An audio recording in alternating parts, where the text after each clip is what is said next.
Welcome back, Beef Broganovs. You guys have been killing it lately. Today's video, we got the return of the Primarch of the First Legion.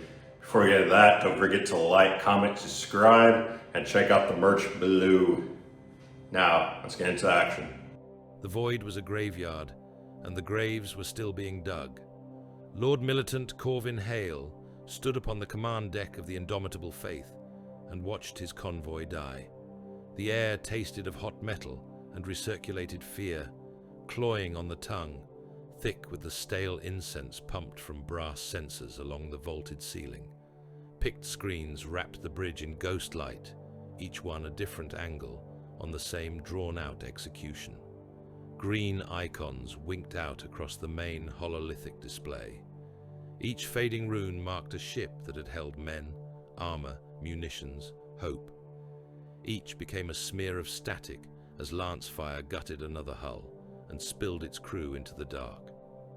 Translation signatures still negative, called the choirmaster at the astropathic pit. His voice was hoarse. He had been chanting litanies for too many hours without rest. No response from the segmentum relay. We are alone here, Lord. Alone. Hale's jaw clenched. His hands rested upon the ivory rail, circling the hololith, fingers digging into the worn grooves where a dozen commanders before him had gripped with the same hopeless rage. He watched the crimson runes of the enemy press closer, a crescent of predatory shapes, tightening around the convoy's staggering line. The hive world below them, Gathalamor Null, turned slowly on the hololith's lower plane. A dead eye, its night side lit by sporadic flares of ground fire and the relentless glacial crawl of city hives along the Terminator line. Billions of Imperial citizens huddled in those stacked warrens, ignorant of the duel taking place above their heads. Port flank has collapsed, reported Master of Ordnance Dalvaric, his eyes flicking from slate to slate as Vox code screamed at him. The sainted litanist is gone. The Crusader's blade has lost her drives. The frigate's screen is dust. We have two escorts, still showing reliable returns. Enemy identification? Hale asked. His voice was calm, only because all the fear had already burned out of it hours ago. Multiple heretic patterns, Varick answered. Some match archaic designations from the Long War. Some are new. They fly the 8-pointed star and the black sun both. Chaos. A word that had once been spoken like a curse and now had become a simple tactical descriptor in the era of the Rift. Here, in Imperium Nihilus, there was rarely any other kind of foe. A dull tremor passed through the deck plating as another near miss hammered their void shields. Runes flickered amber across the status displays in apology for damage they could not prevent. The convoy cannot hold, Lord, said Hale's adjutant, Colonel Marston, from his station to Hale's right. We should cut our losses, order every vessel with a drive still capable to make for the warp, and fall back to the previous mustering point. If the Faith remains to cover their retreat, there is nothing behind us that can save this sector, Hale replied, not taking his eyes from the hololith. Only more worlds that will die screaming a little later than this one. We yield here. We yield everywhere. Better to preserve some strength, Marston persisted, his face pale in the glow. If we stand and die, there will be no one left to rally what is left of the crown. The crown. The crown of thorns, the sector cluster that had once been a proud bastion of the Imperium and was now being eaten from within by the tides of the Great Rift. Hale had been given its defense as a reward once. It had seemed an honor. Now it felt like a sentence. My lord, came another voice, brittle with restraint.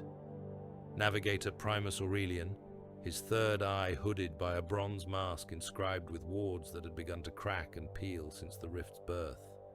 If we attempt translation under this level of interference, I cannot promise where we will emerge, or whether we will emerge at all. So we stay, Hale said. We die, Marston countered. On the forward picked array, a cruiser died in silence. It had been a proud carrier once. its flanks hung with shrine icons and victory scrolls. Now its prow erupted in a blinding lance strike that bored straight through its spine.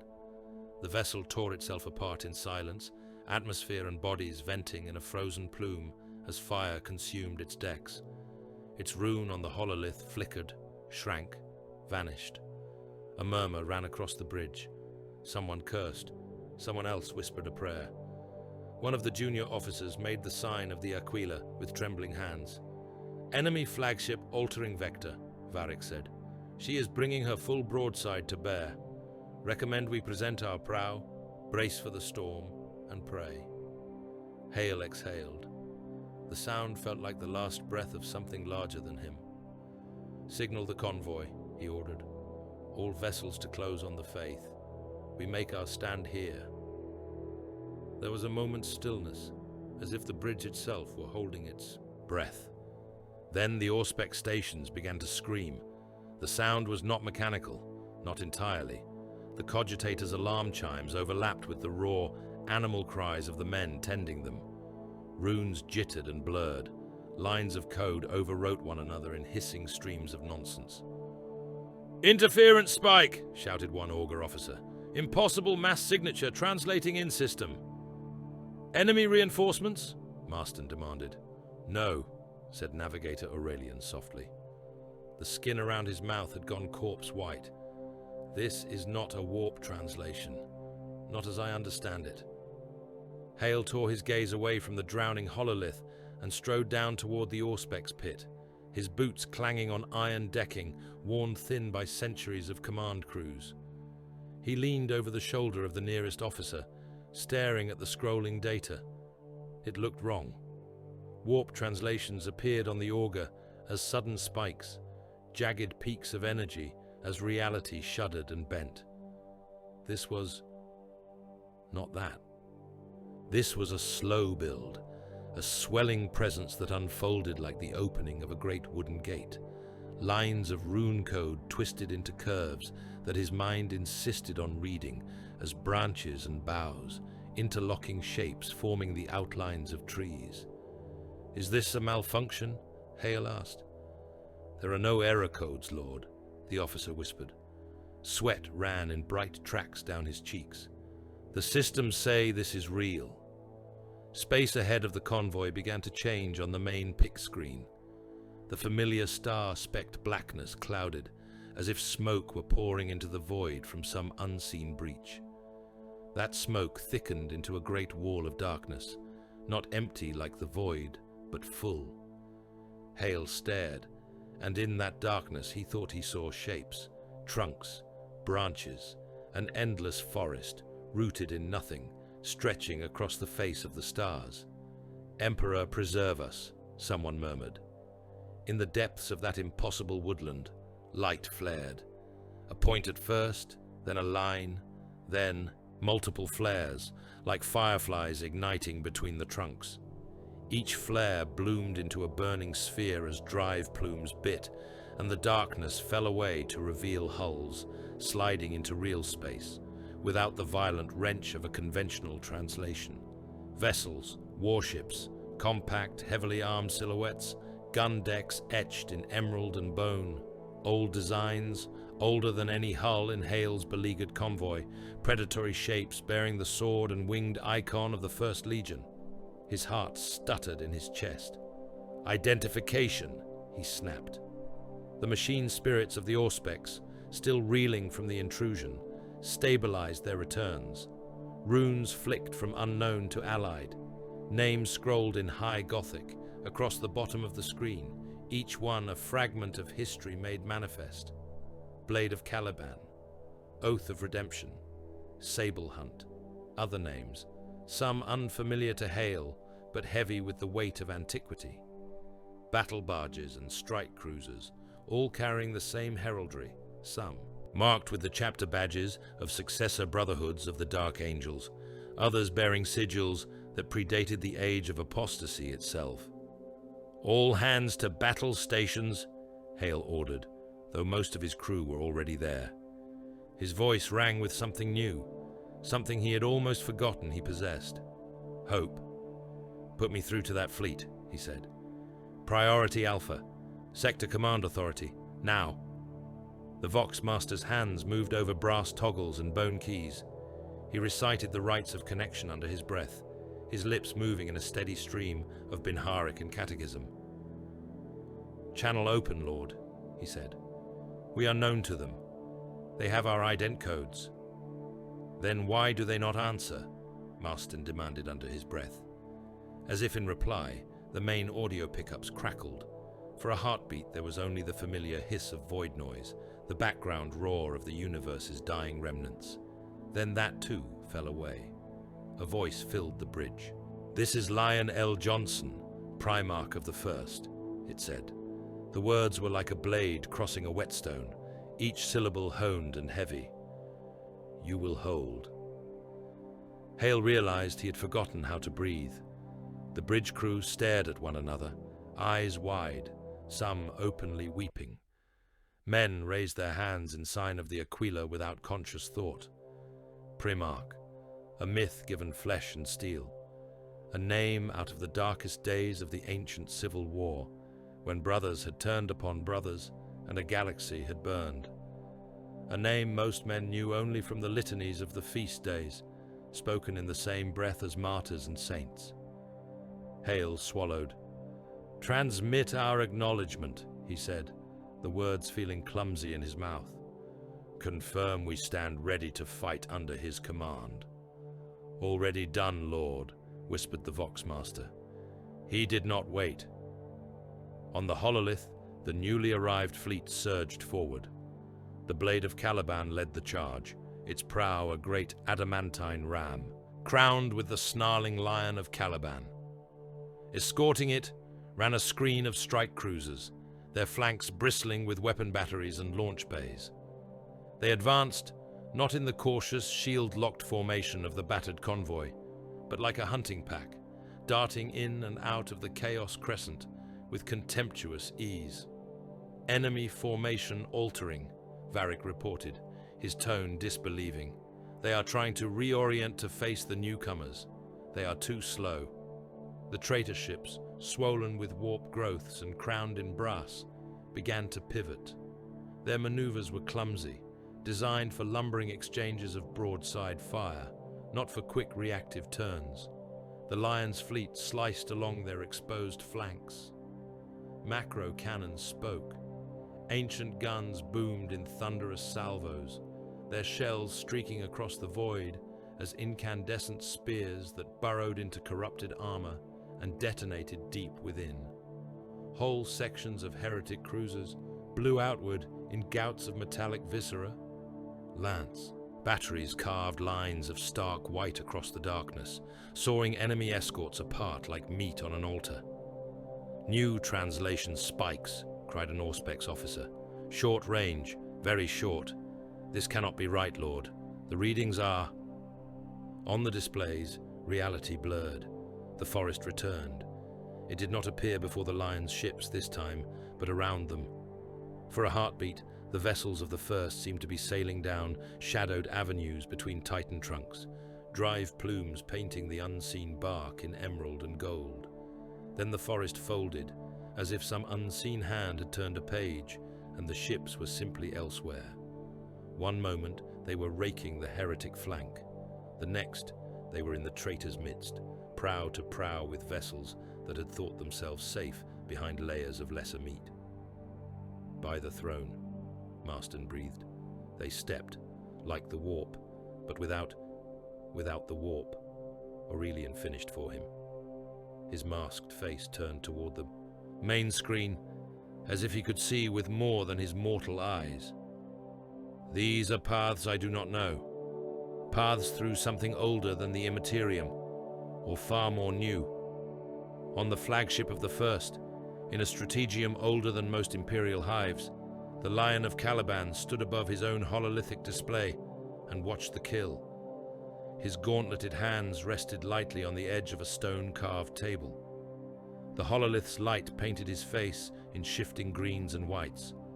His features were those of a man younger than the Imperium itself by far, but there was nothing young in his eyes. They were dark and very old, and when he focused upon a thing, it was the attention of a predator fixing on prey. He saw the whole battle at once, in lines and angles, trajectories and vector pivots. The Chaos Fleet was a diseased organism, full of strength but riddled with rot. Its escorts were out of position, its command structure overconfident and too centralized around a handful of swollen, overgunned vessels. Its attention had been fixed upon the convoy. Now the convoy was meaningless. It existed only as bait that had brought the foe into range. "Strike squadrons 3 and 4, he said.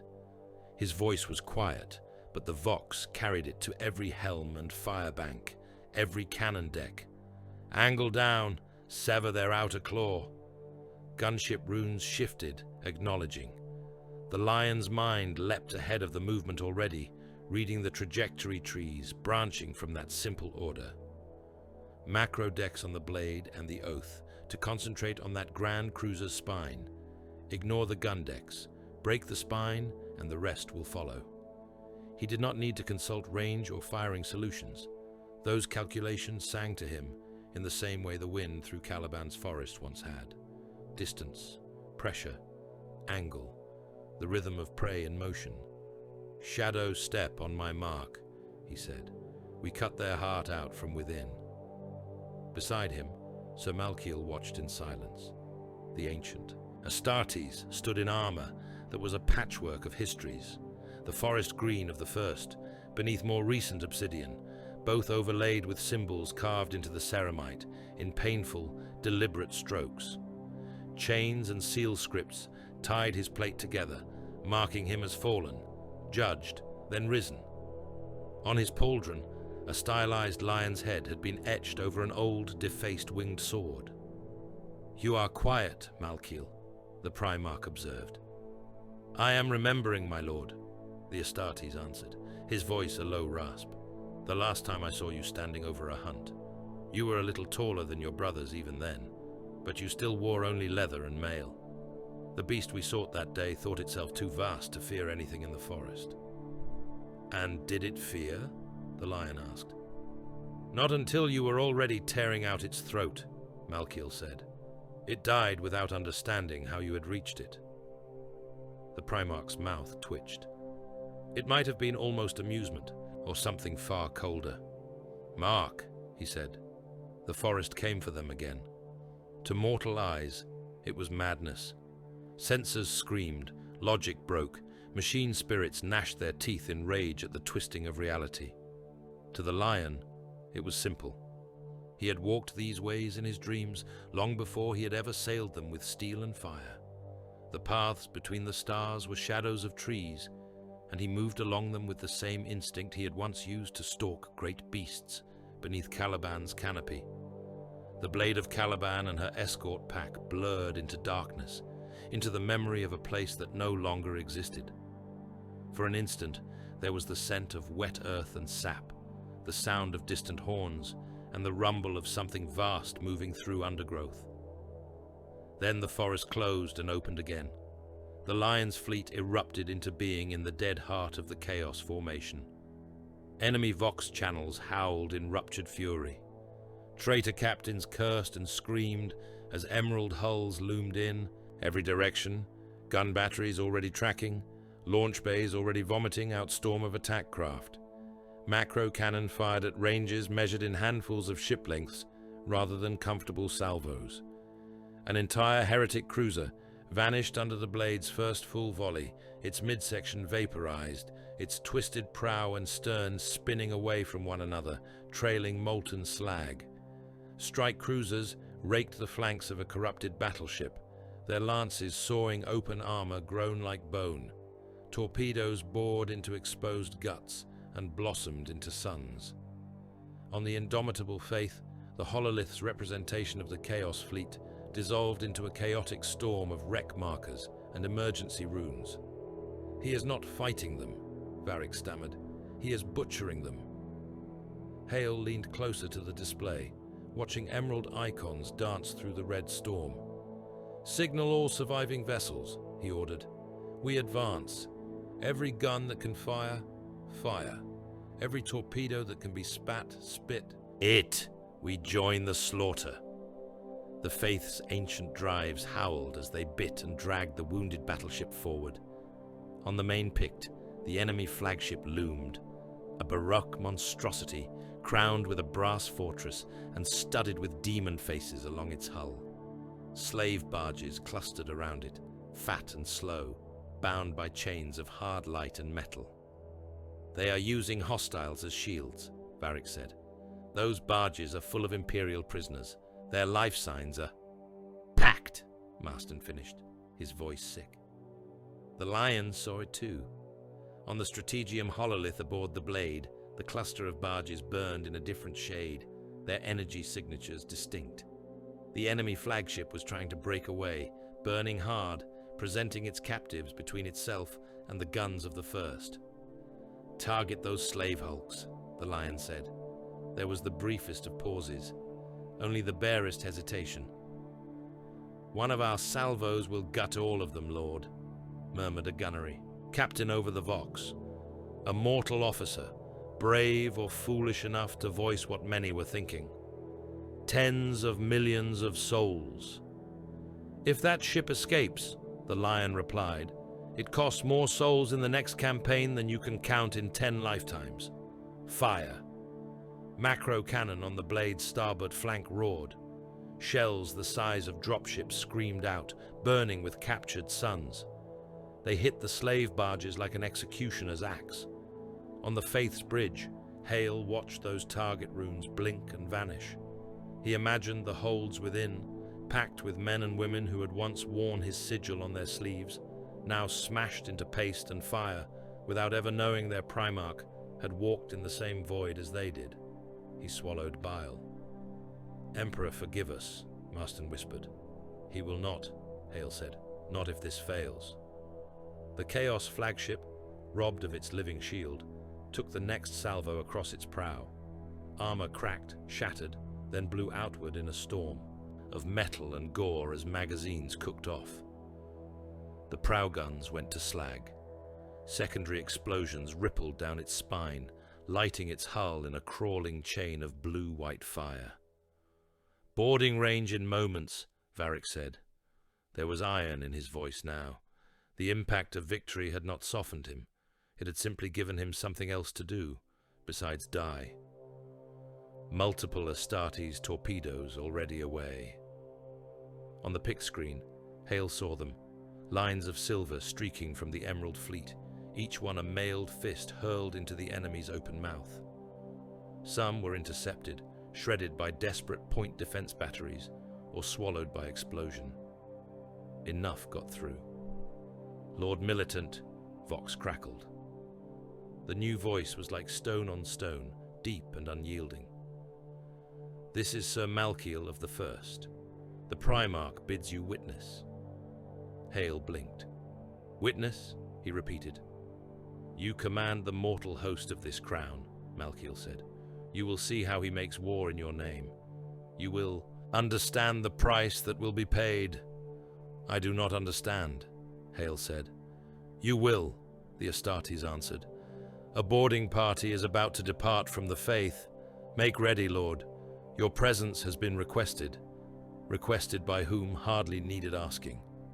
A short while later, Hale found himself crammed into the armored gut of a boarding torpedo that smelled of oil, old blood, and sanctified promethium. Around him stood warriors in plate the color of midnight and forest shadows, their helms fashioned in the snarling visages of lions and hooded angels. Each of them towered over him, their mass filling the cramped chamber, their silence heavier than their armor. Sir Malkiel rode opposite him, helm maglocked to his belt. His face was a map of scars, his hair shorn close to his skull, his eyes pale and unreadable. You served under him before? Hale asked, because it was better than listening to the groan of the torpedo's clamps. I was born in his shadow, Malkiel said. I rode at his side when we hunted beasts that could swallow these ships whole. I failed him. I followed another lord into folly and rebellion. He forgave me with a blade through the heart and an offer to rise again. That is forgiveness? Hale asked. For some of us, Malkiel said. It is more than we deserve. The torpedo shuddered as launch clamps released. Acceleration crushed Hale back against his harness. Red warning runes flared within his helmet's interior display, courtesy of the thin, inferior augmetics that passed for elite equipment among mortals. The Astartes around him barely seemed to notice the motion. Time dissolved into roaring force and the beat of his own heart. Then impact. The world became noise and violence. The torpedo's shaped charge nose punched through corrupted armor plate, boiling metal and flesh in a storm of molten slag. Hydraulic rams drove inward, anchoring the breaching valves. Atmosphere howled. Past them, shrieking out into the void through a wound, the torpedo's own bulk quickly plugged. Runes went green. Locks disengaged. The ramp dropped. Sound hit Hale like a fist. Gunfire, roars, the wet thud of bodies meeting metal. The air stank of promethium, ozone, rot. The corridor beyond the ramp was a charnel house already, bodies strewn like broken dolls. Mutated crewmen with too many eyes and too few limbs. Traitor Astartes in black and brass plate, their bodies hacked apart, their ichor smoking on the deck. At the head of the boarding wedge, framed in the breach, strode the Lion. Hale had seen hololithic images, cathedral murals, illustrated manuscripts. None of them had captured this. The Primarch moved with terrible ease, every step a promise of violence. His armor was worked in green and gold and ivory, each plate inscribed with oaths and hunts, some in a script older than Gothic. The great lion pelt that hung from his shoulders had seen alien suns. In his right hand he carried a blade that writhed with captured light, its edge too bright to look at directly. In his left, a storm shield the size of a fortress gate, the Emperor's sigil blazing in adamantine and stasis locked lightning. He was already bloody. Traitor corpses lay in his wake, hacked apart with surgical contempt. One half of a corrupted Astartes clung to a ceiling strut, its other half a smear across the bulkhead where the shield must have hit it. Forward, the Lion said, without raising his voice. The Astartes moved at that quiet word. Malkiel drew his helm on, sealed it with a hiss, and advanced with his brothers, bolter up, movements precise and almost casual. Hale stumbled after them, his boots slipping in gore, his sidearm feeling like a child's toy in his hand.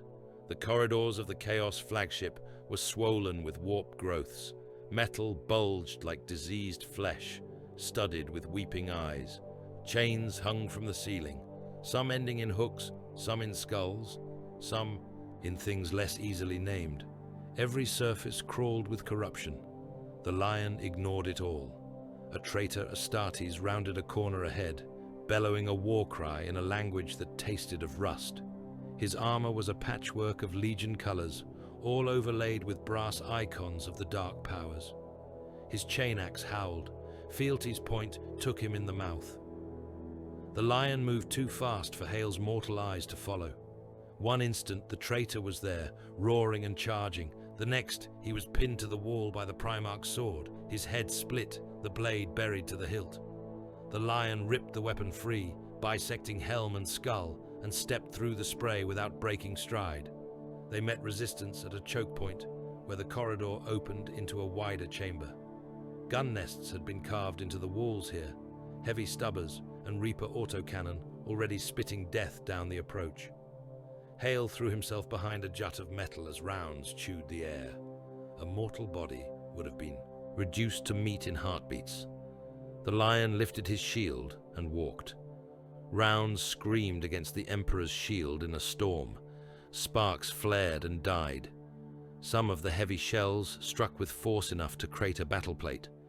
The shield absorbed them, its surface rippling with caged energies. Behind that mobile bulwark, the Astartes advanced, firing in short, brutal bursts. Bolter shells turned gun crews into exploding meat. The Primarch reached the chamber. He broke into a run. He hit the nearest gun nest like an orbital strike. The shield punched through the metal embrasure, crushing the weapon and the men behind it into a pulp smeared across the far wall. Fealty's arc was a crescent of annihilation, carving through bodies as if they were smoke. Limbs flew, heads spun away, eyes still blinking as they tumbled. Hail fired at shapes in the haze, more out of refusal to be entirely useless than any real hope of affecting the battle. A bullet struck a cultist in the throat, dropping him as he prepared to detonate a crude explosive charge. Hale took a certain petty satisfaction in that, even as the enormity of what the Astartes were doing dwarfed his efforts. The battle rolled onward, deeper into the ship. They carved through knots of resistance, through bulkhead doors, through hastily erected barricades of torn machinery and corpses. Each time the traitors tried to form a line, the Lion broke it.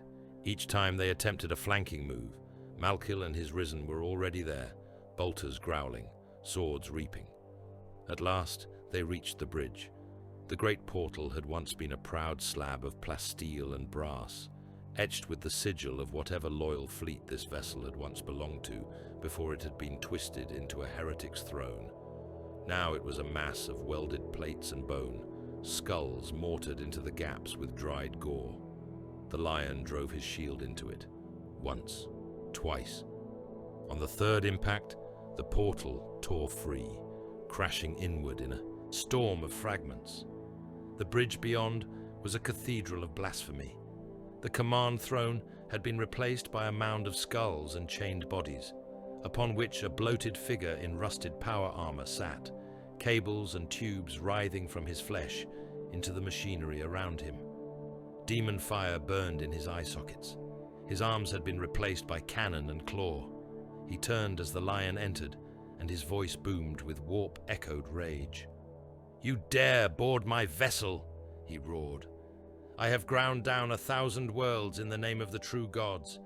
I have feasted on the marrow of generals, spat upon the banner of the corpse."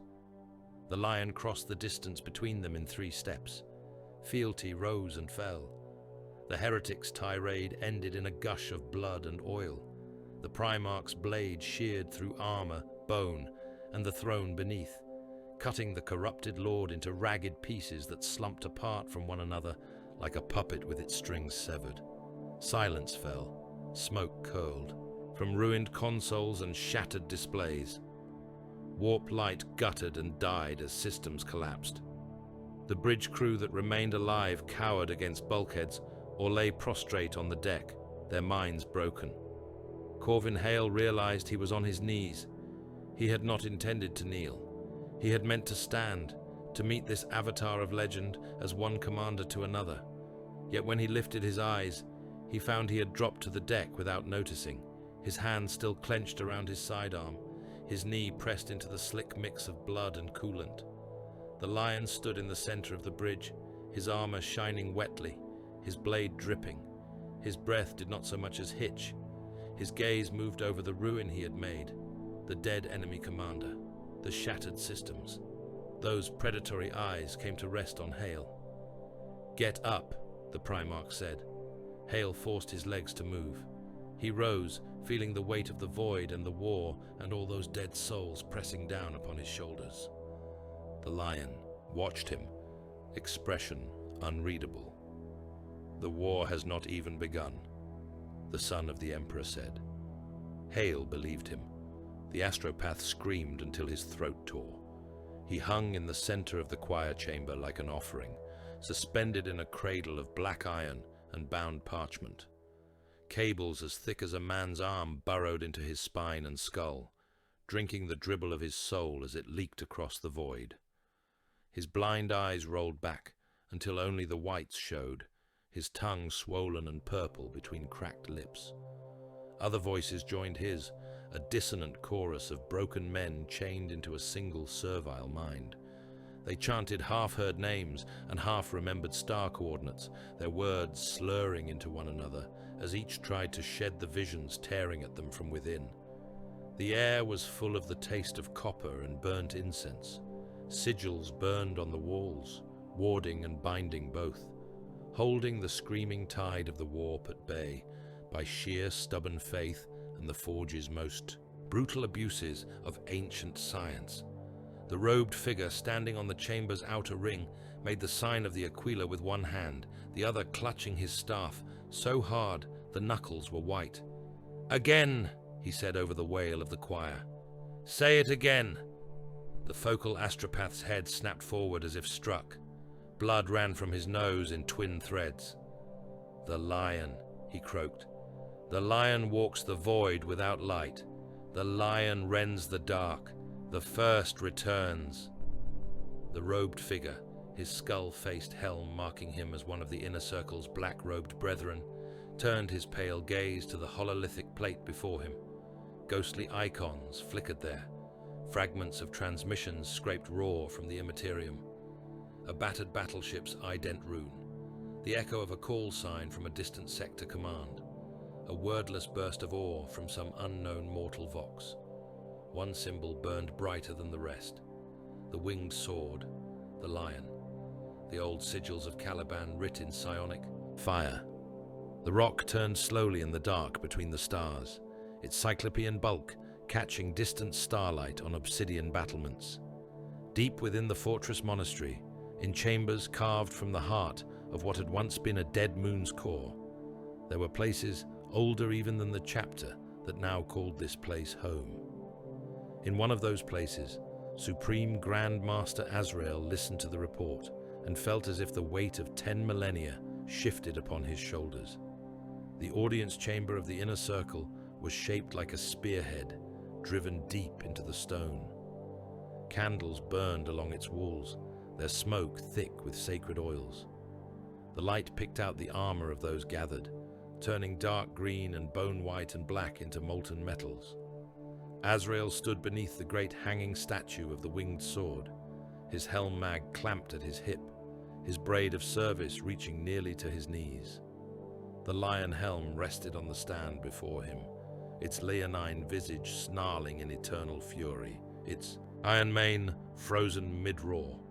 He had worn that helm in battle for most of his life. It was a relic of the Primarch, or had been thought so.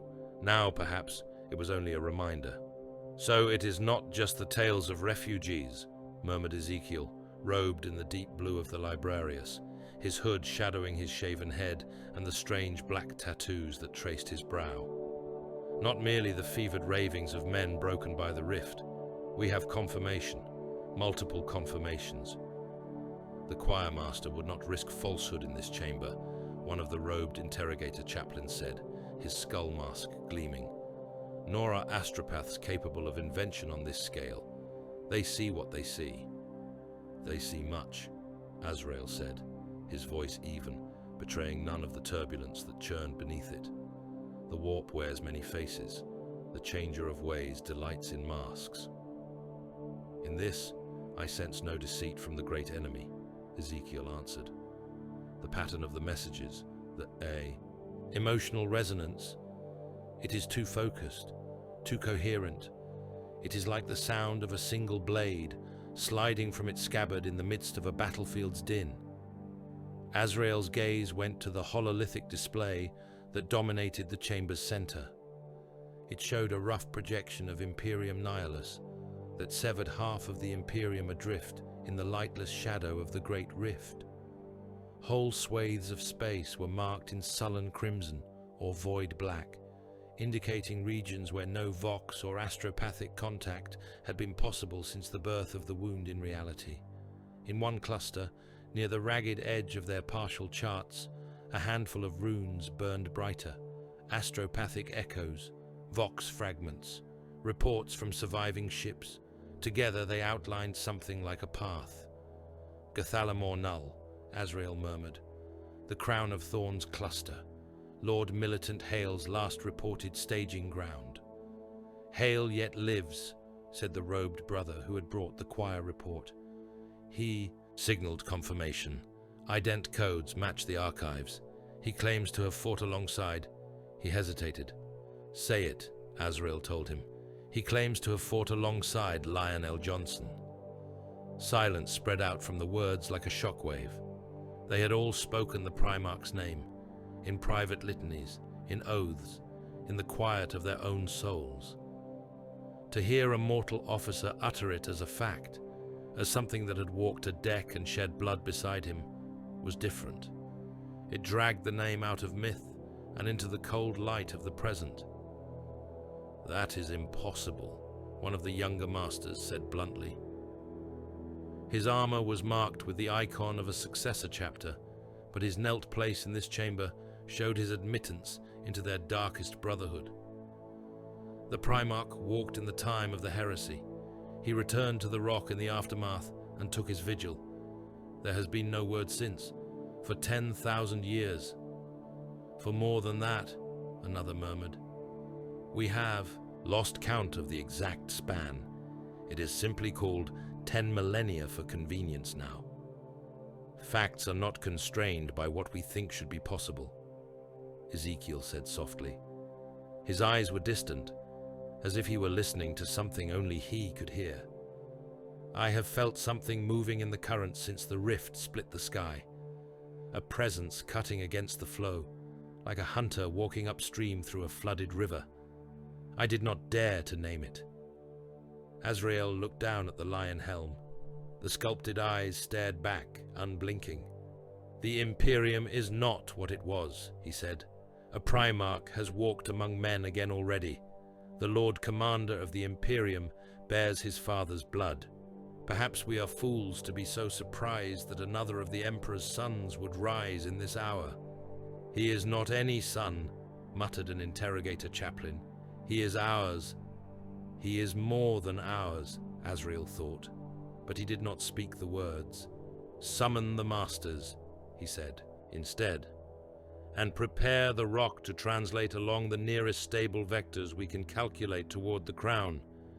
If the lion truly walks Nihilus, we will not remain skulking behind the rift's curtain while he hunts." The rock, girded in its ancient engine housings, shifted course. Time and distance were things the void mocked. Days and weeks meant little when measured against the tides of the warp and the twisted geography of Nihilus. Yet by the time the fortress monastery had taken a fractionally safer path into the crown's periphery, events there had already shifted again. The war council aboard the Blade of Caliban convened in a chamber that had once been a feasting hall atop a knightly fortress on Caliban's highest peak. The stone had been lifted, reforged, and set within the heart of the battle barge when the First Legion took their homeworld's shattered corpse into the stars. Now that hall's roof was a canopy of armored glass, showing the hateful beauty of Imperium Nihilus. The great rift tore across the distant star field like a wound made of fire and night, its edges bleeding storms of color that human eyes could not look upon for long without weeping. Ships moved below, above, around the barge. Dark angels, consecrators, angels of redemption, and other descendants of the first, all bearing their various livery and scars. At the chamber's center, a hololithic projection hovered above the long stone table. It showed a region of space shaped like a crooked circlet with broken thorns jutting inward. Each thorn point was a system. Many glowed in angry red. Others were sickly amber, flickering between vox contact and silence. A few, a miserly few, burned in steady green. The crown of thorns. Around the table stood giants. Azrael took his place at one side, robed in dark green, the lion helm resting on a ceremonial stand behind him. Ezekiel was at his shoulder, his psychic hood looming like a cowl of iron. Chapter, Masters of. Successors lined the other sides, each accompanied by a chosen honor guard. All in this chamber were male, chosen from the hardest hearts and most pitiless minds the unforgiven could muster. At the table's head stood the lion. He did not wear a helm. His hair, dark and thick, framed a face that could have been carved from old stone. His armor was marked with fresh battle damage and the subtle, almost invisible tracery of recent repair. There was a sense of contained force about him, as if every breath were a decision and every heartbeat a blade falling. His eyes moved across the hololith, taking in the crown in a single sweeping gaze. He said nothing at first, He did not need to. The weight of his presence filled the chamber like a gravity well. "The crown of thorns," he said at last. The words were quiet. Everyone in the hall heard them. When humans name something for pain, it is rarely an exaggeration. Azrael found his voice. "It was once called the Gathalamor cluster," he said, "until the rift tore it apart. The scribes of the Navis named it thus after its loss, for the way its warp storms ring the central worlds like barbs. It is more populous than some segmenta, or was. We do not yet know how many of those souls still draw breath." "We will know soon enough," the lion replied. He gestured, and the hololith responded as if the machine spirits themselves hastened to obey. The image zoomed, individual systems swelling and spinning to show crude notation of their status. Here, a hive world, its principal Vox relays marked as dead, its defense lasers noted as captured by heretic forces. There, an agri-moon cluster, its output diverted to feed traitor armies. A forge system, choked in its own exhaust fumes, its forges turned to armoring demon engines. Other systems were marked simply with a black sigil. No contact for too long, no data at all. Unknown, which in Nihilus was perilously close to damned. The Primarch's gaze lingered on the red-lit icons that denoted fully demon-claimed worlds. He watched them without visible anger, without any expression at all. "We will cut out this rot," he said, "to the last cell, to the last soul." There was no boast in his tone, only simple intent. "The crown is a knot," he continued, turning away from the projection to look at the assembled masters. "A snarl in the weave of this dark half of the Imperium. The enemy concentrates here. Their fleets, their sorcerers, their false lords. Where they draw together, they become vulnerable. A single blade can cut many threads at once, if it is placed rightly. There is more here than simple chaos infestation," Ezekiel said, his voice low. "The minds we have interrogated speak of warlords who style themselves princes of the past. They bear names and heraldry from the days of the heresy. Some claim descent from legions that betrayed the emperor. Some from brothers who once bore your own sigil." The word unspoken coiled through the chamber like smoke. The fallen. Azrael felt the shift in the air as every warrior present braced inwardly. For 10 millennia, they had hunted those lost brethren. It had defined them, shaped them, consumed them. They had killed and lied and bound themselves to pacts of secrecy that had weighed on every generation of their sons. All for penance, all for the hope of redemption through ruthless accounting. The lion looked at Ezekiel, then at Azrael. "Speak it plainly," he said. "Do not insult me with coyness, my son. That was never our way." Azrael inclined his head a fraction. Beneath the table, his fist clenched. "The fallen have been sighted in the crown of thorns, my lord," he said. "Not as scattered warbands only, but as rulers. Some have carved petty empires amid the ruin. They lead cults, they command stolen ships, they war against both loyalist and traitor as it suits their madness. They have long been drawn to regions of turmoil," one of the successor masters added through clenched teeth. "Where the veil is thin and order weak, we have pursued their echoes for centuries. In Nihilus, their spoor is everywhere." The lion's gaze returned to the hololith. Worlds spun below his eyes, red, amber, black. "Fallen," he said. The word was flat. It did not carry rage. That would have been easier. Instead, there was something harder to name. My sons, cast out by the wounds of our own making, now tearing their teeth into the ruined flesh of the Emperor's domain. "Our penance has been to hunt them," Azrael said, "to find every last one and drag him to the rock to face judgment, to scour the stain from our honor, for 10,000 years." "And how fare you?" the lion asked, without turning. Azrael hesitated only a heartbeat. "We have brought many to account," he said.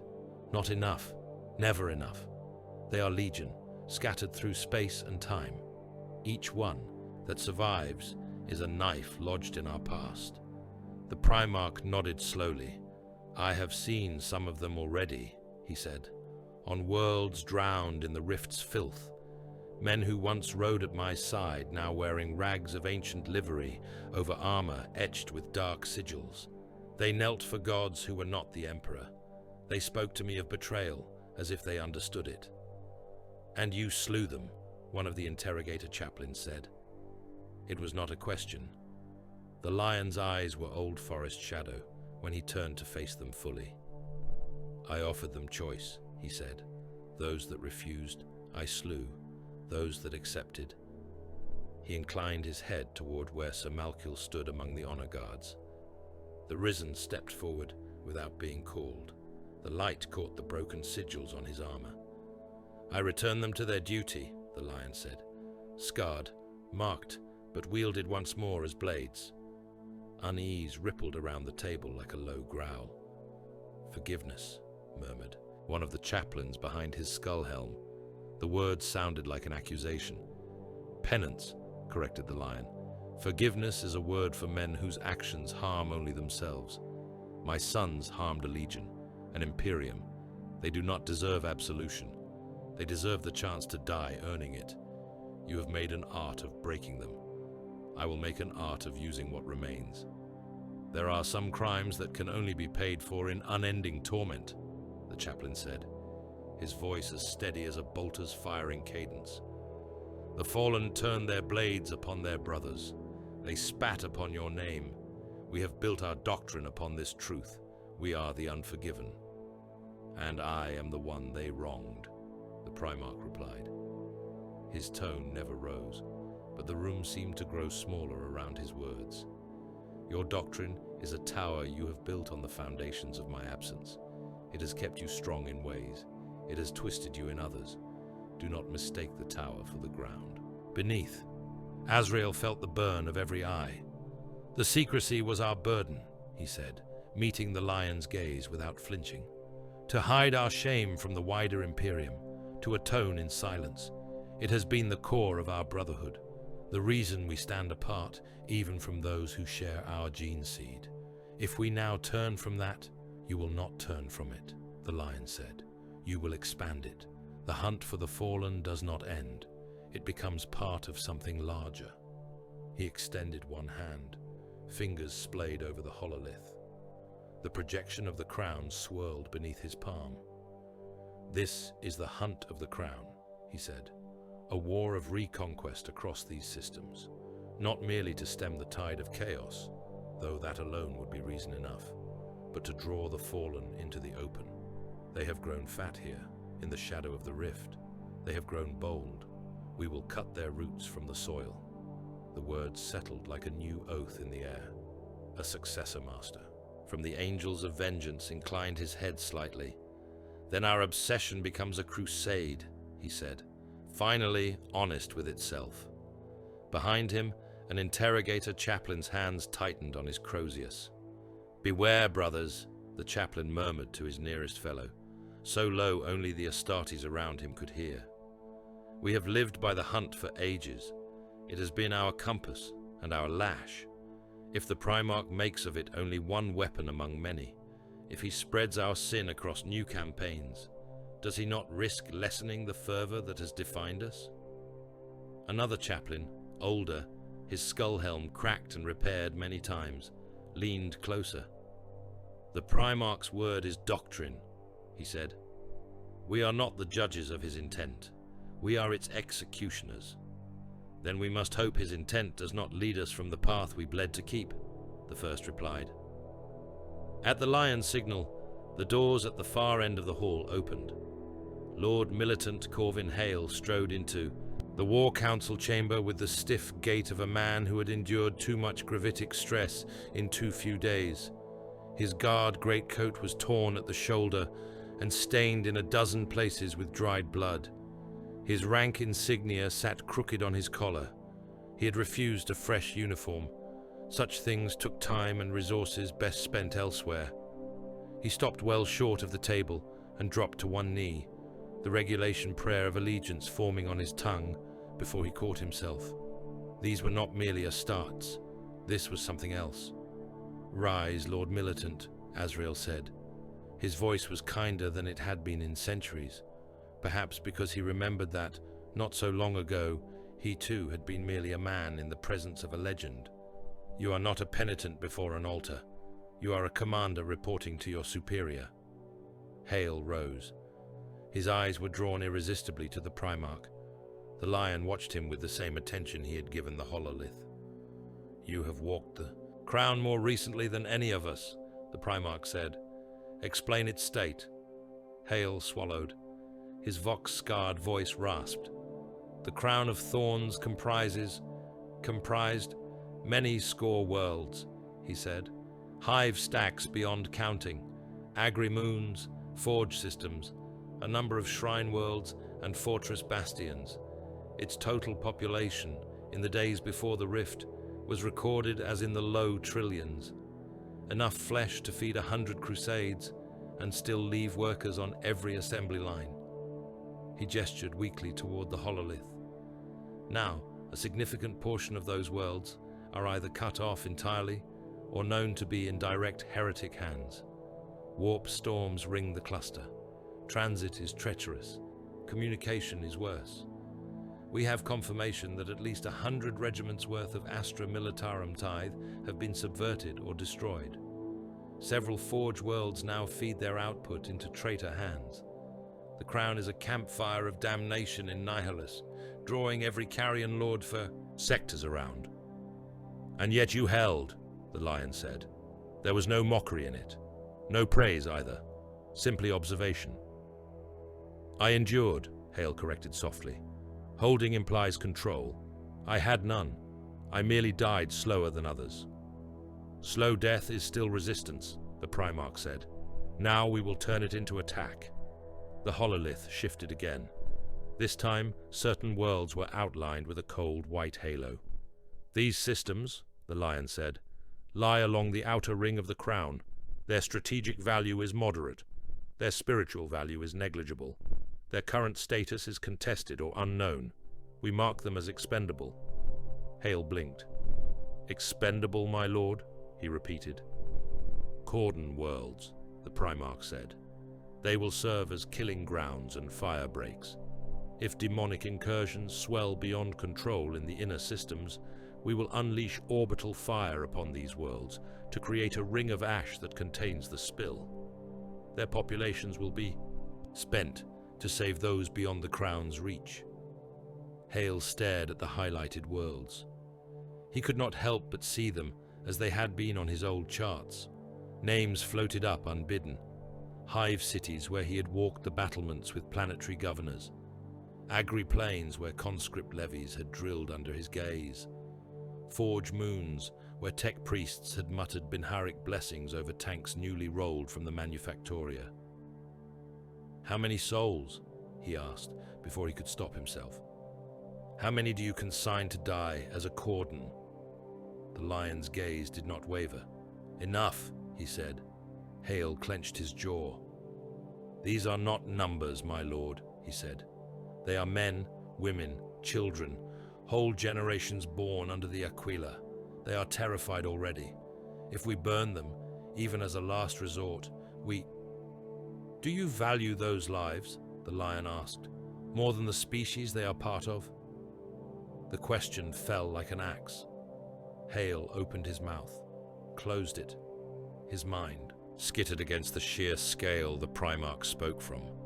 Nihilus, the Imperium, the human race caught between ravenous gods and indifferent stars. He thought of Gathalamor Null, the billions there who had watched the sky burn.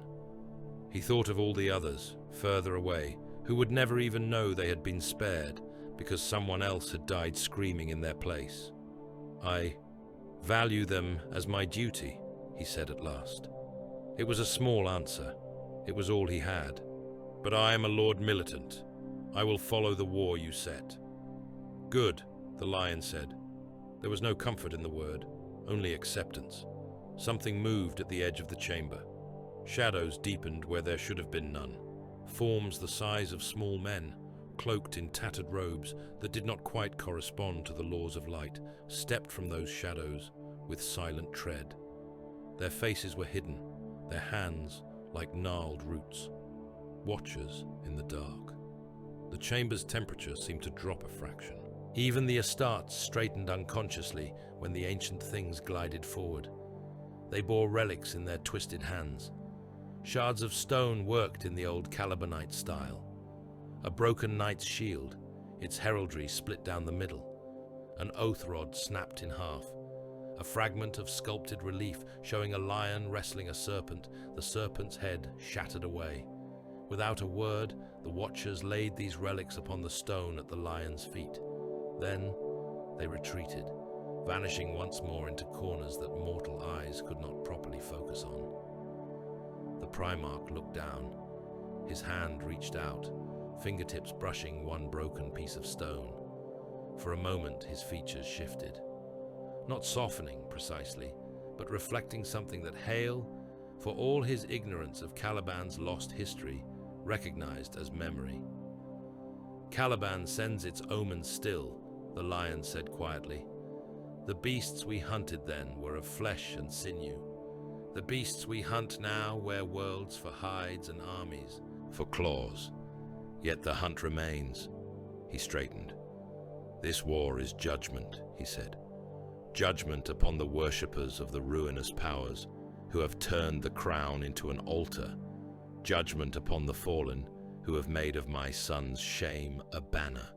And judgment upon my own blood who have wrapped themselves in penance until they forgot what it is to be the Emperor's wrath. His gaze swept the hall. We will muster every ship the Unforgiven can bring, every blade, every bolt. We will call upon our cousins in the wider Adeptus Astartes. We will draw the mortal hosts into proper order. This will not be a series of scattered reprisals.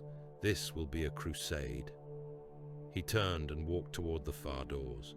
They opened onto a strategium that ran the length of a cathedral nave. Its ceiling was a vault of armored glass and plasteel, etched with constellations, both lost and current. Its walls were lined with banners, bearing the campaigns of the first across the ages.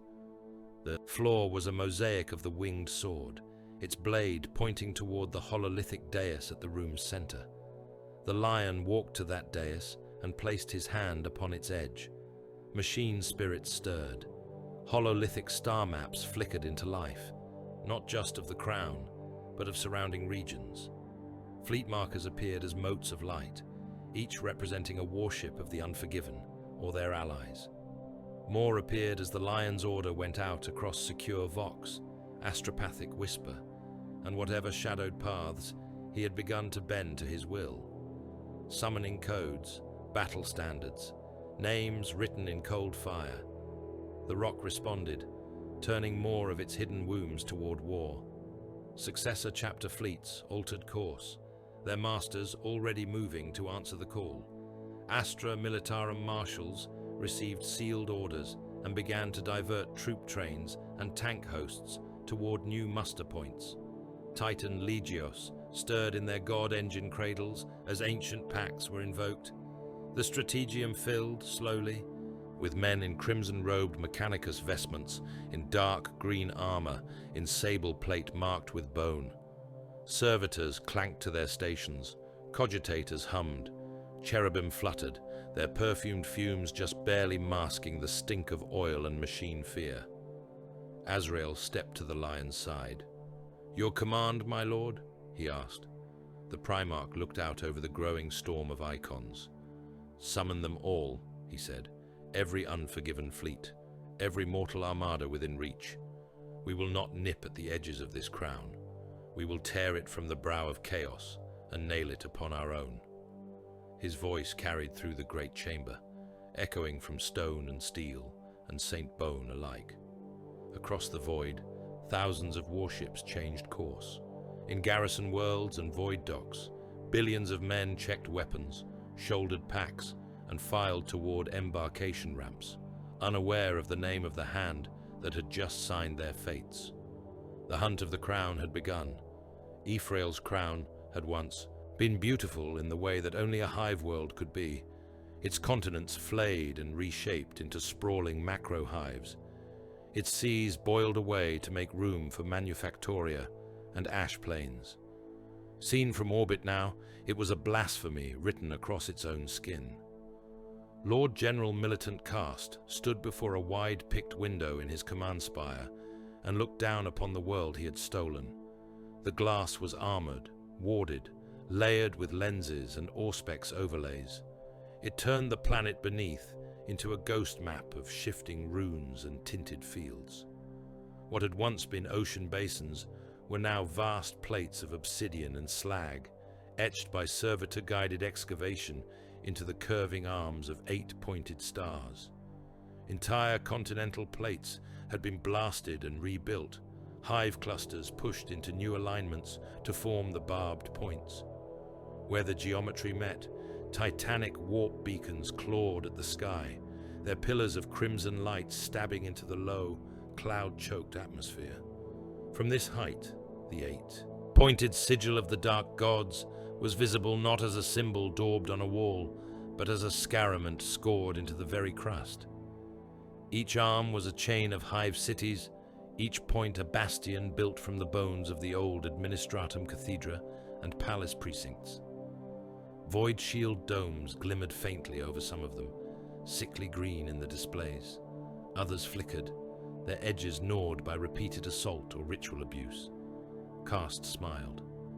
"It is fitting," he murmured, "that a world named for a saint should wear the mark of new divinity upon its face." The sorcerer beside him shifted his weight, the chains about his wrists and ankles clinking softly. His armor was a relic of another age, its plates lacquered in a faded green, overlaid now with symbols of allegiance that had nothing to do with the first. His horns brushed the ceiling when he straightened fully. Runes burned along his flesh where it was visible, crawling patterns of light that never quite repeated. "The gods appreciate irony," the sorcerer said, "but do not mistake your rearrangement of stone and steel for true devotion, Cast. This is a shrine, yes, a useful one, but shrines can be lost." Cast snorted and turned away from the view. He was a big man, heavy in the way of those who had once worn carapace armor for too many years, the mass never quite leaving their stance. His uniform, once commissariat black, was now an officer's long coat in crimson and grey, its collar decorated with brass symbols of his chosen patron. His hair was iron, his beard neatly kept. A long scar ran from brow to cheekbone, the mark of a lasbolt that had failed to finish its work. "Spoken like one who has lost many," he said. The sorcerer's lip curled, exposing teeth too sharp to be entirely human any longer. "We both lost on that day," he said, "when the lion turned his own blade against his sons, when Caliban died. Do not pretend your service to new masters erases your old loyalties, Lord General." "Militant! You were born under the Aquila." Cast's jaw tightened. He rose a little straighter. "I was," he said, "and now I rule where once I merely served. The crown bends to my command. Billions march at my word. Titans stride in my colors. Legionaries who once would not have deigned to notice the breath of a mortal now kneel to take my orders. I will die one day, sorcerer, that is certain. But until then, I am lord of this shrine and all its attendant flesh. That is enough." The sorcerer's eyes glittered. "For now," he said, "the rift gave you this playground. The warp can take it back." Cast waved a hand, dismissing the implied threat as he walked toward the main strategium dais. The chamber was a gutted echo of what it had been before he took it. The loyalist eagle had been torn from the far wall and replaced with a towering icon of the 8-pointed star, flanked by flayed banners made from the skins of dead governors. The hololithic table had been sanctified with the blood of a sacrificed regiment, its machine spirits bribed and bullied into serving new masters. Around the dais, officers and champions waited. They were a motley spread of corruption and glory. Former colonels of the Astra Militarum stood beside hive gang lords raised to command of entire armies. Chaos Space Marines in mismatched plate leaned against pillars, their helmets fashioned into snarling demon faces, their weapons resting easy in hands that could crush stone. A Titan Princeps floated in a suspensor cradle, his spinal jack cables trailing behind him like the roots of a severed tree. His legion's icon, the Eye of Horus, glowed on the breastplate of his sarcophagus. Cast took his place at the head of the dais. Servitors in rusted harnesses shuffled aside to make room, their cogitator plugs chattering. "Report!" he snapped. A cartograph officer, his eyes replaced with lenses that turned as he spoke, inclined his head. "Ephriel's crown stands fully in your ownership, Lord," he said. "The last loyalist bastions are confined to underhive warrens and deep manufactorum stacks. Their numbers are negligible. The void defenses are under our control. The planetary defense grid serves your will. The tithe hives produce more men than the front lines can consume. The cults are strong. The sacrifices flow." Cast nodded. This was all as he had shaped it. "We have counted 3 full tithe worlds worth of guardsmen under your banner," another officer said, consulting a slate that writhed with demonic script. "At least that again in locally raised levies. Cultist numbers are uncountable. The Titan Legios have committed 2 maniples in full, with lesser engines in attendant. Of the Astartes..." He glanced uneasily at the Chaos Marines present. "They come and go, as they please," he said. "War bands of the old legions, Sons of Horus, World Eaters, Night Lords, others. They fight where the bloodshed is. Greatest, then vanish. None have refused your summons outright." "None will," Cast said. "They know where the blood is richest." He looked up at the hololith. Icons swarmed across it. Red for his forces, different shades and shapes marking guard hosts, cult tides, traitor legions, and titanic engines. Amber for the few pockets of resistance that remained underhive, like rot beneath a healed wound. The surface of the world was lit in constant flashes of bombardment and ritual fire. Warp flares climbed skyward from the 8-pointed intersections, feeding whatever unclean thing lurked in the rift overhead. "Beyond the crown," the sorcerer said, stepping up to the dais. "Things move." Cast glanced at him. "Your warp visions again?" he asked. "My readings," the sorcerer corrected. "From the choirs we have bound and the seers we have not yet exhausted. There are whispers, shadows, talk from the lesser sectors. The Imperium stirs." "They are always stirring," Cast said, "like a corpse in its last spasms. Let them. Nihilus is ours." "There are rumors," the sorcerer continued as if he had not spoken, "from the edges of this dark realm, of a figure in green plate using roads that are not roads, paths between the shadows of the stars, ghost forests appearing in the void, from which dropships and war barges emerge." Cast laughed. It was not a pleasant sound. "Imperial propaganda," he said. "They have always been fond of their myths. Angels descending from the sky to save the righteous. Primarchs walking again. They have one already, do they not? The avenging sun on his shining throne. Another story is easy to tell." "The name they use in these whispers," the sorcerer said, "is not Guilliman." Cast's amusement cooled a little. "What name, then?" he asked. "You know it," the sorcerer said softly. "You were born to it. You wore it on your chest for the first half of your life. The lion." There was a subtle shift in the room. Even the traitor Astartes went still, their helm lenses narrowing. For them, the Primarchs were not myth, but once comrades or hated sires. The name of the lion carried a particular weight among those who had fought beneath the banners of Istvan and Terra. Cast's jaw clenched. "Lionel Jonson is a corpse gathering dust on his stone bier," he said. "The rock hung in the void, and his sons mourned him from a distance while the galaxy burned. If they had their father, They would have used him before now. No, this is propaganda. The Imperium plays at ghosts to stiffen the spines of its cattle. The sorcerer tilted his head. Even ghosts can bite, he murmured. Karst waved the matter aside. Regardless, he said, even if some ragged fleet stumbles its way through Nihilus, it will break itself upon the crown. Navigation here is a nightmare. Vox relay is chaos. No Primarch can change the laws of the warp. This is our realm. The gods have given it to us. On the hololith, new runes flickered into existence. Tiny at first, anomalous readings in upper orbit. Auspex ghosts that tickled the edge of the display and were gone. The cartograph officer frowned, his lens eyes whirring. Interference in the upper atmosphere, he said. Gravitic anomalies, no warp translation signatures. Something else. Define else, Karst snapped. The officer swallowed. I do not know, Lord, he admitted.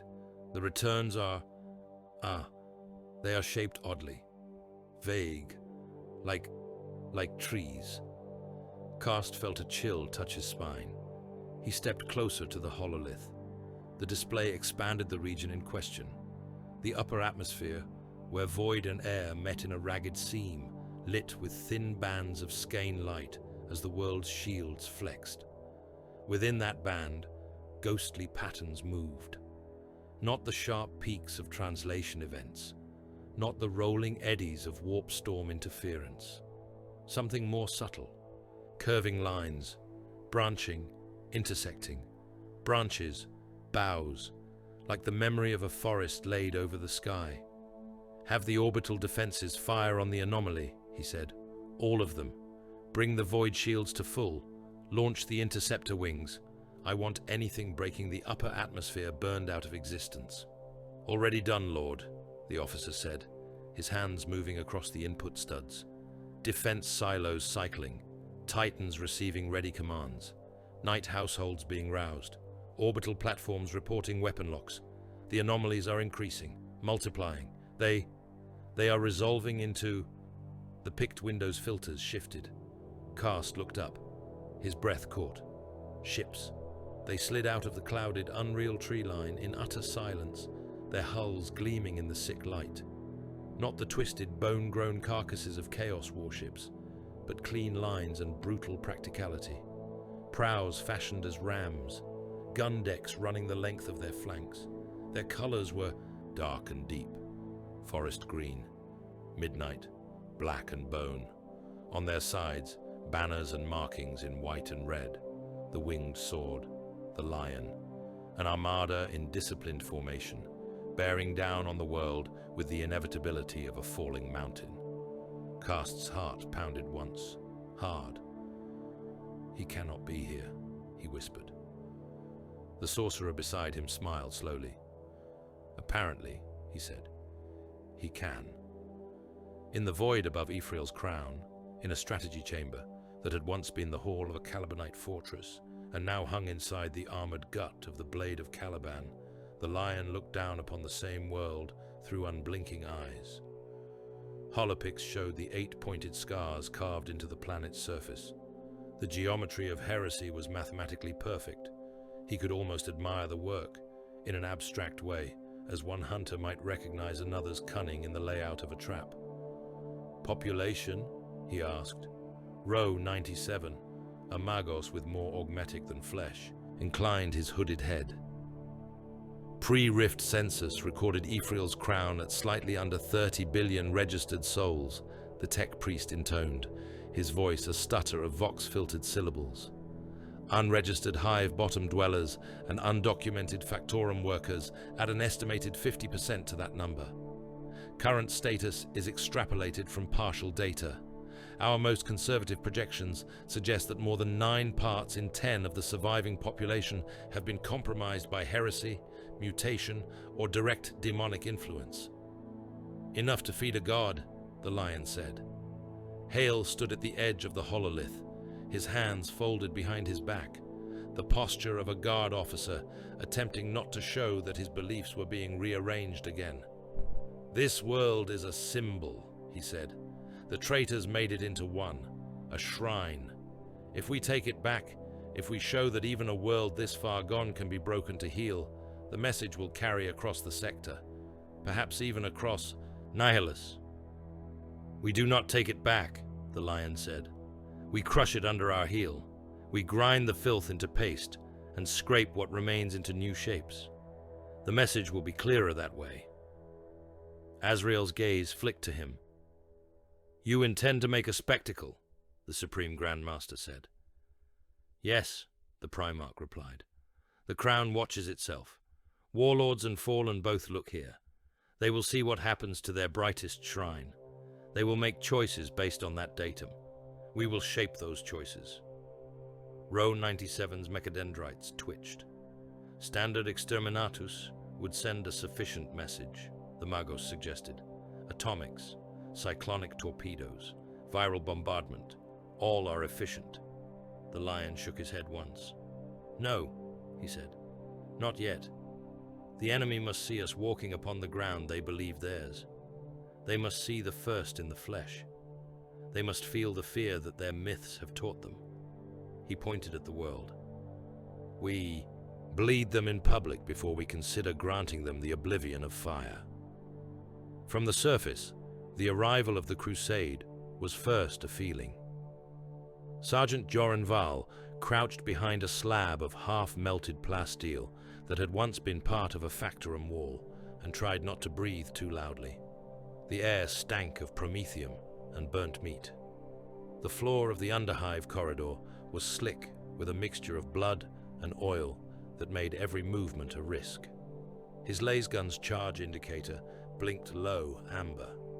Beyond his makeshift emplacement, the tunnel opened into a wider maintenance chamber. Cultists and corrupted guardsmen had turned it into a killing ground. Autocannon and heavy stubbers were set up behind barricades of scrap. The walls crawled with blasphemies scratched into the soot. A corpse hung from a chain in the center of the chamber, its chest split open, its organs arranged into a crude 8-pointed sigil that dripped steadily into a grate.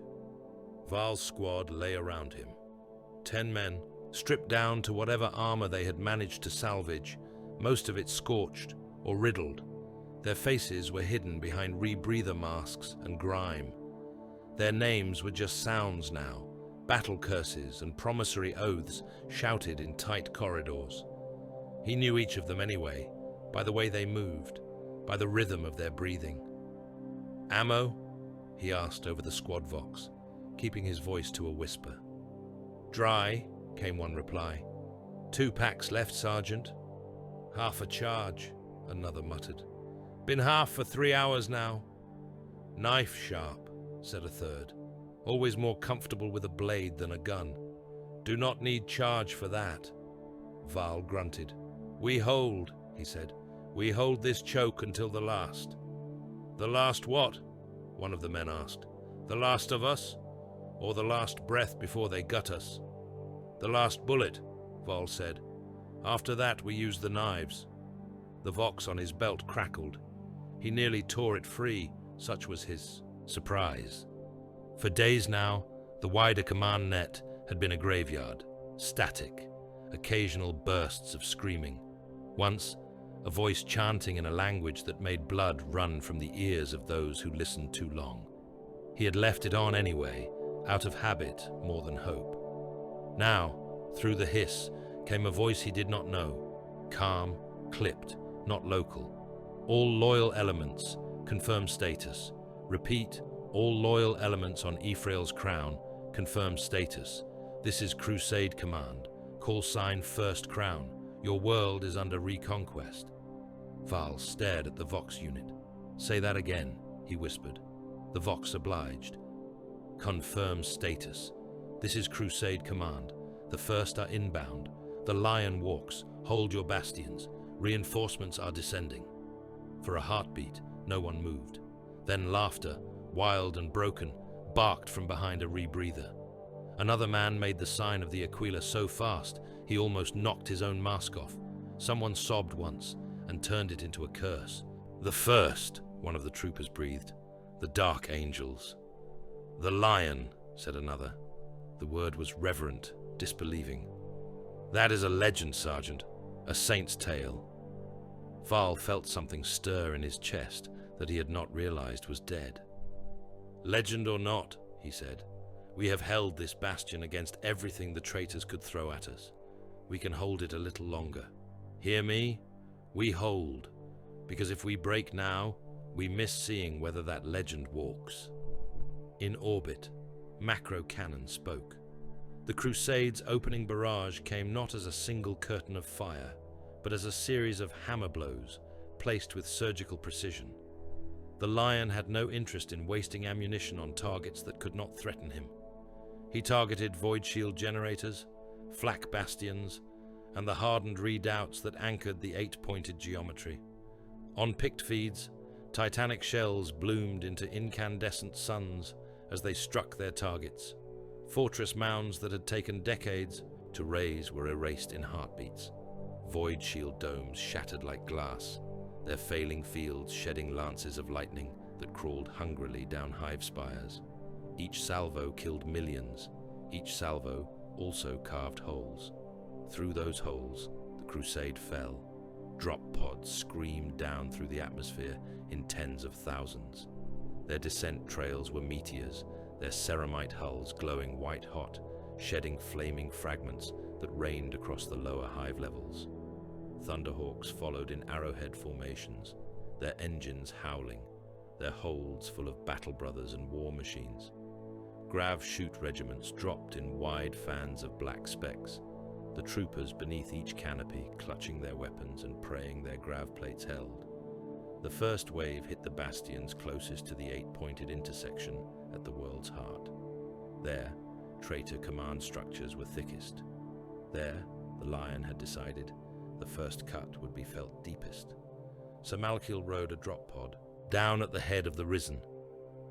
Around him, within the cramped restraints, penitent warriors waited. Their armor was a patchwork of old heresy-era patterns and newer marks, their heraldry scraped and overlaid with fresh oaths. Each bore the scars of old sin and recent redemption. "Remember what we are," Malkiel said over the squad link. "Not because we revel in it, but because those below us will. They will look up and see ghosts coming to kill them. That terror is a weapon. Wield it, then wield your bolters." The pod juddered as flak impacted its outer shell. Warning runes flashed red, then green, then flatlined again as the machine spirits fought to keep the descent on vector. The impact when they hit was a teeth-rattling slam that would have pulped mortal flesh. For Astartes, it was merely vigorous. Explosive bolts blew the pod's petals outward. The Risen stepped out into hell. They had slammed into a parade ground that had once been the mustering yard for a hive's honor guard. Now it was a killing field surrounded by shrines to the dark gods. Statues of saints had been toppled and recarved. Where Aquilae had spread their wings once, now eight-pointed stars leered. The air was a haze of soot and warp light. Traitor elites rushed to meet them. Corrupted guardsmen in ragged uniforms. Cult champions with blades sewn into their flesh. Chaos space marines bearing the eye of Horus upon their pauldrons, their bolters roaring. Malkiel met them like an old sin being paid. Elsewhere, Blade Guard veterans in bone-white plate crashed into the heart of a command citadel, their storm shields overlapping, their swords reaping. On another front, Black Templars disembarked from their gunships, already chanting litanies of hatred, their tabards stiff with the symbols of past crusades. Whole companies of unforgiven successors descended in tight formations, their green and black and bone armor cutting through the riot of traitor colors like clean blades. The sky over Ephrael's crown became a lattice of contrails and tracer fire. Marauder wings dove through storms of flak to lay down carpet bombing runs on cult hordes. Thunderbolt fighters dueled with warped interceptors that screamed with demon voices. Higher still, void ships traded blows at the edge of atmosphere, their shots flickering like distant lightning. On the ground, guardsmen advanced. They came in oceans, billions of men and boys from 100 worlds, their uniforms mixed, their regimental banners fluttering above column after column. They pushed forward behind walls of armor, Lehman Russ squadrons grinding over rubble and corpses, super-heavy tanks belching fire from fortress-sized guns. Basilisk and Medusa batteries rolled into position and dug themselves in, turning patches of broken ferrocrete into new artillery parks. From his underhive bastion, Val saw none of the orbital maneuvers, the naval duels, the grand sweeps on the upper hives. What he saw was this: the ceiling cracks shaking as bombardment pounded the world above. The cultist firing lines suddenly thrown into disarray as devotional chants on the enemy Vox turned to screams. And then, through the smoke, the dark, green-clad giants advancing. He knew them before he saw the heraldry. Every child in the crown had learned the stories. Angels of death in forest armor, the first to stand and the last to fall. The dark angels came down the corridor in a wedge of ceramite and steel. Their bolters spoke in flat, efficient bursts. The shots took men apart in fountains of blood and bone. No wasted motion, no theatricality. They moved like a fact being written into the world. One of them, helm-crested, paused beside Val's emplacement. The sergeant could see his own ragged reflection in the warrior's visor. For a heartbeat, the battle around them narrowed to the hiss of Val's breath and the soft clack of empty indicator lights on his laser gun. "Sergeant," the Astartes said over external Vox. "You held." "Yes," Val managed. The giant nodded once. "Then you will hold again," he said, and moved on, his squad flowing around Val's position like water around a rock. It was only then that Val realized his men were standing taller, their shoulders straighter. The word had gone through them like a spark, through Prometheum. The first, the lion. In the upper atmosphere, a single stormbird broke formation. It dove toward the world's heart, its engines howling, its hull awash in the glow of re-entry. On board, in the forward assault hold, the Primarch of the First stood among his sons. He wore a helm shaped like a roaring lion, its mane chased in gold. The Emperor's shield rested on his left arm, its surface alive with restrained power. Fealty hung at his side, its blade thirsty. Below him, Ephrael's crown burned. He saw the eight-pointed geometry blurring under the impact of his armies. He saw titans wading through hives, their plasma, cannons carving trenches of glass. He saw massed ranks of guardsmen, their formations like living rivers, their artillery salvos sketching new constellations in ash. He saw Black Templars' banners flying from captured bastions, unforgiven companies driving deep wedges into the traitor heartlands. He saw a world that had forgotten why it should fear the first. That he would correct. The Stormbird's retros flared. It banked, lining up on the eight-pointed intersection at the Shrine of the Crown, where Karst had raised his principal command citadel. Flak reached for it in streams of fire. Some shots struck, patches of armor buckling, machine spirits snarling. The gunship drove on. At the last moment, the assault ramp blew. The lion leapt into the open air. For an instant, he hung between sky and world, wreathed in the fire of his own descent. Retro thrusters stitched to his warplate fired in carefully measured bursts, slowing his fall enough that even his posthuman frame would not be shattered on impact. To those watching from below, he was a comet with a man's shape at its heart. He hit the plaza before Karst's citadel like a thunderbolt. Stone cracked, shockwaves rippled outward, hurling cultists from their feet, throwing tanks onto their sides. Dust and blood rose in a choking cloud.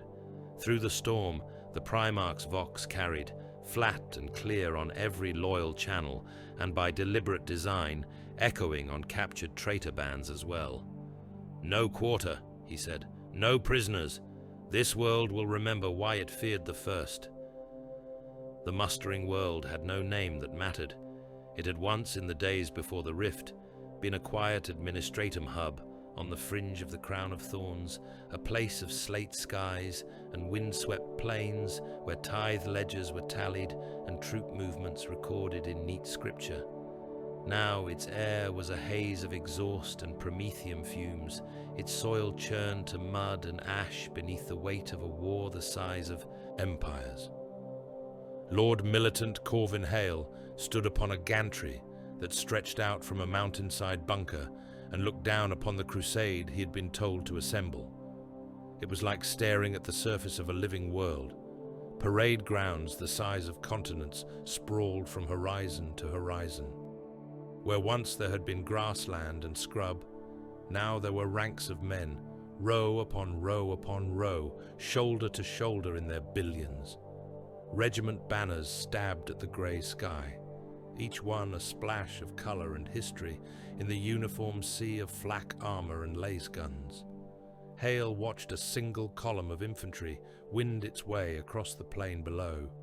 It marched for hours, and still its tail did not appear. They came from shrine worlds and agri moons, from forged dust habs and orbital hive stacks. Pale-skinned tundra fighters and sun-darkened desert veterans stood side by side. Some wore the well-maintained kit of crackline regiments. Others had uniforms held together by hope and string. Beyond them, in vast motor pools and on runways gouged straight into the earth, the armor of a dozen worlds sat in ranked lines. Lehman Russ squadrons, chimera columns, bane blades and shadow swords, their hulls marked with kill tallies and saint icons. Knight lances strode between them, each towering war engine a walking cathedral of steel, its banners trailing tales of honor and atrocity back to the age of apostasy. Further still, like mountains among hills, the god engines of the Collegia Titanica loomed. Their heads brushed the low cloud layer. Their carapace-mounted weapons were silent for now, prayer engines ticking over in preparation. Each step they took sent tremors through the ground that Hale could feel even on his high steel perch. Servitor trains moved endlessly between these elements, carrying munitions, fuel, and flesh. Munitorum adepts scurried like ants with slates and tally sticks, their robes flapping, their voices hoarse from barking orders. Vox towers relayed a constant roar of shouted codes and litanies. The din of this preparation rolled across the plains like a slow, unending thunder. Behind Hale, the bunker door opened with a groan of massive hinges. A gust of cold, filtered air doused him in a faint incense and the tang of machine oil. "You watch like a man trying to measure the ocean," said a quiet voice. Hale turned and snapped to attention before the Primarch. Lionel Jonson stepped onto the gantry without hesitation, as if its height and flimsy-seeming construction meant nothing. His armor made the steel flex, but he moved with the balance of a hunter crossing a high branch. Helm cradled in the crook of his arm, he looked out over the same sight Hale had been staring at, his eyes taking it in, and Hale knew, quantifying it, with a speed no mortal mind could match. Azrael followed a pace behind, robed and helmed, his presence heavy with the authority of 10,000 years of burden. Ezekiel came with him, his psychic hood humming softly, and behind them an escort of Dark Angel's veterans with bare, scarred heads and eyes like gun barrels. "My lord," Hale said. The lion nodded once. "How many?" he asked, gaze still on the plains. "Do you see, Lord Militant?" Hale knew the numerals. He had the Munitorum counts, but that was not the question, not precisely. "Enough to drown worlds," he said. "Not enough to make the attempt comfortable." The Primarch's mouth twitched. "Comfort has never been a factor in our wars," he said. "But you are not wrong on the first. This is the first host, the spearhead, the initial wave of the hunt." "The Munitorum has confirmed the tally," Azrael said, stepping to the Emperor's son's side. "By their reckoning, we have under arms upon this world, and the assembling fleets, the bodies of perhaps 3 full crusade armies, billions of guardsmen, tens of thousands of armor units, knight households that have pledged their banners, Titan maniples from 3 separate legios, all willing to bleed at your word. Hale heard the faint emphasis on the last phrase, all willing. It meant something more from a man who had sworn to hunt his own brothers to extinction. The Lion's eyes were on the Titans now, on the god engines standing in their slow, patient lines. Willing or not, he said, they will bleed. That is the nature of what we do. He turned, his attention shifting from the mortal swell to the Astartes gathered at the far end of the gantry. They were not many in number compared to the guard pouring across the world's surface, but their presence carved a clear space from the noise. Angels of death in dark green and bone, black and crimson, company captains, master sergeants, veterans bearing the kind of scars only centuries of war could give. And among them, darker still, stood the Risen. They wore armor that hurt to look at for men of the unforgiven. Hale had learned enough in recent days to recognize old patterns from the days of the heresy and before. The plate of the Risen was an uneasy fusion of that age and the present, broken and reforged.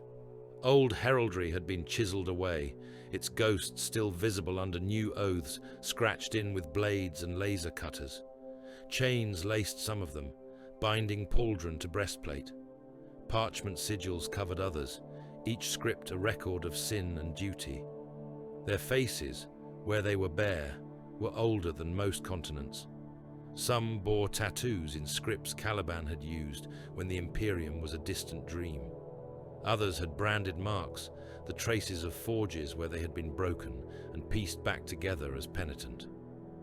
They stood together, yet apart, watched from a distance by other dark angels with a mixture of contempt and unease. "You're risen," Azrael said quietly, his gaze narrowing as he took in the warriors. "You have gathered more since we last spoke of them." "They gather themselves," the Lion replied. "They hear that. Their Primarch hunts, and they come crawling out of holes, out of covens, out of old forgotten wars. Some come to kill me, some to beg, some only to see if I am real. The reasons do not matter. If they bend the knee, they are mine again." "Yours," Azrael said, "not ours." The Lion glanced at him. "That is your first concern?"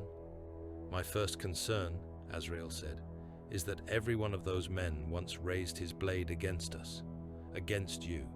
Many led others in apostasy. They butchered their brothers. They sold worlds to the dark gods. They murdered in your name while serving the enemy. We have hunted them for 10,000 years, tortured them, broken them, judged them. Now they stand in your shadow again as if those ages of sin can be wiped away with a word." The Primarch's gaze lingered on his sons for a moment, on their rigid backs and clenched jaws. Then he stepped closer to the Risen. Sir Malkiel met his approach head-on. He did not avert his eyes. He did not prostrate himself. He simply bowed his head by a fraction, one old knight before his lord. "Each of these men," the Lion said, speaking softly enough that those near had to strain to hear, "was indeed guilty of treachery, of cowardice, of worse. Each of them cut themselves from my legion with their own hands. I'm not blind to that, Azrael." "Yet you place them at the head of your assault cadres," Azrael replied. "You make of them your vanguard. You trust them to bear your standards. How are my brothers to accept this? How are they to make sense of 10,000 years of penance if those we bled to bring to heel now stride beside us as honored spearheads?" The Lion looked back toward the endless ranks of men. "Do you see those guardsmen, Azrael?" he asked. "They are blades, crude perhaps, but weapons. When they break, you replace them. You issue more. They are tools, necessary and finite. What is a broken blade to a man who can reach for another from the rack?" He nodded toward the Risen. "Astartes are different. My sons are different. Each one is a labor of decades. Each one is a fraction of a legion that will never be whole again. When such a blade breaks, you have two choices. You can discard the pieces in disgust and pretend you have less need of swords, or you can reforge them. They will never be as they were. The fractures will remain. But if the smith is skilled, the new blade may cut deeper. It may be more terrible than the first. Terrible, Azrael echoed. That is a strange word for you to choose. It is an honest one, the Primarch said. Look at them. Look at the men they will fight. From this height, the difference in scale between the Space Marines and the human tides below was almost comical. And yet Hale, who had seen the Primarch wade through a Chaos flagship's corridors, felt his skin crawl at the thought of those broken giants unleashed among the enemy. Terror is a weapon, the Lion continued, useful against mortals, useful even against our treacherous kind. The fallen who have turned the crown into their playgrounds will hear that their brothers, once damned, now hunt them in my name. That will breed fear. Fear makes mistakes. Mistakes make corpses. Azrael's jaw flexed. There is more than strategy at stake, he said. There is identity. The unforgiven have built themselves upon the hunt, upon the certainty that some deeds cannot be forgiven, that some sins demand suffering without end. If you repurpose our prisoners of millennia into spear points, what does that say of all that came before? Of the brothers we have removed permanently? The lion's eyes darkened. For a moment, Hale thought he saw something like pain there, flickering behind the iron. It says that you did what you thought you must in my absence, he said, and that in my presence, we will do differently. I do not invalidate your penance, Azrael. I expand its scope. Those who cannot be reforged will die in chains. Those who can will die on the field. The end state is the same. The path to it is better used this way. He stepped past the Supreme Grand Master, his attention already shifting. Come, he said over his shoulder. There is more to see. They left the gantry and descended into the heart of the command complex, a warren of hardened tunnels and vaults that had been repurposed into the nerve center of the crusade. Servitors clanked past hauling data stacks and ammunition pallets. Munitorum scribes clustered like carrion birds around any table where figures were being tallied. Astartes strode through the crowds like sharks among shoals of lesser fish, untouched, unimpeded. In the strategium, a hololithic representation of the crown of thorns hung above a sunken floor. Guard officers, Mechanicus adepts, and Astartes captains occupied stations around it, feeding in reports and pulling out assignments. Hale took his place at the mortal command node. Row 97 was already there, his mechadendrites interfacing with a bank of cogitators, his organic eyes flicking in asynchronous rhythm with the whirring red lenses that jutted from his skull. At a nod from the Primarch, servitors triggered a new display. The crown's systems burned in miniature. Each world had its own data glyphs stacked above it, like a halo of tiny scriptures. Population estimates, known hostile forces, industrial output, spiritual status, warp proximity.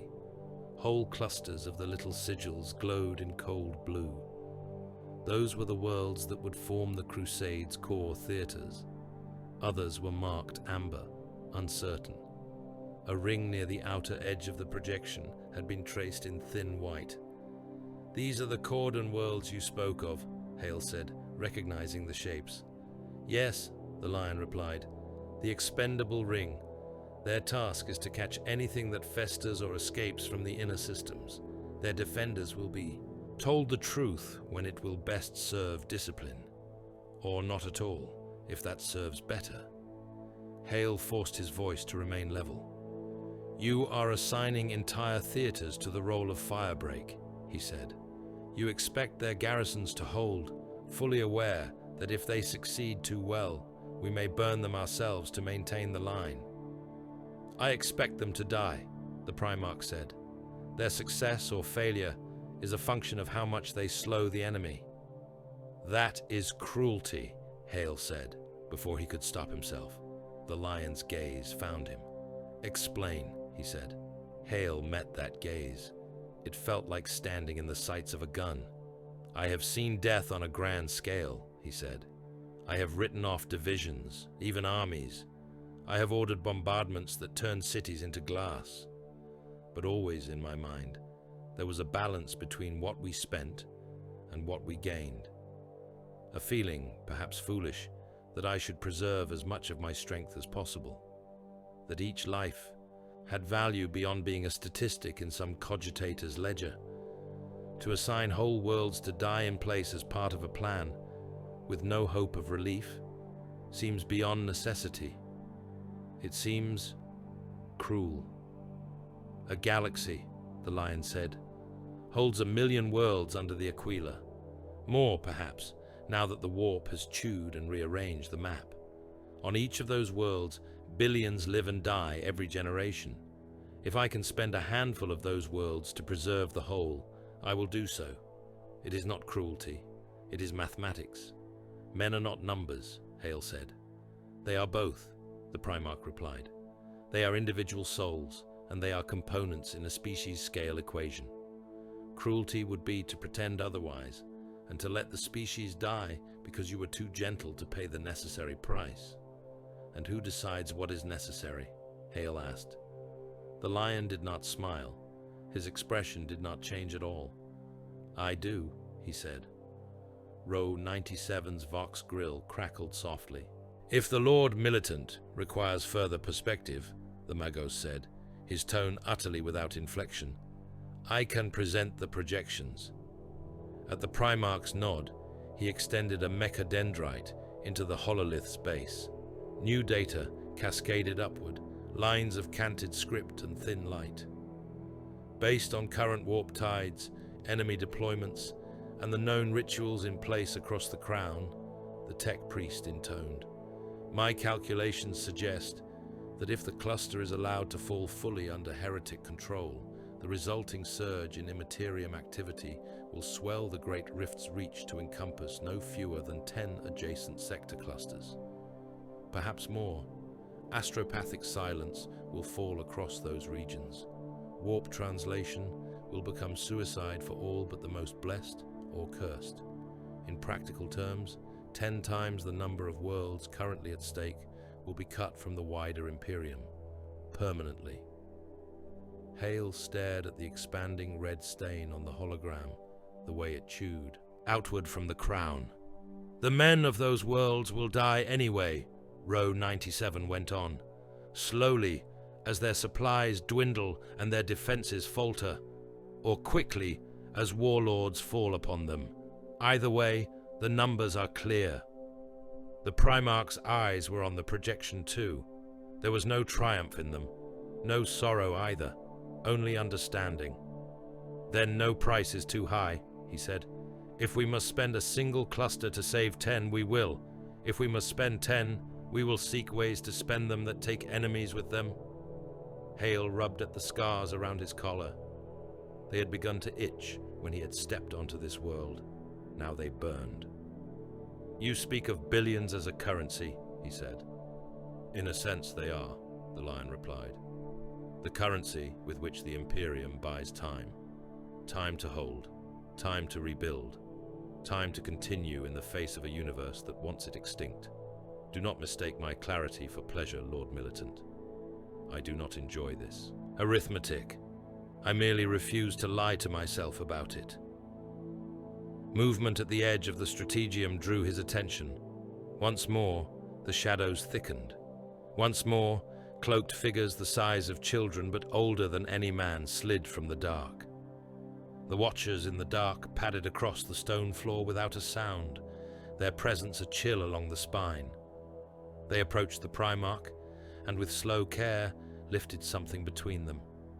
It was an icon fashioned from dark, ancient wood, a disc of oak, its surface polished smooth by age and touch. Calibanite script had been carved into it in tight, circling lines. At its center, a lion hunted a serpentine beast among stylized trees. Tiny, inlaid studs of dull metal marked its eyes. The lion took it in his hands. His thumb brushed the carved trees. I remember when this was made, he said. His voice had gone softer, distant, a trophy of a hunt, one of the great beasts, slain after it had devoured an entire keep.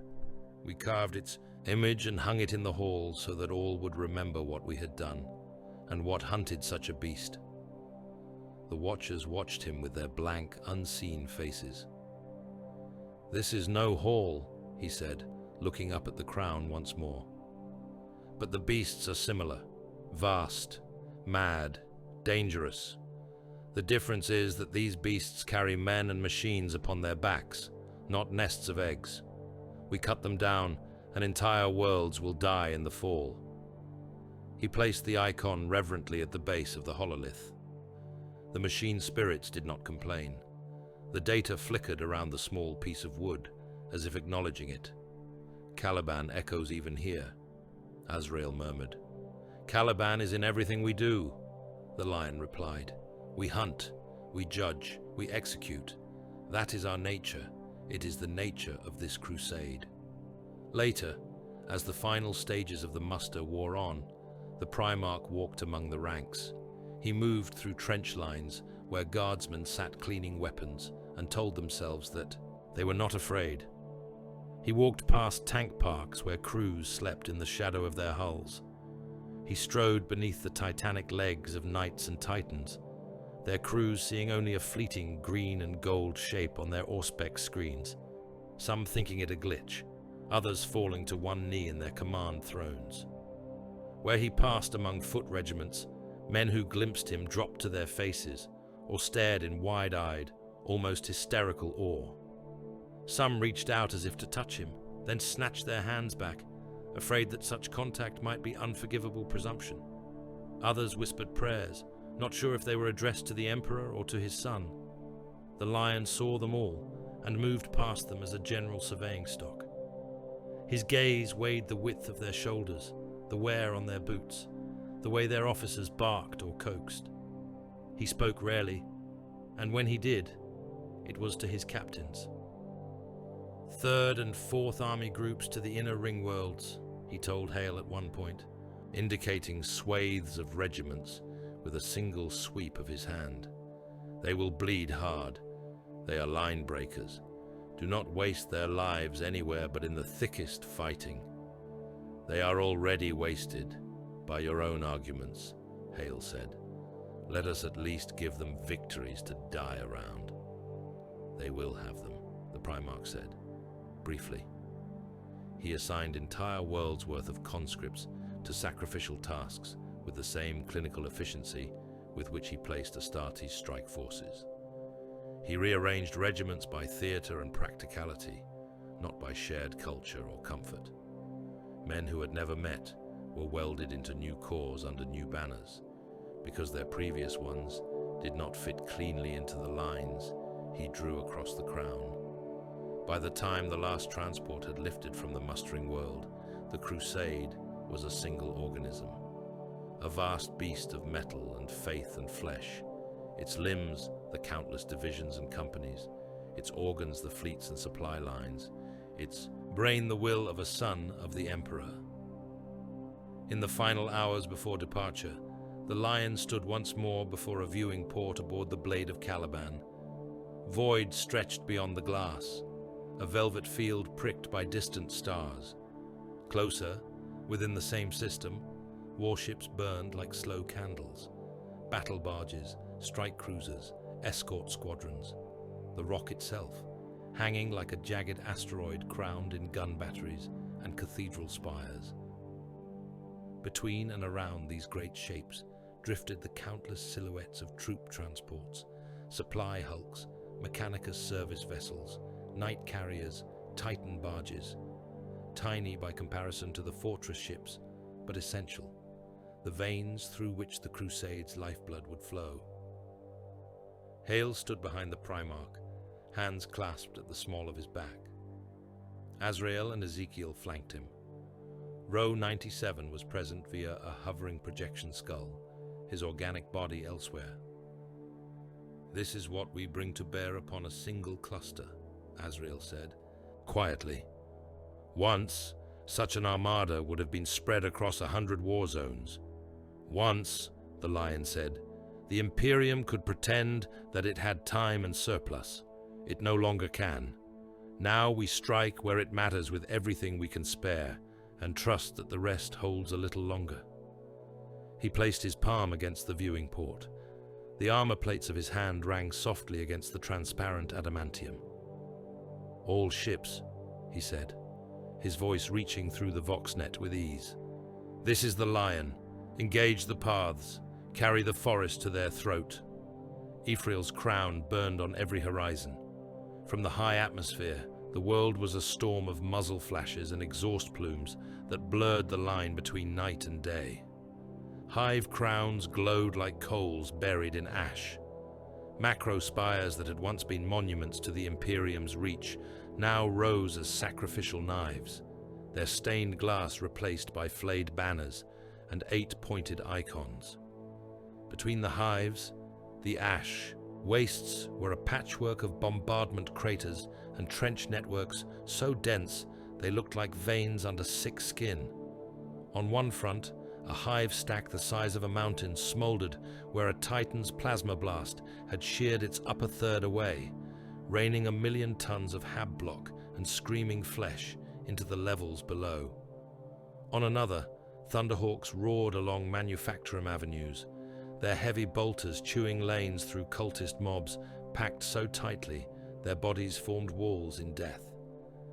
In the lower hive bands, where light had never reached even in better days, the war was fought by sound and smell alone, the roar of guns, the stench of promethium, the iron reek of blood. In the open wastes beyond the hive wall, a line of trenches ran for kilometre after kilometre, a jagged scar that never quite held. Guard regiments died by the division there, their corpses piling up against their own wire, ground under tank treads, thrown into shell holes until the mud itself became a slurry of earth and meat. Basilisk batteries thumped, their recoil shaking dugouts and collapsing fragile revetments onto the heads of the men within. Over it all, skycraft stitched contrails like scars. Sergeant Joran Val no longer knew which front this was for him. He had been pushed back so many times, shifted sideways from choke point to choke point, that the hive's interior had blurred into a single, corpse-choked labyrinth in his mind. This corridor was like the last one. Low ceiling, pipes sweating condensation overhead, wall panels scarred by lass fire and decorated with shrines to gods both false and true. The only difference was the way the bodies lay. "Step around, not over," he rasped to his squad, "unless you want to fall and drown in them." The bodies had piled knee-deep in places, cultists in rags stiff with dried blood, corrupted guardsmen with the old regimental colours burned away, and 8-pointed stars carved into their armour with knives, servitors that had been torn apart and repurposed as barricade filler, limbs had tangled with gear, laser guns jutting from heaps of dead fingers, bayonets catching at passing boots. Val's men moved like wraiths through that charnel trench. Their uniforms were indistinguishable from the filth, their faces hidden behind rebreathers and smeared visors. Some had wrapped strips of cloth around their boots to muffle the sucking sound of meat underfoot. All were thin, eyes sunken, movements jerky from exhaustion and stim abuse. They were not alone in the corridor. Bone-white giants advanced among them. The Deathwing moved at a steady pace, wordless and implacable. Their armor was the color of old ivory, its surfaces etched with script and iconography that caught the light of muzzle flashes, like frost. Each of them bore a storm shield or a massive two-handed blade. Some carried both, their warplate augmented with additional reliquaries and seals. Their helms were sculpted in the shapes of hooded visages and grim masks. Where they stepped, the corridor seemed to widen. Where they raised their weapons, the enemy died. Val hugged the wall as one of the Terminators passed close enough that he could have reached out and touched the ceramite. The machine spirit's low thrum vibrated through his chest. The giant's presence was a pressure in the air, as if gravity had briefly increased. A voxcaster somewhere behind Val blared with distorted abandon. "The first walk!" it screamed, the operator hoarse from repetition. "By order of Crusade Command, all loyal elements advance behind the Angels of Death. No retreat, no remorse. The lion hunts." Lasfire chewed at the shadows ahead. The Deathwing simply raised their shields and walked into it. Autocannon rounds that would have torn men in half lobbed sparks from their plates. Bolter shells exploded against their pauldrons, leaving smoking gouges in the bone. A rocket struck one Terminator square in the chest with a thunderclap. Armor plating buckling inward. The giant staggered back a single step, then resumed his advance, one massive hand pressing briefly against the crater to feel where the plate would need warpsmith attention later. Val's squad poured shots over the shoulders of that living wall. Men who had flinched from every muzzle flash for days now found themselves shouting battle cries, voices cracking as they followed in the wake of the silent bone-white line. "Move!" Val bellowed, shoving one trooper forward with the butt of his lasgun. "While they draw the fire, you are not wasting it." The corridor opened into a wider junction ahead, where half a dozen such passages met. The intersection had been turned into a killing ground, stacked with overturned hab furniture, looted plasteel, and welded bulkhead plates. Heavy weapon nests had been carved into the walls, muzzle flashes marking their presence like demon eyes in the gloom. Vox loudspeakers blared litanies to the dark gods, a harsh counterpoint to the Voxcasters' shrieked praise of the first. The Deathwing stepped into that storm. Their return fire was measured. No waste. Stormbolters spat in short, brutal bursts, each shell a tiny promise of oblivion. Enemy gunners were reversed into awful fountains. Cultists who had given their eyes and tongues to the warp were reduced to chunks of meat that slapped wetly against their own barricades. A gap appeared in the defensive wall, no larger than a doorway. The Deathwing went through it. Val did not see exactly what happened on the other side. He saw only the aftermath. A fountain of bodies hurled into his field of view by impacts that shook the deck. Skull fragments rained. A severed arm, fingers still tensed around a chainblade's grip, spun through the air and struck him in the chest. He swatted it away, more offended than shocked. "Forward!" he roared. "For the crown! For the first!" His men surged. Their boots slipped, but they did not fall. They passed through the gap left by the Terminators and found themselves inside the enemy's strongpoint, now a mess of smashed weapons, shattered cover, and butchered traitors. One of the bone-white giants stood in the center of the ruin, his blade dripping obscenities of color. He did not look at Val, but he nodded once in acknowledgement of the mortal presence. The cathedral spire of the false angel stood at the heart of the hive, rising from the eight-pointed nexus where the traitors had gouged their symbol deepest into the city's foundations. It stretched up and up through polluted air, its lower reaches ringed with bastions and gun turrets, its uppermost tiers spitting warp fire into the sky from fluted towers. It had been the shrine of St. Ephrael once. Pilgrims had come from across the crown to kneel on its marble floors and gaze up at murals depicting the emperor's triumphs. Choirs had sung of sacrifice and duty beneath its vaulted ceilings. Now its doors had been recast in brass, embossed with scenes of the emperor bound to a wheel of swords, his sons as carrion birds perched upon his shoulders. The plaza before those doors seethed with fighting. The lion had chosen this place with deliberate care. He came to it on foot, though transports and gunships waited at his disposal. He walked through a storm of bolter fire and last blasts, his armor already spattered with ash and blood from earlier engagements. The Emperor's shield drank the worst of the incoming fire in a haze of deflected energy, its surface alive with snarling lightning. Fealty hung at his side, humming like a caged star. Brothers fought around him, a moving ring of forest green and bone white. The Risen, in their scarred and patched plate, formed his direct guard. Blade Guard veterans marched in a close second ring, storm shields overlapping, swords held ready to strike. Combat squads of Dark Angels and their successor kin spread outward, pushing hard against the traitor perimeter. The defenders of the spire were a patchwork of filth, corrupted guardsmen in uniform still bearing the half-burned sigils of the Crown's regiments, cultists in chains and flayed skin tabards, their bodies pierced with too many nails and hooks, Astartes in scaled and spiked armor, their heraldry painted over with the marks of the dark gods, some bearing the faded greens of the first beneath layers of filth. Demonic things writhed among them, half-seen shapes bound to flesh and iron. The plaza's marble was already stained, lines of bodies demarcated where earlier charges had broken. The statues that had once flanked the cathedral steps had been hacked apart, their pieces piled into obscene cairns. The lion saw all of it, with one sweeping glance. "This will suffice," he said. Then he moved.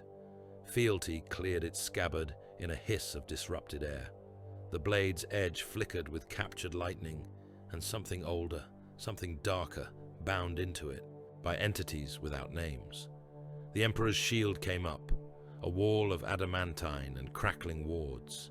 He hit the traitor line like a demolition charge.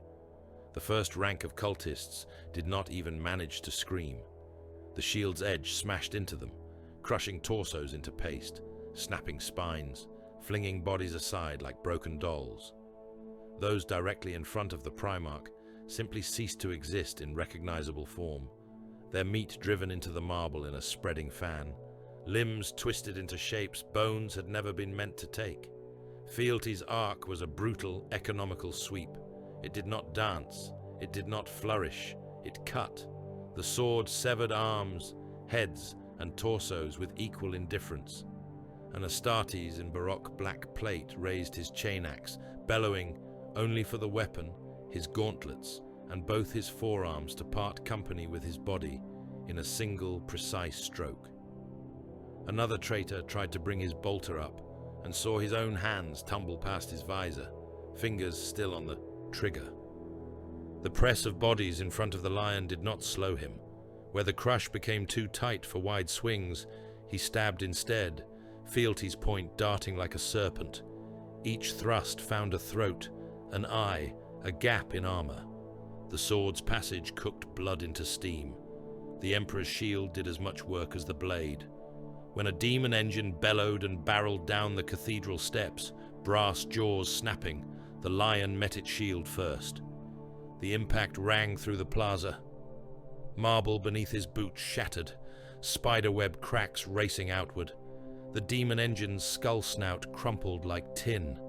The shield's edges bit into the abomination's flesh-metal skull, crushing it inward until ichor and molten brass exploded out in a fountain. The Primarch shoved, and the great machine toppled onto its back, its legs kicking futilely. Fealty punched down through its chest, pinning it to the stone, severing whatever foul covenant had tied demon to steel. The spire's defenders poured fire into the Primarch's position. Bolter shells detonated around him, some catching his armor and chewing ragged chunks from the plates. Last beams scored black lines across his pauldrons.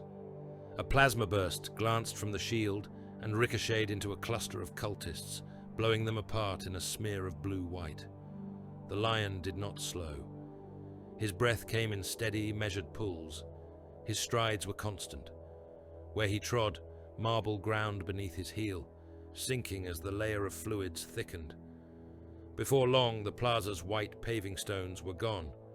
In their place lay an inch-deep slurry of blood, shards of bone, and pulverized flesh. Each step the Primarch took sent little waves rippling out from his boots. The spray painted his greaves, his cuisses, the lower rim of his breastplate. Behind him, his sons followed, their bolters barking, their own blades ripping open anything that survived the Primarch's passage. They moved in the narrow channels left by his footsteps, like men walking along a riverbank. Val saw it all from the edge of that tide. He and his squad had fought their way up through the hive interior, through levels that had once been Hab precincts for mid-tier administratum clerks. The walls there still had fragments of more civilized life clinging to them. Family pics in cracked frames, shrines to minor saints, bulletin boards from long-dead rota shifts. Now those corridors opened out into the plaza's lower edge. Varl emerged with his men into the storm, and for a heartbeat simply froze. He had thought the stories of Primarchs exaggerated. How could they not be? In the Schola, they had been presented as golden demigods, striding across battlefields untouched, their enemies falling in neat rows. Varl had always assumed there was a kernel of truth there, wrapped in a great deal of church florid. The figure at the plaza's center bore no resemblance to those smiling icons. The lion was butcherwork in motion. He tore a chaos, Marine's head from his shoulders with a shield strike that left nothing of the neck but a burst of red vapor and a spray of spine fragments. He cleaved a Terminator in blackened plate from helm to hip, fealty cleaving armor and bone and the demon fire that had wormed through both. He stamped on the chest of a downed traitor and crushed ribcage, heart and lungs into a single flattened smear. A cultist tried to stab at his knee joint. The blade scraped against ceramite and broke. The lion did not even glance down. His backswing took the man at the waist, upper body spinning away, lower legs standing for a moment longer before toppling. Varl felt something inside him break. Not his courage. That, if anything, solidified, settling into the cold certainty that there was no room left to run, no world beyond this one that mattered. What broke was the image he had held of what a Primarch was. The noble angel, the saint, the father made perfect. The thing in the plaza was not an angel. It was a predator, an apex hunter in human form. Its mercy was the speed of its killing. Its compassion lay in the fact that it never slowed to prolong any agony. It did not rejoice in the slaughter, but neither did it shy from it, or flinch, or hesitate. The scream that rose above the din came not from a mortal throat, but from vox speakers amplified to painful levels. Leon! A figure barreled down the cathedral stairs, trailing a cloak of tanned skin and ragged banners taken from conquered regiments. He was tall, Astartes tall, his armor a corrupted echo of the Dark Angel's own. Faded green showed beneath plates that had been hammered into new, jagged shapes. His helm was bare, revealing a face cross-hatched with ancient scars and newer warp-burned brands. His eyes burned with a furnace light that was not entirely his own.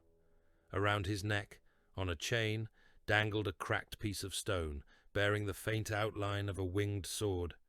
He waded through his own troops, hurling cultists aside, kicking lesser men out of his path. Bolter in one hand, chain axe in the other, he carved himself a corridor through which he could reach the Primarch. "Lion!" he roared again, saliva flecking his lips, vox augments turning the word into a bellow that shook dust from the spire's facade. "Do you know me? Do you remember your son?" The lion turned. For a moment, the world narrowed around them. Gunfire fell away to a dull roar. The air throbbed with a pressure that made mortal ears ache. "I remember," the Primarch said. He did not say the traitor's name. For a second, the Chaos Lord's manic grin faltered. "I was at the tower when you turned your back on us," the corrupted Marine spat, trying to drag some kind of advantage from memory. "When you chose terror over Caliban, they whispered that you were dead, that you lay upon the rock in a coma. They told us you were beyond reach. Now you come walking again and think you can command us. Like hounds?" He spread his arms, chain axe whirring. "Look what I have built in your absence. A world carved to the mark of our true lords. An army of billions, titans bearing the eye. You left us. We chose gods who did not." The lion walked toward him. The Chaos Lord's mouth twisted. "Parley then," he said. "Let me speak before you swing, father. Hear my terms. I would have you kneel before—" The Primarch's free hand moved. For a heartbeat, Varl thought he had simply backhanded the traitor. The motion was that quick, that casual. Then he realized that the Chaos Lord's words had stopped, not because he had lost his train of thought, but because his throat had gone. The lion's fingers closed around the mutated Astarte's neck with crushing force. Bones cracked under his grip. Warp-swollen cartilage squealed. Flesh tore. When he ripped his hand back, he took the traitor's larynx with it, along with a ragged wedge of muscle and a section of reinforced spine. The Chaos Lord fell to his knees, both hands flying to the hole in his throat. He gurgled soundlessly, blood geysering between his fingers. The lion did not grant him the mercy of a finishing stroke. He hurled the body instead. The Primarch flung the still twitching traitor forward as if he weighed nothing, using him as a battering ram. The corpse crashed into the knot of cultists and corrupted guardsmen that had clustered behind their champion, bowling them over. Bones broke on impact, heads snapped back against stone. Those close enough to be struck by the dead man's spurting blood screamed as warp taint in the fluids burned their skin. Fealty followed, a silver arc that cut through the tangle of bodies, severing limbs and heads indiscriminately. Farl flinched as the traitor champion's ruined form bounced and came to rest not 10 strides from his position.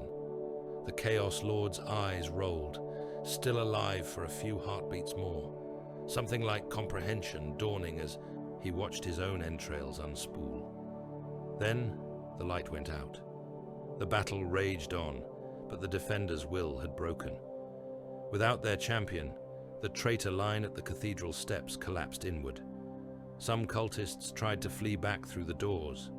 They found them blocked by their own elites, those Astartes who chose to stand and die rather than submit. Others threw down their weapons and tried to kneel, hands raised, mouths forming pleas. The lion did not see them, or if he did not recognize their gestures as anything but another movement of the meat around him. "Advance," he said over the vox, "no quarter." On another front, deep in the hive's lower levels, something worse than men clawed at reality's skin. Demon flesh bulged from walls and floor, pushing aside metal and stone like paper. Mouths opened in the air, screaming without lungs. Warp fire gouged at the darkness, turning steel into puddles of bubbling slag. A company of guardsmen, their positions already overrun, fought a hopeless holding action against the encroaching unreality. Hale watched the real-time feeds with a tightening in his chest. "Those positions are ours," he said to the vox-pict, the words grinding out. "Those men are ours." The hololith before him showed red, pulsing masses where the demonic presence had breached, like tumors on the hive's schematic cross-section. Blue imperial runes flickered inside them, the last signals of allied formations. The lion's voice came through the link from his own tactical channel, steady even over the background cacophony of battle. "They will not remain ours," he said. "In moments, those men will either be dead or worse. The lower levels will become a nest. From there, the infestation will climb, and we will be fighting demons in every habstack on the planet." "There are other options," Hale said. "We can pull back whoever we can, seal bulkheads, flame the corridors, give them a chance to withdraw in order." "A chance," the Primarch repeated, "which will cost us time, which will allow the infestation to spread, which will turn an obvious target into an insidious one." "No." Hale's hands clenched on the edge of the display. "Then what?" he asked. "Macro battery Sigma on the blade," the lion said without hesitation. "Target the coordinates I am transmitting. Fire for full penetration. No safety protocols." Hale's blood ran cold. "Those coordinates are friendly positions," he said. "Those are guard companies, loyal men." "For the moment," the lion said, "they are also beneath the breach. Their sacrifice will cauterize the wound." "Lion," Hale snapped, forgetting title, forgetting rank. "Those are tens of millions of souls. I will mourn them when this world lives," the Primarch replied. "If it dies, they died for nothing." The command to the macro batteries went out. In orbit, the blade of Caliban pivoted her immense bulk, gun decks along her flank, aligned with the coordinates sent from Surface Command. Gates opened in the ship's armor, exposing the throats of cannons larger than cathedrals. The first volley stared down the planet like a god's disapproval. The shells plunged through atmosphere in blazing arcs. They hit the hive's lower levels with the force of falling moons. The demonic infestation, still clawing outward, was suddenly the center of a sun. Stone, steel, flesh, and warp, matter all vaporized in an instant. Shockwaves tore through a dozen strata, flattening chambers, collapsing corridors, turning trapped air into scything shock fronts that shredded lungs. Guard companies vanished. Their last recorded transmissions were a single rising scream as everything around them became light and heat. On the hololith, the pulsing red masses flickered. Some went out, others shrank, their growth stalled, raw wound edges burned black. Hale swallowed his protest. The taste of ash filled his mouth. Back at the spire, the last organized traitor resistance disintegrated. The cathedral doors blew inward under repeated melter charges and crack grenades, their brass faces sagging inwards like wax. Astartes stormed through the breach, bolters clearing the nave in disciplined sweeps. The interior was as corrupted as the exterior. Frescoes depicting the emperor and his sons had been overpainted with scenes of carnage. The altar had been turned into a butcher's block. A statue of the emperor, carved in flawless white stone, now wore a crown of barbed wire. Beside him, a newer figure had been raised. It was the lion, or something that might have been meant to be him. The sculptor had given the carved Primarch a sneer, his features twisted with contempt. His sword was held not in defense of the weak, but plunged into the back of a kneeling supplicant. At his feet lay shattered aquilae and broken chains. In one hand, instead of a shield, he held an 8-pointed star. The lion looked up at his own face. For a heartbeat, the battle's noise seemed to recede. Even the traitors hiding in the gallery shadows, sniping until the last, paused. Then the Primarch leaped. He crossed the nave in a single bound that would have torn mortal muscles from bone. Fealty flashed once, slicing through supporting struts as if they were straw. The Emperor's shield hammered into the statue's chest. Stone cracked. The mockery swayed. With a roar that was not quite human, the lion drove his shoulder into the carved figure's midsection and heaved. The statue toppled. Its collapse was a slow, ponderous thing that nonetheless shook the entire spire.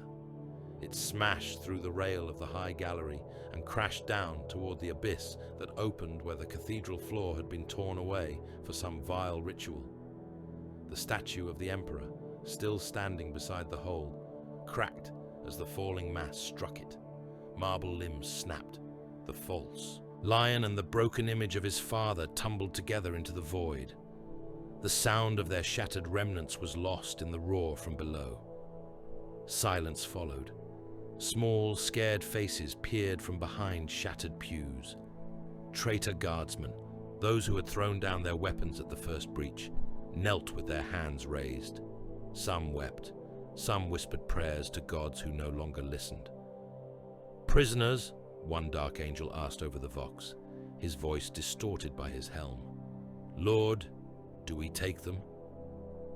The lion stepped to the edge of the abyss and watched until the last fragment of the statues was lost in the darkness.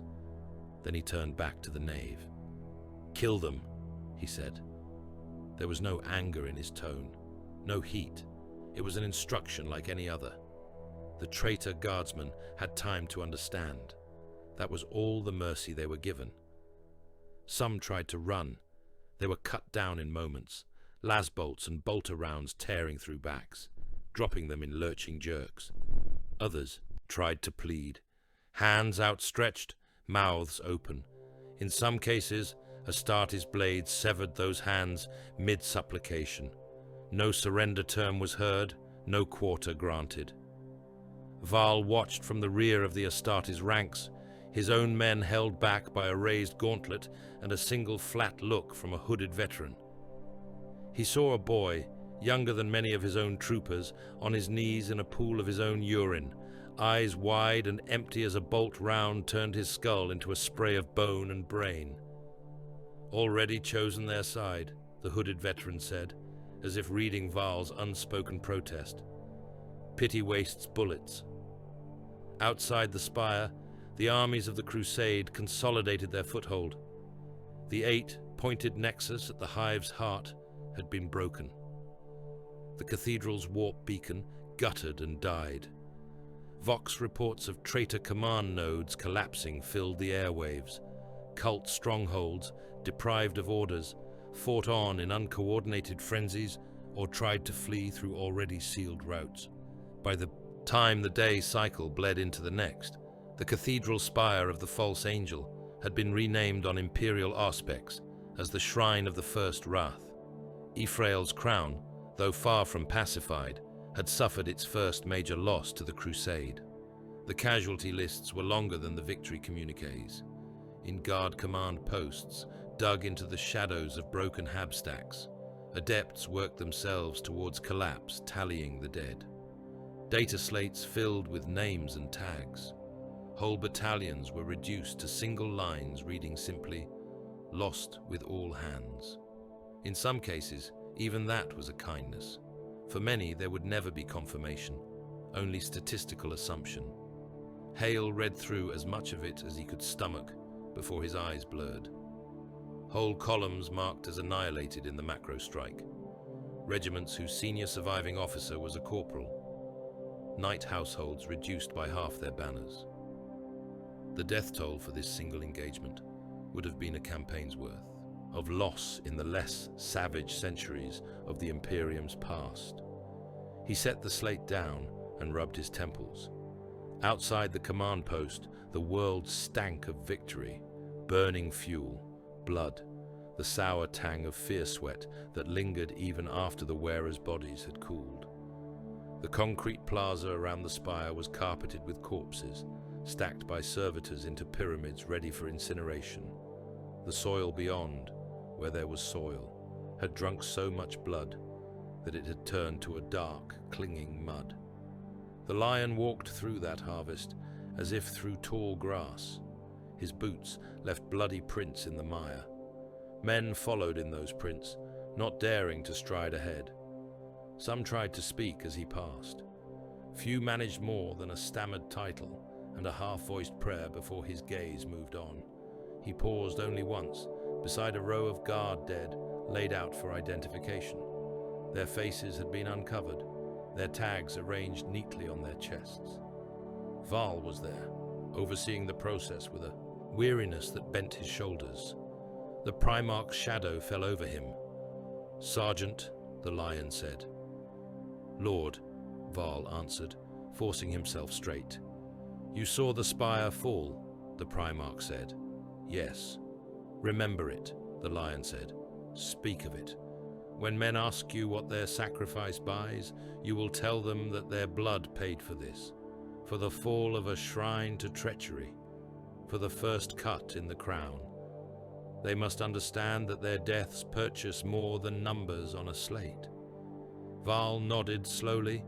He thought of the boy in the nave, of the macro strike that had erased tens of millions of his own, of the Primarch tearing out a traitor's throat with his bare hand.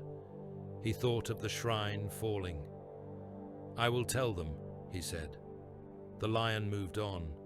Behind him, the armies of the Imperium dug in around their new foothold, their banners snapping in a wind that stank of smoke and char.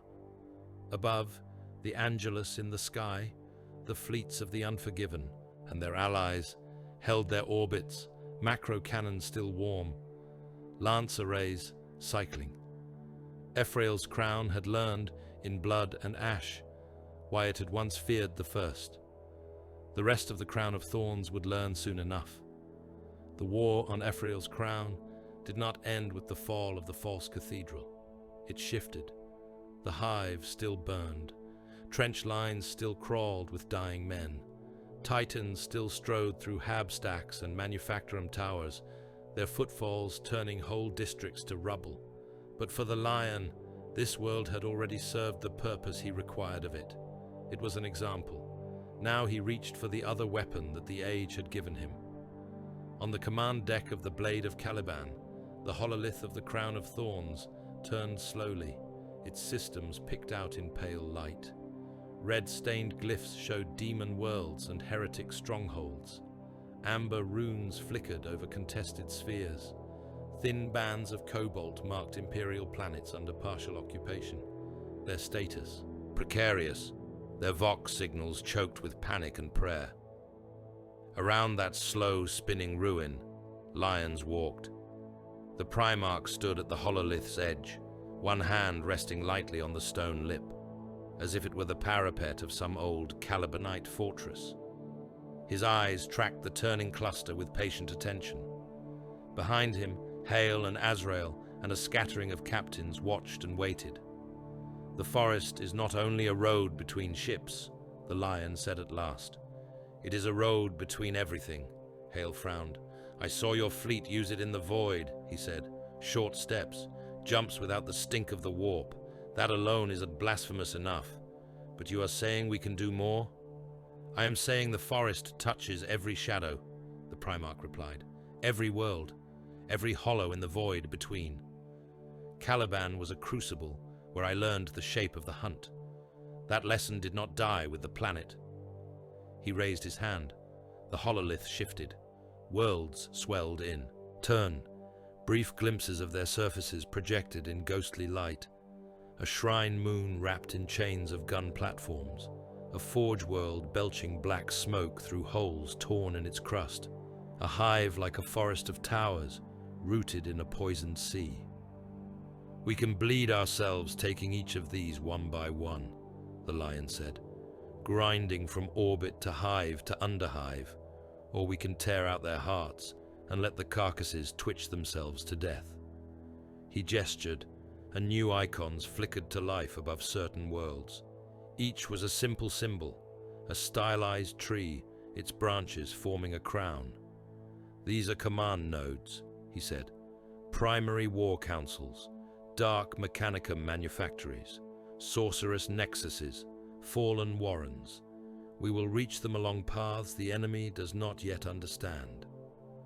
Hale watched as some of the cobalt worlds, those under partial occupation, were ringed in faint shadow in the display, then dimmed, their priority lowered.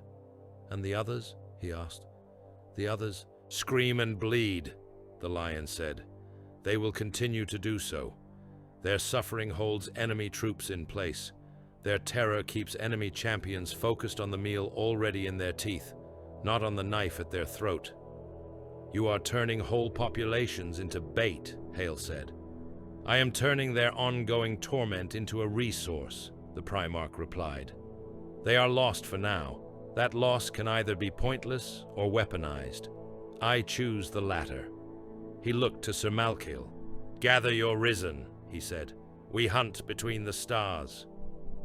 The command bunker on Kesserine Reach had no windows, only auspex slits and picked screens showing the world above. It was buried beneath kilometers of rockreet and adamantium, a knot of chambers where Lord Commander Varant had crafted his little empire. From here, he had directed legions of corrupted guardsmen and mercenary warbands, his forces grinding down what remained of the loyalist resistance in the upper Hab bands. He sat at his strategy table, palms resting in pools of cold light, watching as the most recent reports came in. Loyalist pockets extinguished. Manufactoria fully converted to war production. Cult numbers swelling. It was going well. He was still thinking that when the trees grew from the walls. It began as a darkening of the far end of the main chamber, a shadow that did not move with any of the glow globes or the hard white strip lights overhead. Varant's first thought was that a lumen had failed. His second, that some scrap of demonic nonsense was bleeding through from the shrines above. Then the shadow thickened. The flat wall bulged outward, not like stone, not like metal, like bark. Cracks crawled across the surface. Not fissures, but grooves, spiraling upward in patterns that could not be read. The walls split without sound. There was no screech of tortured metal, no roar of explosives. The strata simply parted down a central line, peeling back like the lips of some vast wooden maw. Beyond was not more bunker. Beyond was forest. Trunks rose into a darkness that did not belong underground. Their bark was black and glossy, veined with faint green lights. Branches intertwined overhead, a canopy woven so thick that even the ghost light seeping from the bunker could not penetrate it more than a few arm lengths. The air that rolled into the command center carried the scent of damp earth and old leaves. It stank of Caliban, though no one present knew that name. Varant stared. "Seal the chamber," he snapped. "Now! Now!" The void shield field at the chamber's core flared, trying to reinterpret this intrusion as a physical breach. Warding runes glowed along the ceiling, their inscriptions hissing in protest. The chamber's doors slammed shut. Gun servitors pivoted in their restraints, heavy barrels tracking toward the impossible wood. The first giants emerged from between the trees. They came in a line, a dozen dark shapes stepping from shadow to steel. Their armor was forest green and black, the edges scratched and worn, the surfaces inscribed with oaths and scars. Some bore chains linking pauldron to breastplate. Others had strips of parchment nailed to their plates, the script upon them dark with dried blood. They moved like they had always belonged in that room. Servitors opened fire, the sound hammering at the stone. Heavy rounds stitched the air with tracers, a storm of metal. Bullets sparked from plate. Explosions flared along the intruder's flanks. The giants snapped into return fire with an ease that suggested they had done this too many times to find it interesting. Bolter shells tore through gun nests. Servitor heads popped like rotten fruit. Flesh and metal fragments pattered down across cogitator banks and map slates. Varant groped for his sidearm with numb fingers. "Kill them!" he shrieked. "By the dark gods, kill them!" The nearest giant turned. The lenses of his helm were a cold, unhealthy white. In the low light of the bunker, they seemed to glow from within. Under the green and black paint of his armor, beneath the fresh sigils, Varant glimpsed faded markings. Old script, old colors. Something like recognition stirred in the traitor's gut. A memory from half-remembered scholar days. Stories whispered in dormitories. Old hololiths of a winged sword and the knights who bore it. Then Malkiel raised his bolter and erased Lord Commander Varant's head from the conversation.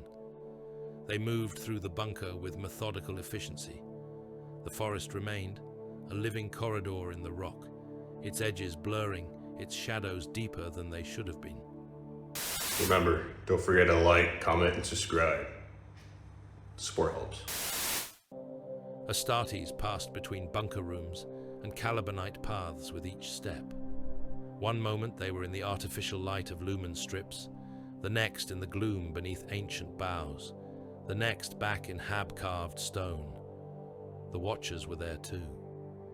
Malkiel heard them more than saw them. Tiny footprints in the leaf mold, moving parallel to the squad. A whisper of cloth that might have been branches shifting in a wind that did not exist. Furtive movements at the edge of his vision.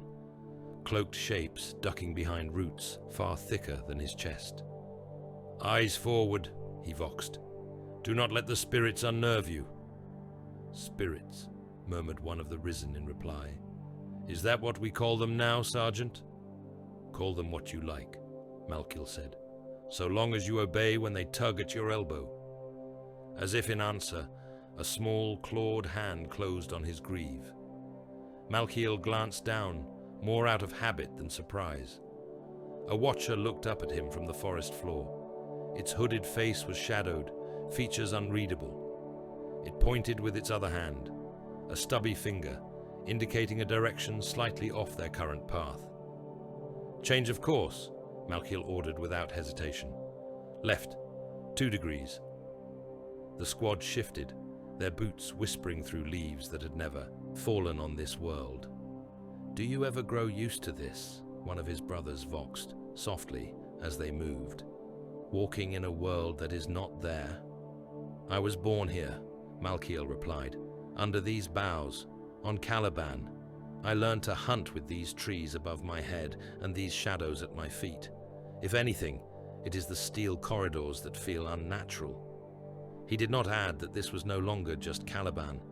The forest smelt right, the damp loam, the rich rot of fallen leaves, the tang of sap. But there was something else threaded through the scent now, a faint, acrid edge that had not been there in his youth. A metallic taste on the air, the warp's distant stink. He pushed that thought aside as they stepped out of the tunnel of wood and back into hard steel. Another bunker, another command post. Panicked traitor officers looked up from their charts and slates, mouths opening, hands going for sidearms.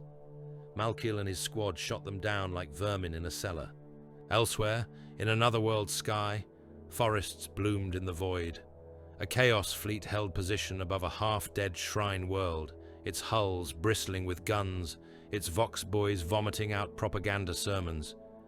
The admirals believed themselves safe. Warp havens had been carved here, pockets of comparative stability amid Nihilus's seething madness. They had occultists chained to their navigator posts and demons bound into their engines. They trusted in rituals older than most sectors. The forest came for them anyway. To the Auspex slaves chained in the heretic flag bridge, it first appeared as interference, static, anomalous readings that their machine spirits could not pass. Then, as the data resolved, the screens showed a shadow spreading in the void around them. Trunks the size of void ships stretched in impossible arcs between stars, branches twined, forming avenues of darkness lit by embers of distant suns. Leaves flickered in unfelt solar winds. Out of that woodland void sailed emerald hulls. The Crusade strike flotilla appeared within knife range of the traitor formation, not at the edge of their watches, not flagged by any warp translation signature. One moment, there was only the familiar, comforting madness of the rift. The next, there was the blade of Caliban, her gun decks already cycling. Macro shells tore into the heretic line at spitting distance. Lance batteries punched through armor and out the other side, carving trails of white through space. The Chaos ships flailed, firing in every direction, their gunners blind with shock. The forest swallowed them. On a third world, where dark Mechanicum forges had chewed a continent down to bedrock, the sky tore open into branches. The manufactorum of Karas 9 was the size of a small country. Its furnace stacks rose like black fangs into a sky thick with oily smoke. Rivers of slag flowed between factory complexes, their surfaces crusted with the bones of servitors that had fallen in and been allowed to burn. Titan frames stood in cradle scaffolds, their limbs half-formed, their chassis riddled with chanting priests and cabling. In the central fabrication shrine, a greater work crawled toward completion. A war engine whose outline hurt the eye, plates of metal that grew like scabs over weeping warp wounds, guns that were not guns, but mouths. Arrays of sensorium that were tiny, screaming faces set into steel. Its architect, a dark magos who had long since abandoned the need for a human name, hovered on a spidered array of mechadendrites above his creation. His mind sunk deep into its growing machine soul, stitching demon and engine together with blasphemous sutures. He did not notice the forest until its branches cracked the roof. Stone sheared and fell in dusty avalanches. Slabs of rock and metal crashed down onto the manufactorum floor, smashing lesser machines to slag and paste. The greater engine shuddered as debris bounced from its nascent carapace. Through the newly torn hole, the canopy pressed. Black bark and pale leaves thrust into the shrine, as if some great tree were forcing its way into a space it had never been meant to inhabit. Roots snaked down the walls, splitting plasteel and stone as easily as old soil. A path opened between the trunks, a tunnel of shadow that led from nowhere to the heart of Karas 9. The lion walked down it. He emerged from the trees at the head of a spear of Astartes, his armor catching the sick furnace glow and turning it to balefire. The Emperor's shield peeled as debris bounced from its rim. Fealty sang in his fist. "Seize the data shrines," he voxed to his sons. "Destroy the assembly cores. Leave the lesser forges as wreckage. We will not waste time with sabotage when annihilation can be done in moments." Dark Mechanicum adepts scrambled to respond. Their bodies were a mess of limbs and cables, their once human forms buried beneath plated exoskeletons, servo limbs and grafted weapons. Static screeches of Binharic outrage burst from their Vox speakers as they triggered emergency protocols. Turrets descended from the ceiling on gimbaled arms, guns spinning up. Servo skull swarms dropped from gantries like clouds of stinging insects. Tech thralls shambled forward, their movements precise and jerky, hands reshaped into tools that could just as easily gouge out eyes as twist valves. The lion's reply was simple. He sprinted. Titan frames towered on either side, their metal skeletons rattling under the recoil of the battle below. Traitor tech priests scrambled through their guts, trying to flood the floor with arc lightning or poison gas.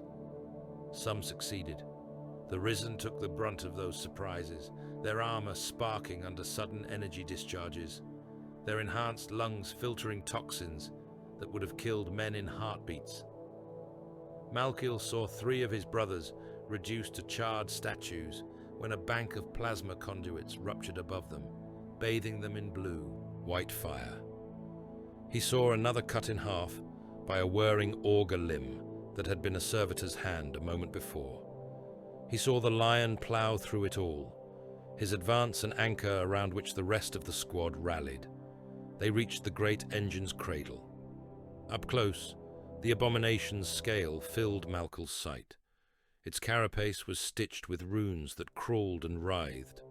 Chains drooped from its limbs, each link bearing a screaming, bound spirit.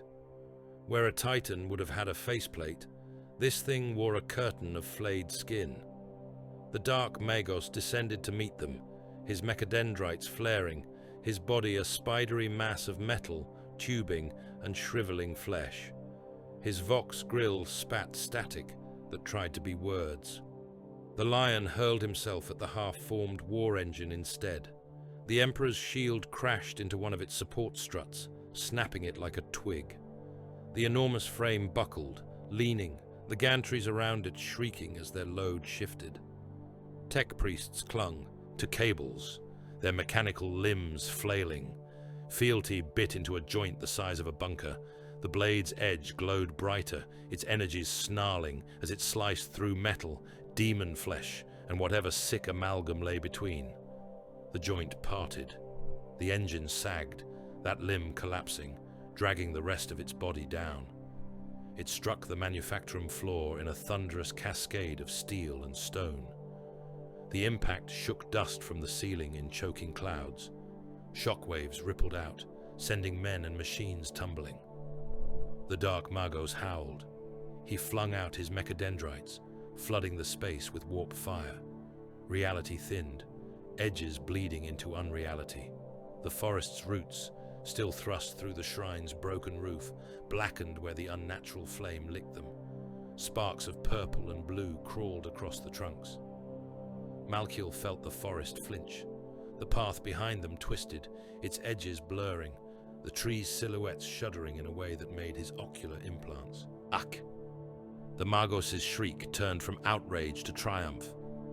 "I see your pathway now," he gibbered, his many eyes focused not on the lion, but on the roots and branches.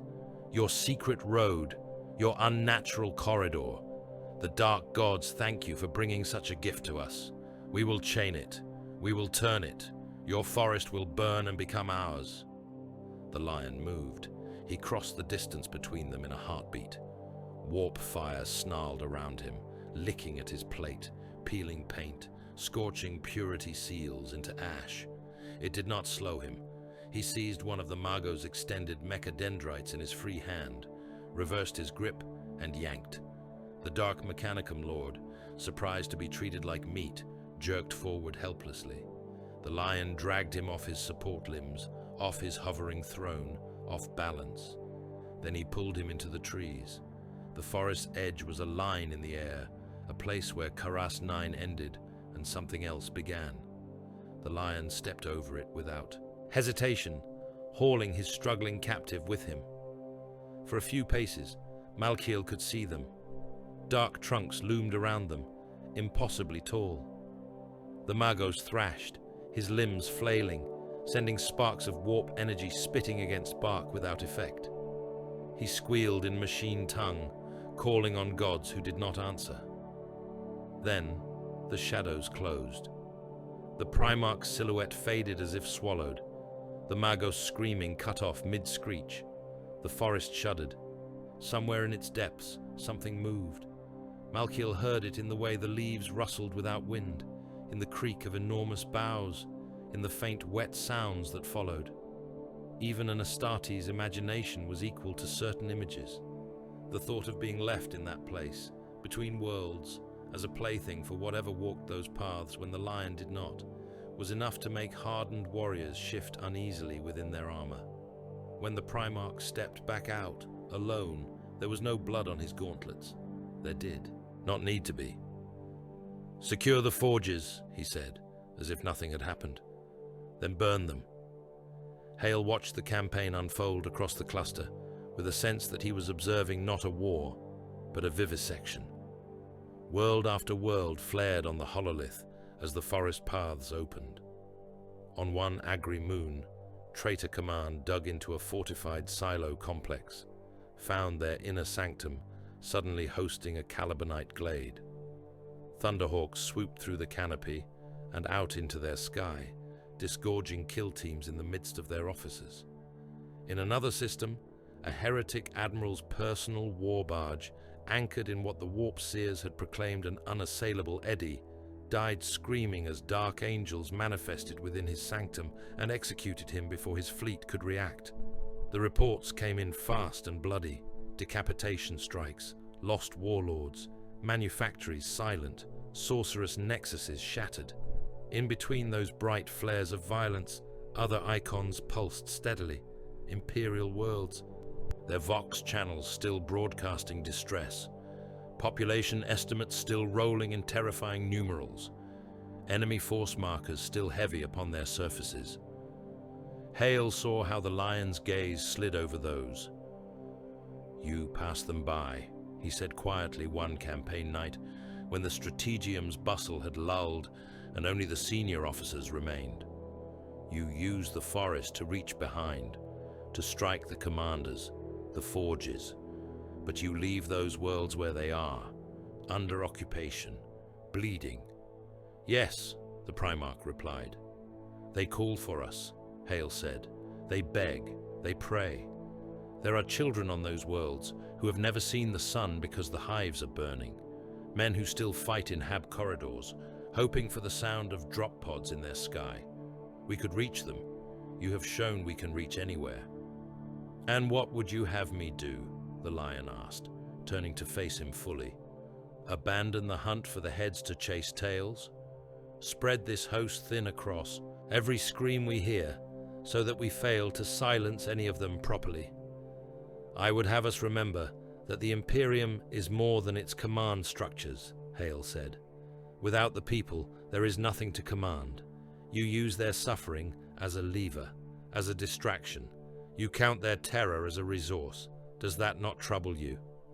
The lion's stare was old forest shadow. "They would suffer regardless," he said. "In this way, their pain has purpose. The enemy is not a simple beast to be clubbed. It is hydra-headed. If we chase each head as it bites, we lose. If we strike at the hearts that beat behind the heads, we may yet win. Those worlds you weep for will occupy thousands of heretic warriors, hundreds of ships, dozens of sorcerers who must control and harvest them. That is strength not turned against our thrust. I will mourn them when there is time. Now there is only the knife. Malkiel, listening from his place by the hololith's edge, felt a coldness settle deeper into his secondary hearts. Later, as they walked the forest path between raids, he voxed to the brother padding along at his side, a veteran whose name had once been something else and was now simply Jerick of the Risen. "Does it feel to you," Malkiel asked, "as if the Primarch is testing something?" Jerick grunted. "He tests everything," he said. "That is what commanders do. They probe, they adjust, they refine." "I do not mean strategy," Malkiel said. "I mean this." He gestured around them with one gauntleted hand. The path wound between trees whose trunks were wider than fortress towers. Their bark drank light. Strange, pale growths clung to the branches, swaying as if in a wind. The ground beneath their boots was springy, leaf litter and old bones mixed together. Sometimes they passed familiar landmarks, a certain twisted root, a fallen trunk marked with an old hunter's sign, echoes of Caliban. Other times, the forest shifted in, ways that hurt the mind, trunks leaning at impossible angles, branches forming archways that suggested different gravities on the other side. "He walks these ways as if they have always been here," Malkiel said. "He pulls ships along them, armies. He drags his enemies into the dark and leaves them. Each time he does so, I feel a deepening, as if the path grows easier, as if the forest learns us as much as we learn it." "And you fear being studied," Jerick said. "I fear," Malkiel replied, "that this crown is not only a battlefield, it is a testing ground for his power, for our obedience, for whatever those watchers whisper behind our backs." As if summoned by the words, one of the small robed shapes trotted out from behind a root and fell into step beside them. It did not look up. It did not speak. It simply walked, its tiny feet leaving no marks in the leaf mold. "You worry too much," Jerick said, though there was unease in his tone. "We were given a second chance. If it involves walking roads that make our skin crawl and fighting in places that do not exist, that is a cheap price to pay." Malkiel did not answer. Ahead, the Primarch walked alone. He moved with the same sure step here that he did on Ferrocrete and Steel. The forest seemed to lean toward him. Branches shifted overhead, letting in a light that came from no identifiable source. Roots curled out of his path before his boots could snag. Voices whispered in the leaves. They were not words at first, just sibilant susurrations, like wind. Then, as the lion passed beneath a particular arch of branches, the sounds coalesced.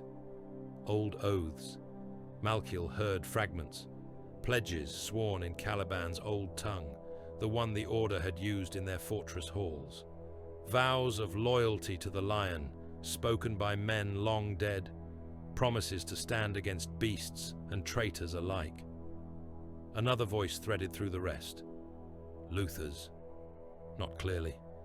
Not as a spectre standing among the trunks, but as an echo, a remembered cadence, a man's earnest conviction speaking of human frailty, of the need to protect their home, of the fear that terror would always see them as tools, never as equals.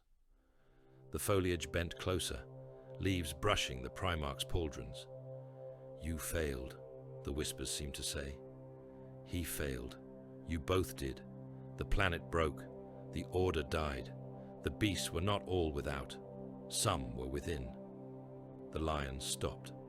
For a long moment, he stood in that spot, head bowed slightly, the weight of 10,000 years of betrayal and guilt pressing through the bark and sap around him. When he lifted his gaze, his eyes were colder. "This hunt is not penance for Caliban," he said, whether to the forest or to himself. "It is continuation. The beasts grew larger, the woods grew wider, but I remain what I was. Your judgment is nothing to me." The forest rustled. The whispers faded.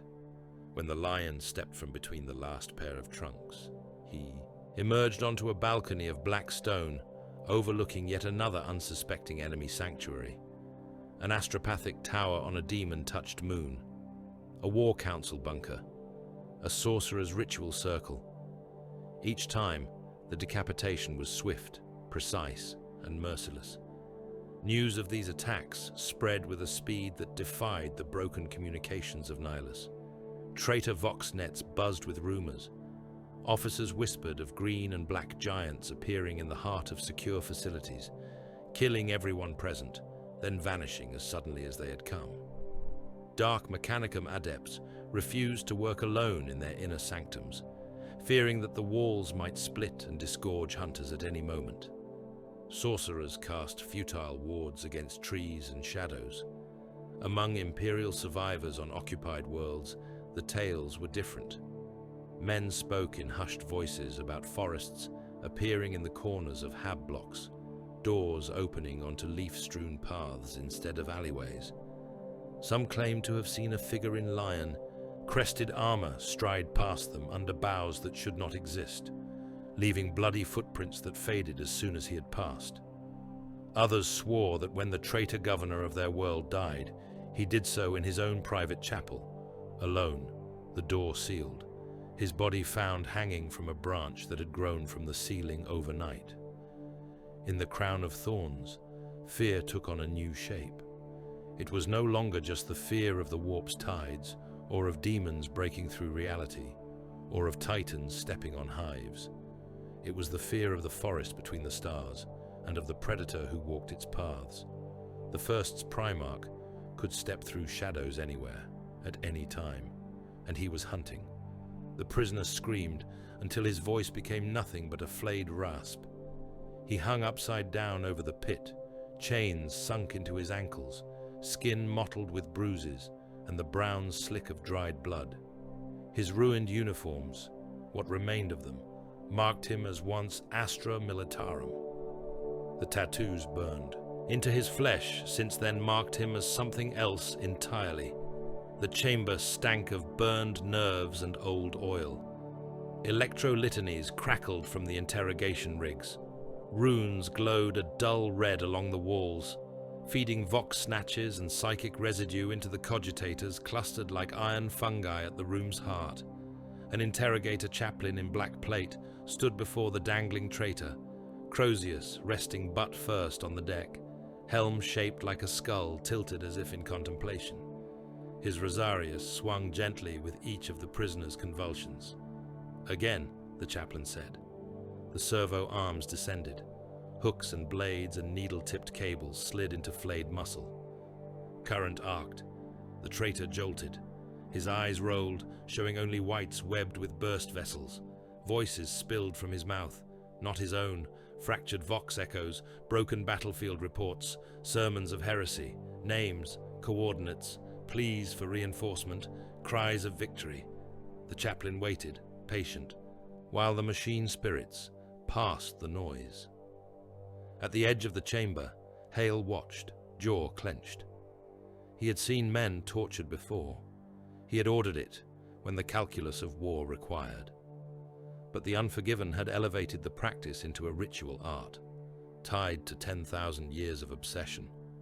Their interrogator chaplains did not revel. They did not flinch either. They simply worked.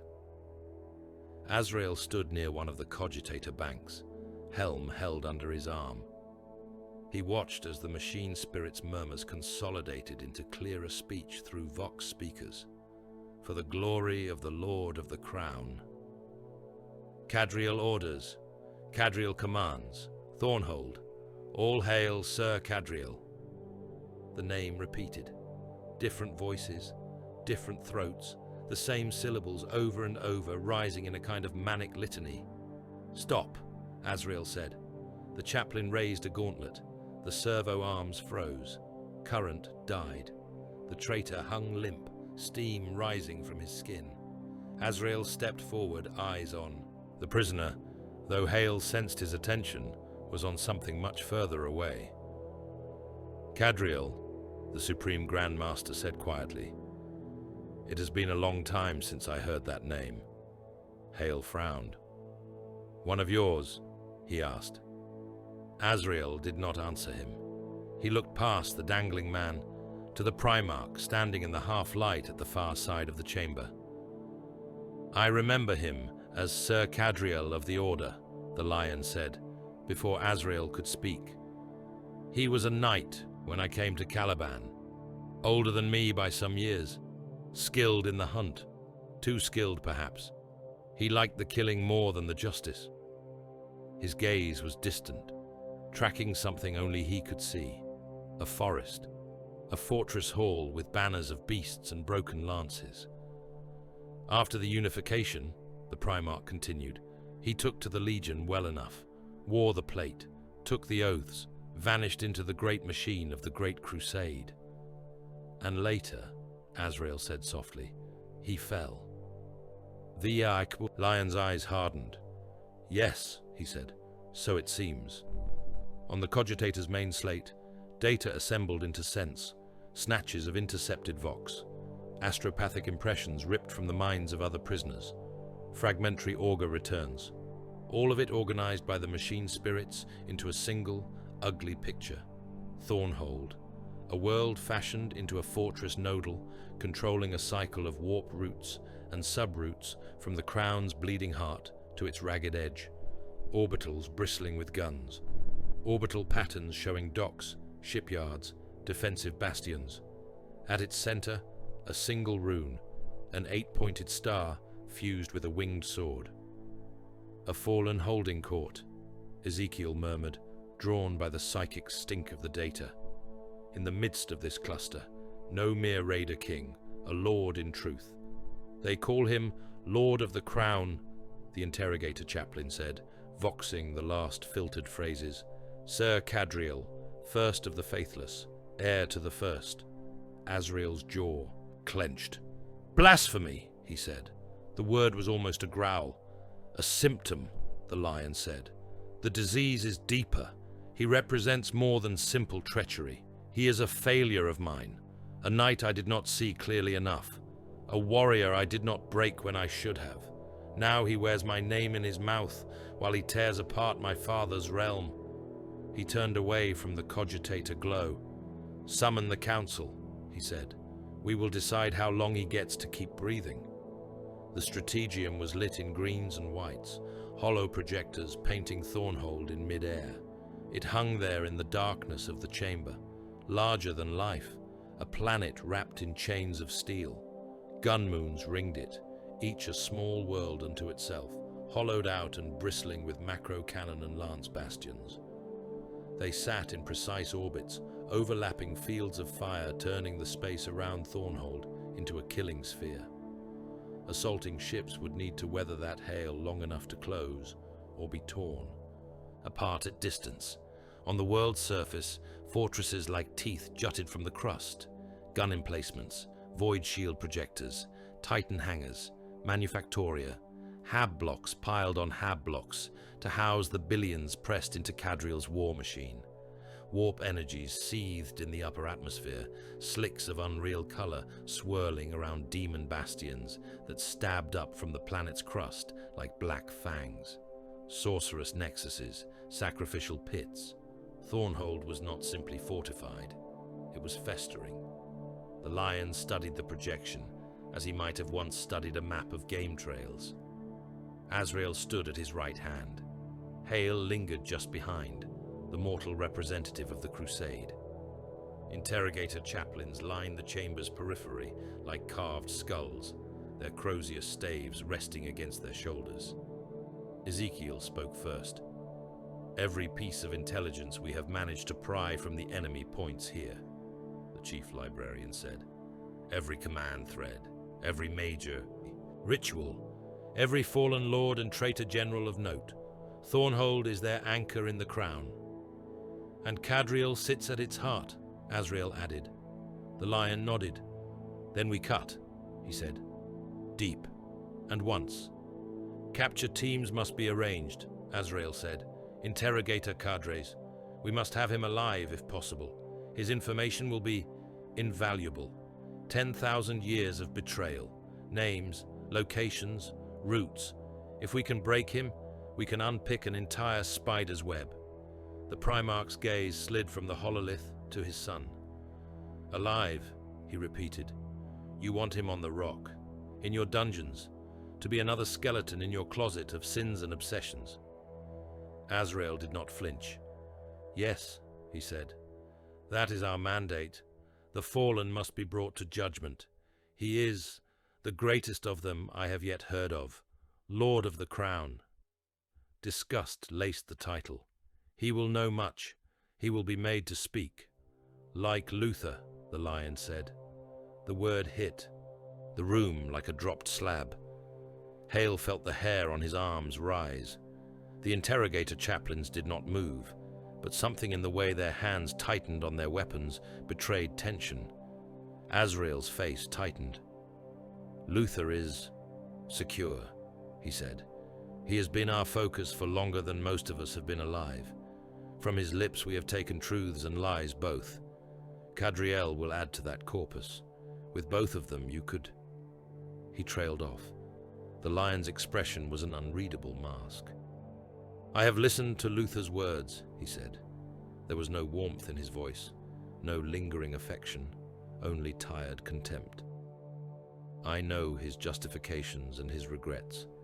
I have no wish to hear them repeated by one of his disciples. He looked back to Thornhold. Some oaths, he said, once broken cannot be mended. They become something else, not a bond, a rot. It spreads. Cadriel is not just a fallen knight. He is a focal point for every resentment and delusion that festers in our lost sons. He is an icon. Icons must be broken in public. Azrael's hand tightened around the lion helm's jaw. You would deny the hunt its greatest prize, he said. Throw away knowledge in favor of spectacle? I would deny your obsession its greatest indulgence, the Primarch replied. Cadriel's continued existence is a poison. You hoard poisons in the hope of distilling an antidote. I am done with that alchemy. Hale cleared his throat cautiously. My lord, he said, addressing the Primarch, but glancing at Azrael. Whatever you decide regarding this Cadriel, Thornhold itself must fall. Its defenses are formidable. Assault will be costly. He gestured at the hololith. The gun moons glowed, their overlapping arcs of fire sketched in thin red bands. The planet's surface arrays thumbed their noses at orbital supremacy. The lion watched the lines for a long moment. 3 fronts, he said at last. Simultaneous, no time for them to adapt. He lifted a gauntleted hand and pointed. First front, orbital saturation. We bring every ship we can spare into the gun moon's outer envelope, and we chew them to bone. No dance, no feints, overwhelming fire until the moon's a slag. We lose ships, we lose thousands of men in the void. We accept that. Hale nodded slowly. His mind was already racing ahead. Formations, vector approaches, sacrifice squadrons to soak fire, frigates used as ablative armor for the battleships. Second front, the lion continued, tapping the planet's surface. Mass landings. Guard armies drop into the fire zones created by the shattered moons. They push directly for the Titan garrisons and void shield generators. They will die in numbers that will make Ephriel's crown look gentle. That is their purpose, to keep every gun, every tank, every traitor regiment looking down. While you, Azrael said slowly, following the gesture as it dipped toward the planet's core, look elsewhere. The Primarch nodded once. Third front, he said, the forest. We open paths directly into Thornhold's inner sancta, Cadriel's throne, his war council, his shrines. We cut out the heart of his command, even as his guns are still firing at the host. No retreat, no regrouping. Hale exhaled. It is madness, he said. It is war, the lion said, on the scale we require. Azrael's eyes lingered on the projection of Thornhold's core bastions. If we encounter loyal brethren held as leverage, he said, as we have in other fallen-held worlds. You will do what you must, the Primarch cut in. You have been killing your brothers for 10,000 years. Do not grow sentimental now. Thornhold was a world shaped like a fist. From orbit, its continents were barely visible beneath the armor plating and gun emplacements. Oceans had been boiled to fuel and slag. Their beds now served as Titan drill, grounds and tank parks. The skies were a constant flicker of fire, even before the Crusade arrived, as the planet's own defenses test fired at imaginary targets, keeping machine spirits honed. In its main bastion, at the planet's northmost pole, Sir Cadriel stood before a vast assembly of traitors and soaked in their worship. The kill hall was enormous, carved from bedrock and lined with the bones of butchered civilians, femurs laid in herringbone patterns, skulls mortared into archways, ribs fashioned into chandeliers. The floor was a mosaic of spines, their vertebrae polished to a sick sheen under boot. Banners hung from the ceiling, their cloth stiff with dried blood. Some bore the 8-pointed star. Some bore crude representations of the Eye of Horus. Some, older and more faded, showed the winged sword of the first, defaced, reversed, or twisted into new forms. Cadriel wore armor that had once been pristine Dark Angel's green. Time and corruption had altered it. The plates were swollen in places, fused with flesh that no longer resembled anything human. Horns curled from his helm. A ragged cloak of flayed skin hung from his shoulders. On his breastplate, the sword had been carved out and replaced with the 8-pointed star, its lines jagged and raw. He stood on a dais of stacked skulls, arms spread, vox augments turning his voice into a roar that filled the hall and vibrated in the bones of his listeners. "Brothers," he cried, "children of the first, men of the crown, you were told a lie." The crowd roared back, guardsmen in corrupted uniforms, cult leaders with eyes stitched shut, Astartes in a dozen color schemes, some having smeared over their old legion markings with mud and blood, others wearing them with defiant pride. "The Imperium told you that the lion was your savior," Cadriel went on, "that he came from the stars, a golden sun, to lift you from ignorance and make you better, stronger, worthy." He spat the last. He spat the word. "Worthy of what?" he demanded.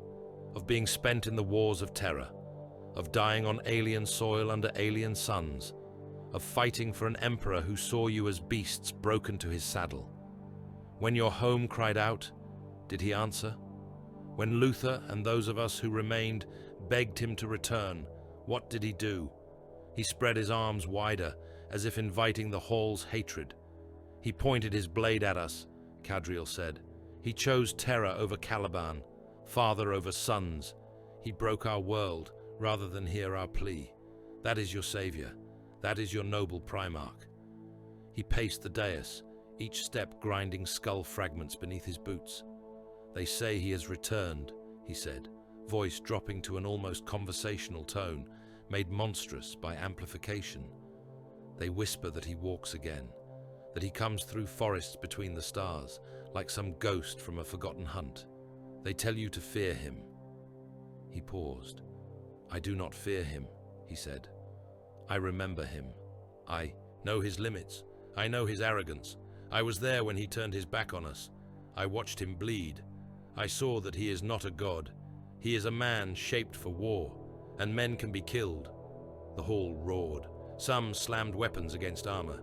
Others chanted his name. "Here on Thornhold," Cadriel shouted, "we show him what it is to face those he cast aside. We wear his failure like armor. We feed on his guilt. He will come because he cannot let this stand.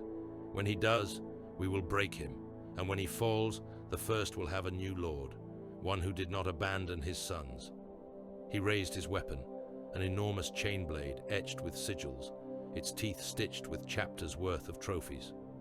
"I am Lord of the Crown," he bellowed, "the true heir of the first. You are my host. We will—" The floor shuddered. For a heartbeat, Cadriel thought it was merely his rhetoric, the pounding of boots, the roar of his warriors shaking the stone. Then the tremor came again, stronger. Dust drifted from the bone chandeliers. An aide in tattered robes staggered up the dais steps, clutching a vox slate. "My lord," he cried, "the outer pickets report translation spikes. Many, fire in the void. The moons are under attack." Cadriel's grin widened. It was not a pleasant expression. "At last," he said, "the lion hunts." He did not know how accurate the word was. The crusade came at Thornhold like a storm dragged from memory. In orbit, the gun moons turned their weapons outward, their cogitator shrines screaming as they tracked the incoming wave. They had been built to slaughter fleets. They opened fire with a joy that only machine spirits, unburdened by the value of life, could know. Macro shells as large as city habs lanced out. Lance beams stabbed through the void, their lines unbroken, cutting escorts into neat segments. Whole squadrons of frigates vanished in blossoms of fire. The Unforgiven and their cousins drove through it. They did not have the luxury of finesse. Their formations were blunt wedges, putting the largest, most durable hulls at the tips and filling the gaps with lighter ships, resigned to the role of ablative armor. Casualty reports climbed in real time. Names of vessels blinked red, then black as they died. The blade of Caliban led from the center, her guns replying with a fury that equaled any moon's. Her broadsides hammered one orbital into silence in the first exchange, battering its shields to nothing and punching through to the soft guts beneath. Fire leapt from cratered decks. Escape pods spat from ruptured bays, only to be shredded by the secondary bursts. Around her, strike cruisers and battle barges of the Unforgiven lit the dark with their own wrath. Black Templars' vessels drove in close, heedless of their own losses, their captains ruling that drowning under fire was a worthy martyrdom. Gun moon by gun moon, the ring around Thornhold cracked. On the surface, guard landings began. Dropships fell in waves, their hulls scarred by re-entry and flak. Men poured from them in columns that stretched to the horizon. Tanks rolled from their bellies, engines roaring, tracks already clogged with the dead. The defenders of Thornhold met them with everything they had. Minefields detonated under the first wave, geysers of dirt and flesh. Artillery batteries opened up, their shells turning advancing squads into red mist. Titans strode from their cradles, their guns speaking in tongues of plasma and shell. The plains around the main bastions became a meat grinder. Guardsmen died by the hundred with every step. They kept stepping. Under that storm, in the shadows of Thornhold's deepest bastions, the forest grew. Malkiel led his squad through a path that had not existed heartbeats before. Steel walls parted into wood. Bunker corridors bulged and split to reveal dark earth and leaf mold. Somewhere overhead, the thunder of the surface battle was a muffled, distant growl, like a storm filtered through a mountain's bulk. The Risen moved in a loose file, senses stretched taut. Here, the forest smelt different again, less like Caliban, more like a memory of Caliban twisted through the filter of war. The sap carried a faint tang of blood. The bark felt warm under Malkiel's gauntlet when he brushed it. Ahead, the watchers drifted like shadows, their small forms guiding the path with subtle gestures. "They are taking us where we need to be," Malkiel voxed to his brothers. "Trust the spirits. Trust the lion." He wished his certainty matched his words. The path ended abruptly. There was no transitional blur, no warning. One moment they were under trees. The next, they stepped into a chamber of bare stone and iron. Cells lined the walls, stacked 3 high. The bars were thick, the locks heavy. Men lay within on the bare floors, dressed in torn robes and ragged shifts. Their bodies were scarred. Some were missing limbs. Many were shackled with chains etched in warding runes. Their eyes told the truth of them. They were Astartes. Even emaciated, hunched, or shackled, their frames were wrong for mortals. Their faces, where not hidden under filth and beard, bore the hard, sculpted lines of gene-wrought warriors. Some had chapter markings still faintly visible on their skin. Others had had them flayed away. They looked up at the newcomers. Shades of recognition flickered. Brotherhood, hatred, resentment, blankness. On the far wall, set apart from the others, a larger cell held a figure that made Malkil's heart stutter. He wore what had once been Dark Angel's plate. It was in pieces now, scattered around him.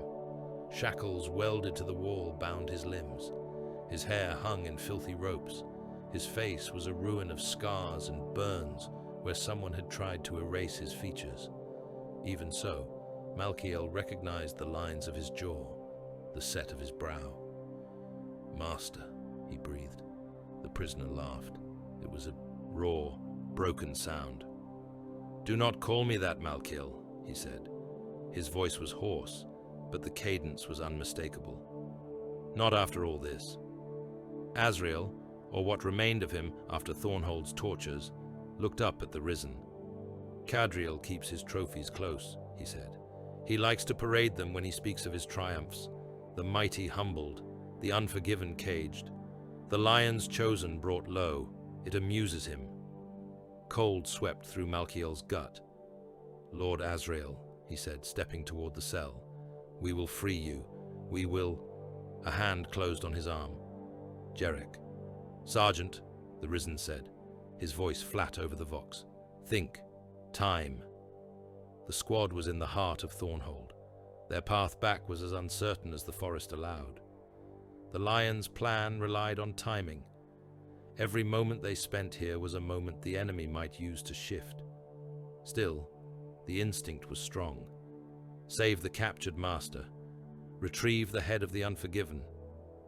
Azrael seemed to read the conflict in Malkil's stance. "Listen to him," the caged Supreme Grandmaster said. "This is not the place for sentiment." "We cannot leave you," Malkil said. "You can," Azrael replied. "You must. My presence here is known to Cadriel. He has woven me into his narratives of betrayal. If I disappear now, he will move me deeper, to some shrine or ritual circle, to make of me a sacrifice. That complicates your hunt. Leave me. Do your work. If you live, perhaps you can come back for my bones later." "Master," Malkiel began. Azrael's eyes hardened. "We are tools," he said. "Sometimes the greatest service a tool can render is to be left where it pins the enemy's attention. Your task is elsewhere. Go." Movement in the other cells drew Malkiel's gaze. Some of the imprisoned Astartes pressed against the bars, eyes bright with madness. Others watched with dead calm. A few reached out, hands trembling, as if the sight of the Risen stirred some long-buried hope. "Brothers," one whispered, "you came. You came." Jerek's jaw tightened under his helm. "If Cadriel has touched their minds," he voxed privately to Malkiel, "if he has broken them, there is no assurance they are what they once were. No assurance they will not turn on us, or worse, be a vector for his corruption into our lines." "We cannot simply leave them to rot," Malkiel replied. "No," Jerek said. "We cannot." They did not speak further. The Risen spread out among the cells. The prisoners reached for them. Some begged, some cursed. A few called out old oaths, the names of campaigns fought under the same banners centuries ago. The Risen answered with bolter fire. Shot after shot rang in the confined space, each one a short, brutal bark. Heads snapped back, chests imploded, bodies jerked and fell. The chaos of screams and pleas was cut down in seconds, replaced by the soft drip of blood and the hiss of cooling last burns, where some of the prisoners had tried to raise stolen weapons and been faster. Azrael watched, expression carved from stone. When Malkiel's bolt pistol came to bear on his cell, the Supreme Grand Master smiled thinly. "Do not waste your ammunition," he said. "Cadriel wants me alive. He has worked too hard. There are wards on these shackles that will bite back if you try. Your rounds will only rattle the cage. Malkiel hesitated. I have killed brothers before, Azrael said. I can do so again, from within these chains, if he attempts to use me against you. Trust that. Now go. Malkiel lowered the pistol. He turned away from the cells, their occupants now nothing but cooling meat, and reformed the squad's line. Forward, he said, to the heart. The kill hall where Lion and Cadriel met reeked of old blood and newer arrogance. The forest path spilt the Primarch into an upper gallery, from which he looked down upon the chamber. Below, Cadriel stood on his skull dais, armor gleaming in the torchlight, surrounded by elite guards in twisted plate. For a moment, neither moved. The raptors of Thornhold saw the figure in green and gold appear above them and screamed warnings. Weapons leveled. Sorcerers reached for their fetishes. The lion stepped off the gallery rail. He fell like a hammer. He hit the skull floor with enough force to crack the mosaic pattern. Bone fragments leapt. Shockwaves rippled out, throwing lesser men from their feet. He rose from the crouch in one fluid motion, shield already raised, fealty singing as it came into his hand. Cadriel laughed, the sound booming. Lion, he said, at last. You come to me, as I always knew you would. He stepped down from his dais, each tread deliberate, meeting the Primarch on the macabre field. Up close, the corruption in his plate was clearer. Veins pulsed under metal, pumping warp-tainted ichor through armor as if it were flesh. His eyes glowed from within his helm, twin coals in deep sockets. Still, beneath the horns and scars and filth, the lines of his stance were familiar. You were always drawn to halls like this, the lion said. Places of trophies. You like to see the beasts you killed hung on walls. Cadriel grinned. And you like to walk the forests alone, he said, pretending the order did not exist until you needed us to surround you with steel. Come now, father. Let us not pretend that we do not know one another. He paced, circling. You have seen what I have done with your absence, he said. A crown taken from the Imperium. A world forged into a fortress strong enough to drag you from your sulking. Men flock to my banner. The fallen rally around my name. I have made of your shame a throne. He swept his chain blade in a broad arc, teeth shrieking. Join me, he said. Renounce terror. Renounce the corpse. Admit at last that you belong to us more than to them. Bend the knee here before your sons, not on some distant, dead world. Together, we can remake this half of the Imperium in truth, not in the lies of the Codex, a knightly realm, as Caliban should have been. He lifted his weapon in salute. Kneel, he said, and I will call you brother, not sire. We will rule the crown together. The hall held its breath. Even the distant thunder of battle seemed to fade. Eyes watched from every gallery. Traitor Astartes held their fire. Guardsmen froze mid-reload. The warp itself seemed to lean in. The lion tilted his head. For a moment he was silent. He let Cadriel's words hang in the air. Let the possibility of response shimmer in the minds of those who listened. He glanced once around the hall, taking in the eyes that devoured every twitch. His shoulders eased, a fraction. You offer me a share of your throne, he said slowly, an equal place beside you in your little kingdom of bones. Cadriel smiled, certain. Yes, he said. The lion nodded. Very well, he said. He took a single step forward. Cadriel's smile faltered. I accept, the lion said. This. Fealty moved. The Primarch did not roar. He did not bellow. There was no war cry. There was simply the clean, brutal motion of a blade swung by a will that had already decided the outcome long before the steel moved. The sword's edge cut through Cadriel's upraised chain blade as if it were a child's toy, teeth and casing flying. It did not slow. It carried on through the fallen lord's armor, biting into corrupted flesh, through ribs, through both hearts, through spine. For an instant, Cadriel was still, bisected but upright, his mind struggling to understand that his body no longer obeyed its commands. Then he fell apart. His upper torso slid from his hips, spilling coils of dark intestine and spurts of warp-tainted blood onto the bone floor. His lower half toppled in the opposite direction. His outstretched hand, still clutching the ruined hilt of his weapon, clenched once, then went slack. The hall erupted. Some traitors screamed in fury and leapt forward. Bolter fire filled the air. The lion's shield drank it, sparking. His sons, emerging from the shadowed entrances around the chamber, answered with their own fire, turning the dais into a killing zone. Amid the chaos, the Primarch's voice cut through, cold and clear. "Take his remains," he said. "Nail them to the tallest spire on this world.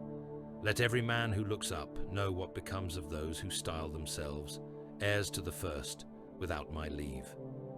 Later, when the bastions were taken and the gun moons burned, when Thornhold's void shields were down and its forts overrun, a twisted, charred spire above the main bastion gained a new adornment.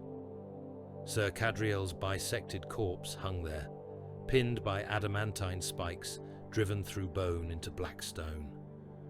His armor had been left in place, its corruption displayed. His helm had been nailed beside him, cracked open, its horned silhouette unmistakable even at a distance. No one in Thornhold could look up without seeing him. In the streets and trenches below, as the last pockets of organized resistance crumbled, some tried to throw down their weapons. Regiments recruited at gunpoint from conquered worlds, their uniforms threadbare, their officers dead.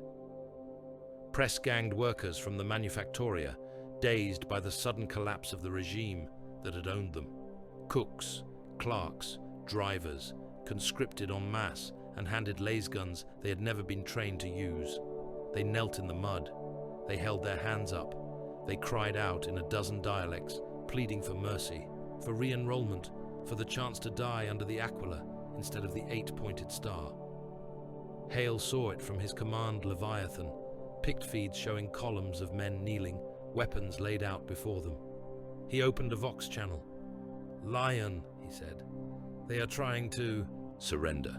Cadriel is dead. The command structure is broken. We could take prisoners, save..." He stopped himself before he said the number. "Save billions." The reply came back without hesitation. "No," the Primarch said. "Purge them, to the last." Hale stared at the picked, at the bowed heads, at the bent backs. "Many were pressed," he said. "Forced. They fought because a gun was at their spine. To slaughter them all is..." "Necessary," the Lion said. Thornhold was Cadriel's realm. Every man who stood under his banner shares his guilt. If we accept their surrender, we teach the crown that following a fallen carries the possibility of survival. That cannot be allowed. There must be only one outcome: death. For all. Hale closed his eyes.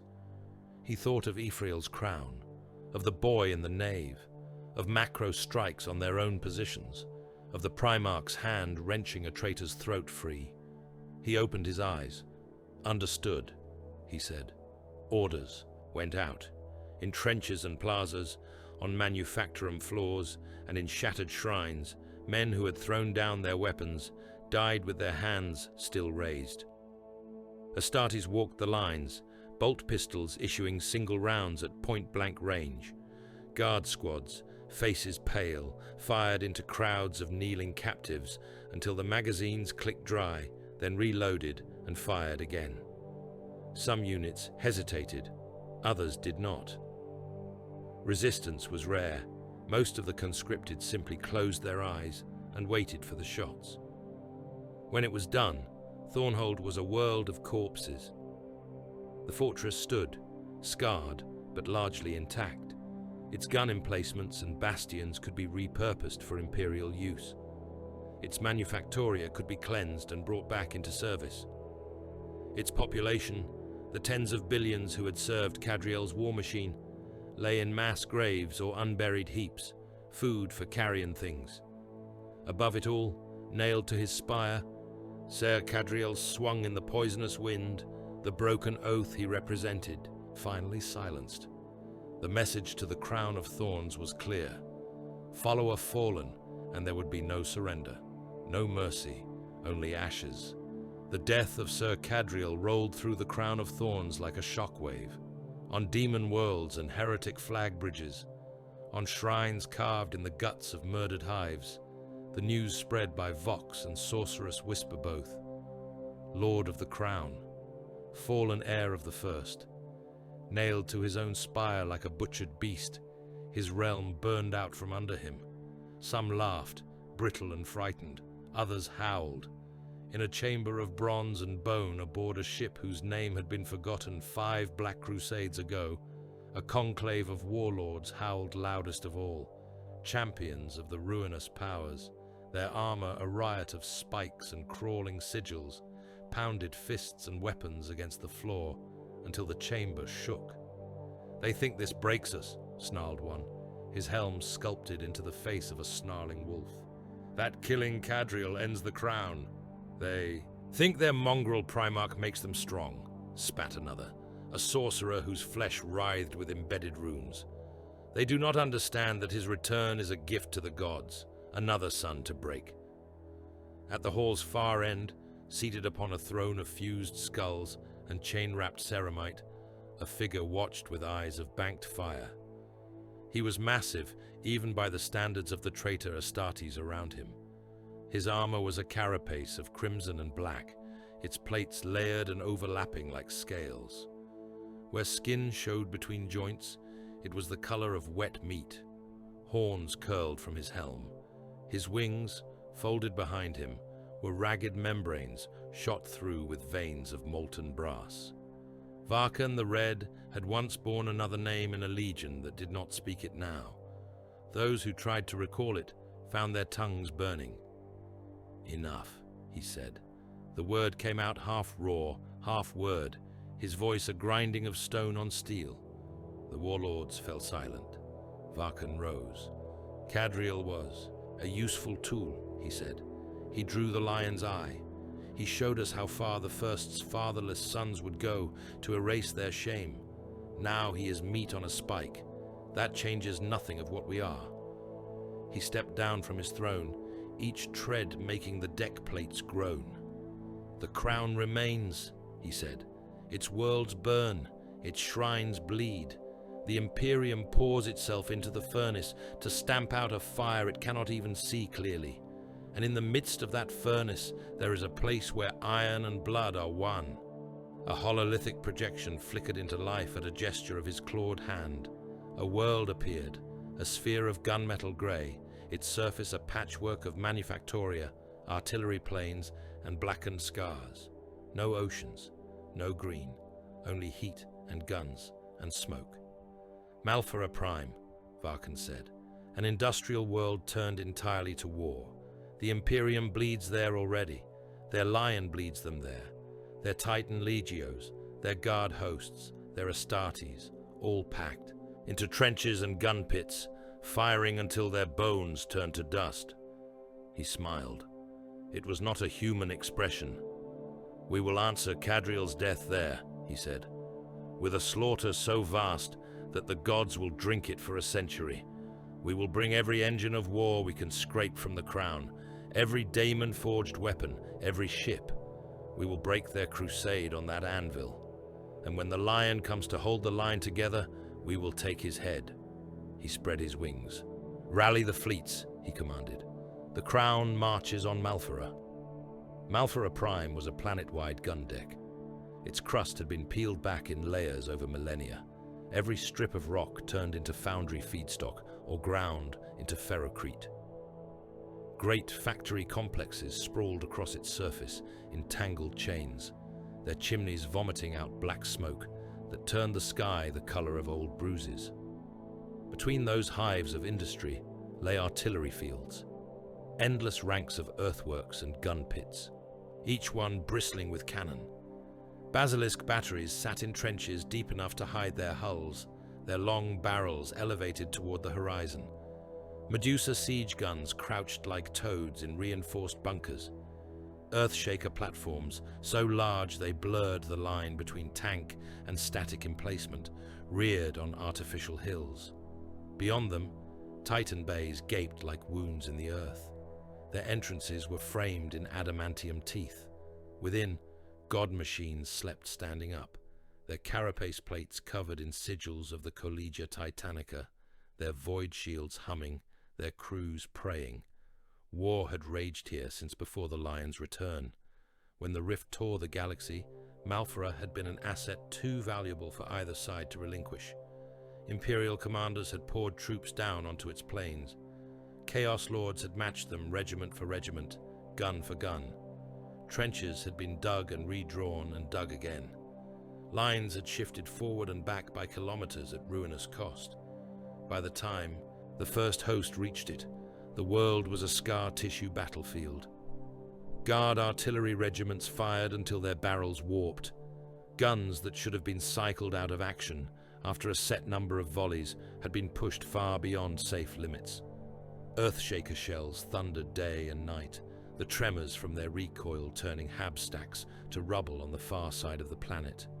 Shell craters overlapped to form seas of churned earth and melted metal.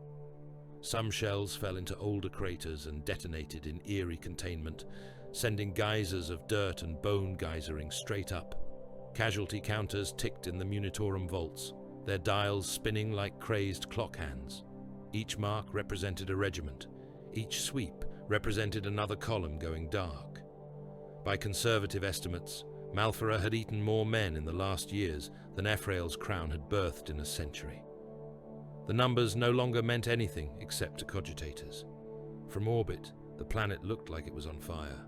Trench networks traced glowing veins across its dark surface. Hive cities burned like dying suns, their upper tiers collapsed by bombardment, their lower reaches lit by combat flares and muzzle flashes.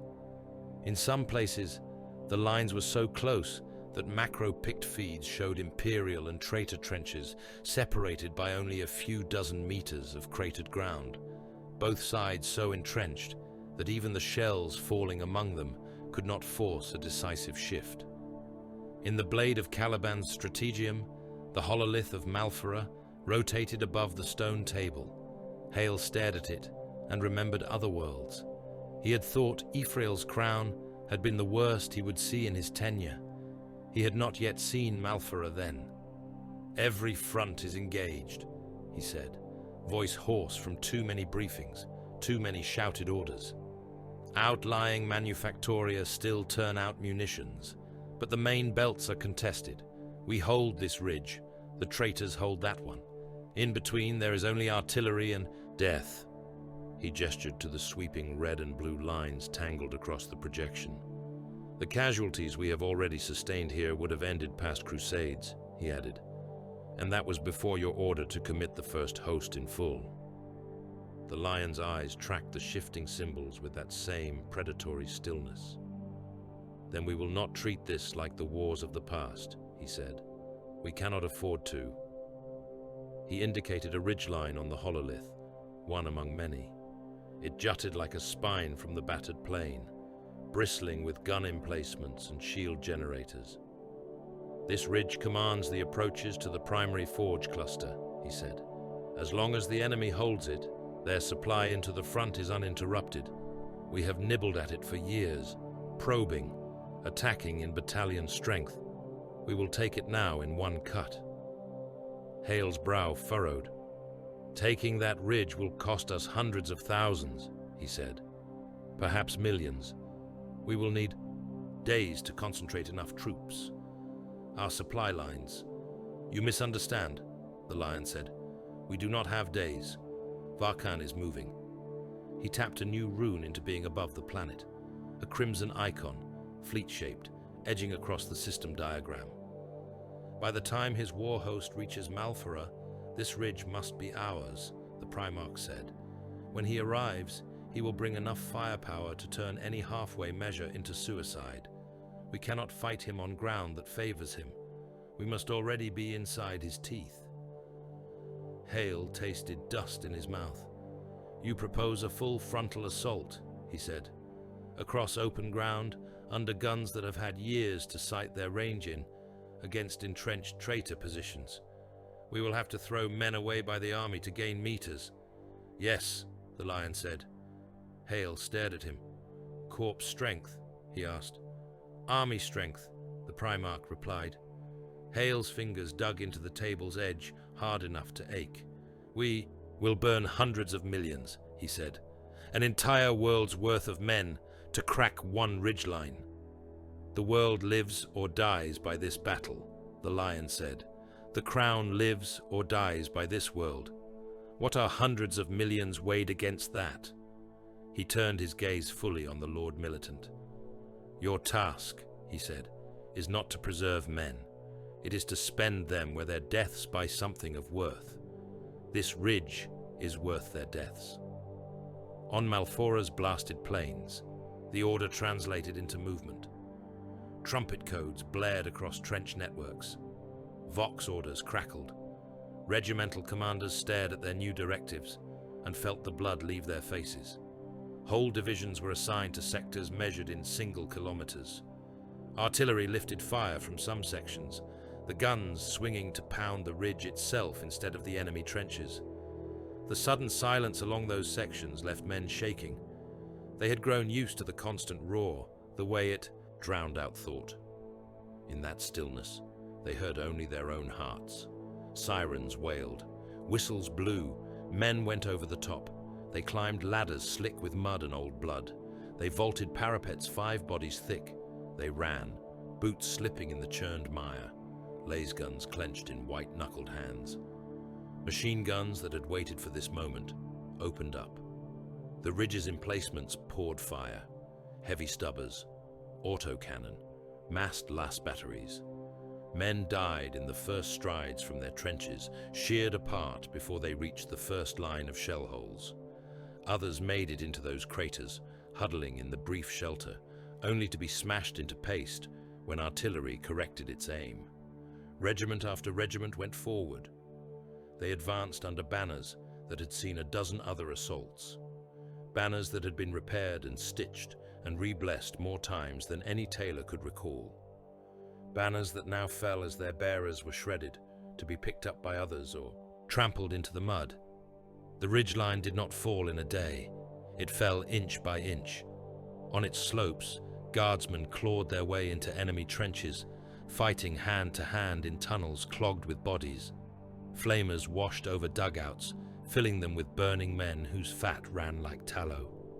Grenades bounced off helmets and rolled into corners where huddled squads had tried to regroup. Last fire flashed at arm's length. Somewhere in that maelstrom, Lord Commissar Val walked. He no longer recognized himself in reflective surfaces. The man who had once been a sergeant in a hive corridor, watching bone-white giants walk past, had been scraped away by war and promotion and necessity. The aquila on his chest was dull with grime. The black of his coat was shredded and smoke-stained. The red stripe of his new rank cut through it all like a fresh wound. Men parted before him, not out of respect, out of fear. He followed the path of the advancing regiments, moving from command post to command post. Some he found already overrun. Others were holding by teeth and fingernails. He arrived at one trench junction to find an entire company clustered in the forward fire bay, their faces turned away from the ridgeline, eyes wide, bodies leaning back. "Why are you not advancing?" he demanded. Their captain flinched at the voice. The man's helmet was missing, blood matted his hair, his eyes were wild. "Guns," he stammered. "The guns are too thick, Lord. We go and we die. We have no support, no cover. We will be erased. There is no point." "No point," Val repeated quietly. He thought of the macro cathedral, of the boy in the nave. He drew his bolt pistol. Under other circumstances, he might have executed the captain and moved on. Here, on Malfora, under the lion's gaze, with orders clear, it was not enough. "Company, attention!" he shouted. A few men straightened reflexively. Others just stared. "You have been ordered forward," Val said. "You will advance. You will die. That is the point. Your deaths by meters. Those meters become the difference between the enemy holding the forge line or losing it. There is meaning in that, more than in cowering here eating your own fear. Lord Commissar, the captain said, voice breaking, please, we can wait for the next barrage, for the tanks, for... Val shot him through the head. The bolt round blew the back of the man's skull out in a wet spray, spattering nearby troopers with bone and brain. The body collapsed, twitching. Val stepped over it. By authority of the Lord Militant and the Primarch, he said, voice iron, I declare this company under censure. Any man who does not advance when the whistle blows will join your captain. He turned to the nearest sergeant and pressed the whistle into his hand. Blow, he said. The man's hand shook. He raised the whistle to his lips. The shrill note cut through the trench's hiss and moan. Forward, Val roared. For Malfora, for the first. For every man who has already died so you could have the chance to join them. They went. He shot 3 more before they cleared the parapet. Men whose nerve broke at the last instant, who tried to turn back. Each one fell with eyes wide open, surprise etched in their faces. Each death was a small, neat punctuation in the great, run-on sentence of slaughter. Val followed them, boots slipping in mud and blood, bolt pistol barking whenever someone faltered. Above it all, in the blade's bowels, row 97 watched numbers. The Magos mechadendrites flickered across cogitator banks. Strings of data scrolled. Ammunition stockpiles, fuel reserves, barrel wear calculations, Titan reactor outputs, division strength tallies, wounded versus killed ratios. His organic eyes did not blink. Malfora-wide munitions expenditure has exceeded projected sustainable levels, he intoned. Current rate of artillery fire cannot be maintained beyond the span of a few standard days without catastrophic depletion. He projected the data into the Strategium hololith. Graphs, curves, lines intersecting at ominous points. In simple terms, he said, for the benefit of the mortals, if we continue as we are, we will run out of shells before we run out of enemy. There will be nothing left to fire but harsh language and rocks. Hale rubbed at his brow. We can pull back some batteries, he said. Rotate them. Reduce the rate of fire in sectors where the enemy is less active. We cannot, the Lion said. Not without ceding ground we cannot afford to lose. He tapped a section of the projection. These fronts, he said. The ones bearing the brunt. We strip tanks from their lines, melt them down, feed their casings literally into the furnaces to make more shells. Hale blinked. You want to scrap our armor, he said. I want to feed our guns, the Primarch replied.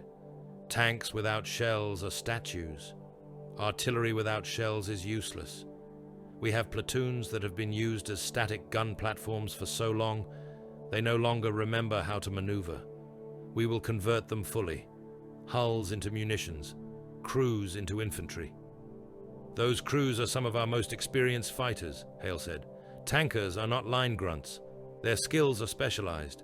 Their survival rates will drop, the Lion said, to perhaps 10% if they are fortunate. Yes. But their current configuration is useless in the face of this deficit. We have too many guns that cannot fire, and too many men who cannot shoot from the positions where they are needed. This will correct that. Row 97's mechadendrites twitched in something like approval. The numbers support this course, he said. By sacrificing half our remaining armor, we can restore artillery supply to a level that will maintain pressure through the projected arrival of Varkan's fleet. The crews, once reassigned, will bolster depleted infantry units, extending their effective battlefield lifespan by a measurable margin. A measurable margin, Hale repeated. You mean they will die slower? Yes, Row 97 said. The Lion's gaze flickered to the Lord Militant. For every tank hull we keep, we preserve a symbol of past wars, he said. For every hull we break, we gain shells that will kill traitors and demons both. You know which has more weight. Hale closed his eyes for a heartbeat. He saw the regiment banners on those tanks, the names stenciled on their sides, the songs their crews sang over clogging engines. Then he opened his eyes. "Very well," he said. "Issue the order. Half the armor stockpiles are to be stripped for munitions. Crews reassigned to infantry waves as needed." He hesitated. "And log somewhere," he added, "that Malphra Prime was not lost because its men flinched. It was won because they let themselves be turned into ammunition." From high above the shell-scarred surface, orbital pict feeds compiled a mosaic. Each screen showed a different sector. Trenches like centipede trails, cities burning, titans clashing in the ruins of hives, their void shields flaring, plasma blasts carving gaping wounds in the ground. Swarms of aircraft fought and died in dirty dogfights, their contrails writing temporary lines across the polluted sky. In one corner of the mosaic, 3 Titan maniples converged. 2 carried the livery of the Collegia Titanica, their banners emblazoned with the sigils of loyal legios. The 3rd bore the Eye of Horus, its weapons wrapped in chains and demon fire.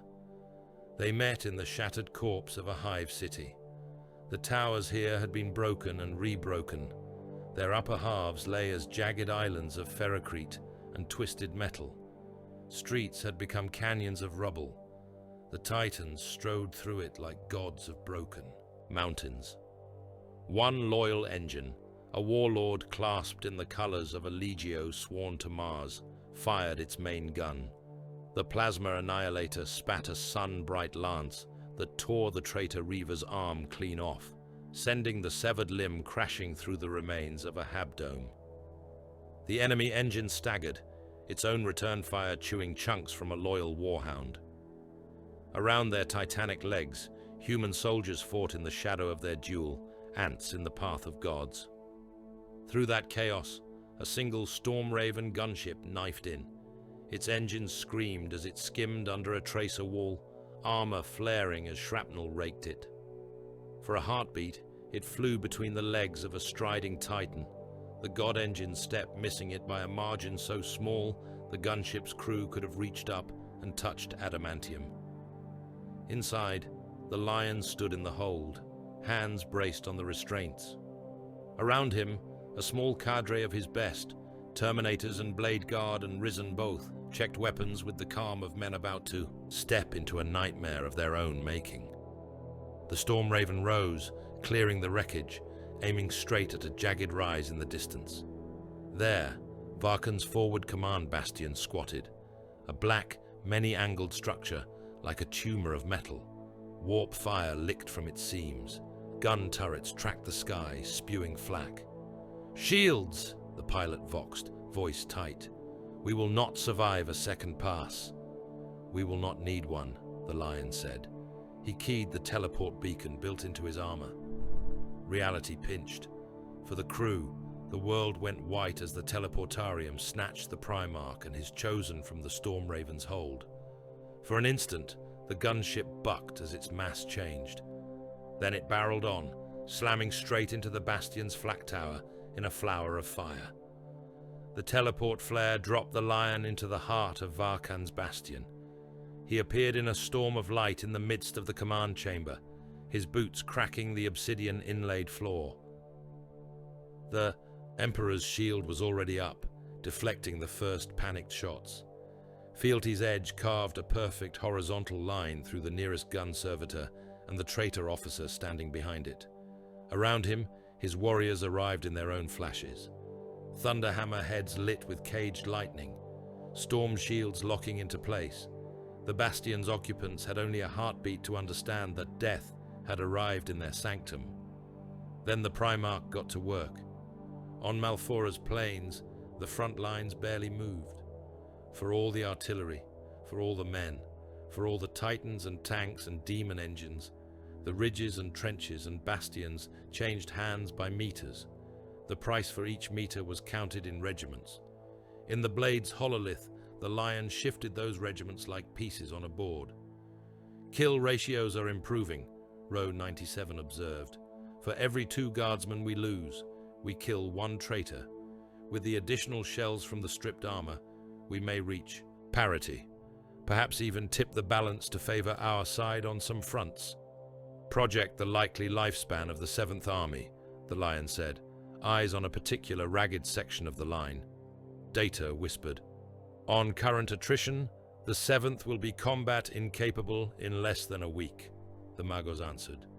Non-combat manpower will take slightly longer to expend. Hale felt something twist under his ribs. We are talking about an army as if it were a candle, he said. We are talking about an army as if it were what it is, the Primarch replied. A finite resource, a means to an end. No more, no less. Above Malphora, space twisted. The warp boiled. The rift's unholy glow flared brighter around the system. Auspex stations screamed. Sensor screens went to white, then black, then stuttered with static. When they cleared, Varkan's flagship hung low over the world. It was a vast thing, a continent of corrupted metal. Its prow was a snarling demon's jaw. Its flanks crawled with gun emplacements. Chains hung from its hull, dragging through the upper atmosphere, sparking where they touched.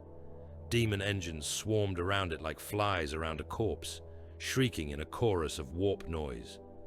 On its underside, a cavernous hangar mouth opened, spilling fire and silhouettes.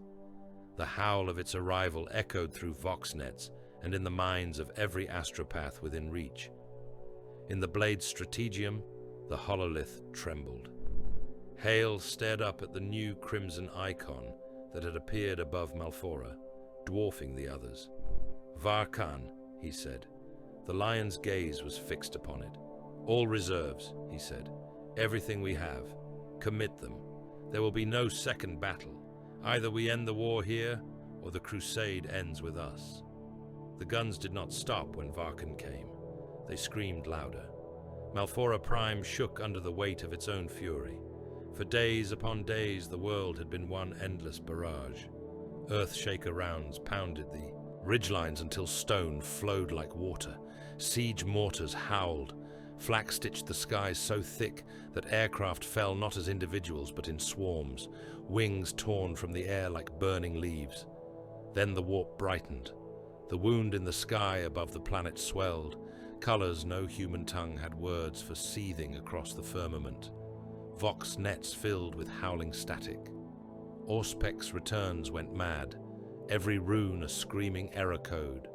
Men on the surface looked up from their trenches, their gun pits, their smashed hab corner strongpoints, and saw a shape force itself through the atmosphere like a claw through wet hide.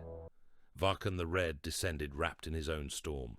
He rode a spear of demon fire that boiled the air to steam and slagged the thinner rock strata beneath. Around him tumbled his court, corrupted Astartes in crimson and black, demon engines with too many limbs and not enough eyes, lesser warp spawn that gibbered and snapped at the air. They fell together like a meteor. Shower made of flesh and iron. They hit the continent where the main line had stalled. The land there was nothing but shattered hab carcasses and trench labyrinths. Ridge after ridge of scarred rock, gun pits scraped into their flanks, craters overlapping until the ground was a pockmarked ruin. Guard regiments from 100 worlds held those lines, their uniforms a patchwork of colors, all turned grey by the same dust. Opposite them, traitor hosts bled themselves just as freely, their banners filthy, their armor dented, their skins marked in sigils. Into that sea of misery, Varkan fell like a god someone had kicked out of heaven. The impact ripped a crater kilometers wide, where a fringe of ruins had stood. Shockwaves blasted men and tanks from their feet, flinging them into trench walls with bone-breaking force.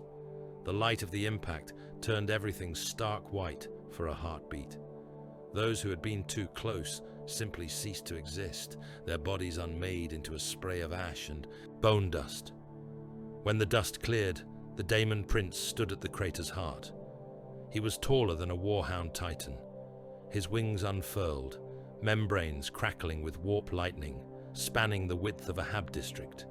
His horns curved, not elegantly, but in jagged, brutal arcs that looked as if they had been forced through his helm, by fists from within. Eyes of molten red burned in deep sockets. His armor was fused to his flesh, plates like slabs of basalt, welded into meat that writhed sluggishly. He lifted his head and roared. The sound tore the clouds. It set teeth on edge. It made lasgun power packs hum in sympathetic vibration. Men in both armies flinched, their hands jerking on triggers, las beams going wide. Demon hosts surged around him, spilling out of rents in reality that yawned open at his feet. They poured over the crater lip and into the trenches below, a flood of claws and blades and shrieking mouths.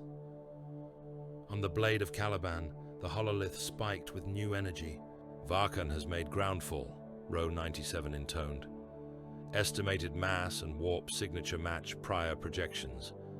The impact zone lies directly along the primary central front." "He chose well," Hale muttered. "The worst possible place for him and for us." The Lion watched the swirling ghost image of the demon prince with unreadable eyes.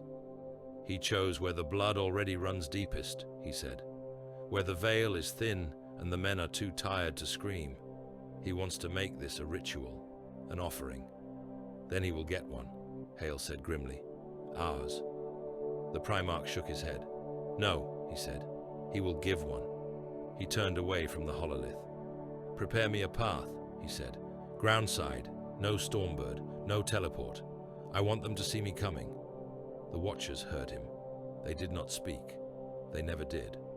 But the shadows in the strategium thickened, and somewhere on Malphara Prime's surface, a line of black bark began to grow where no tree had ever stood.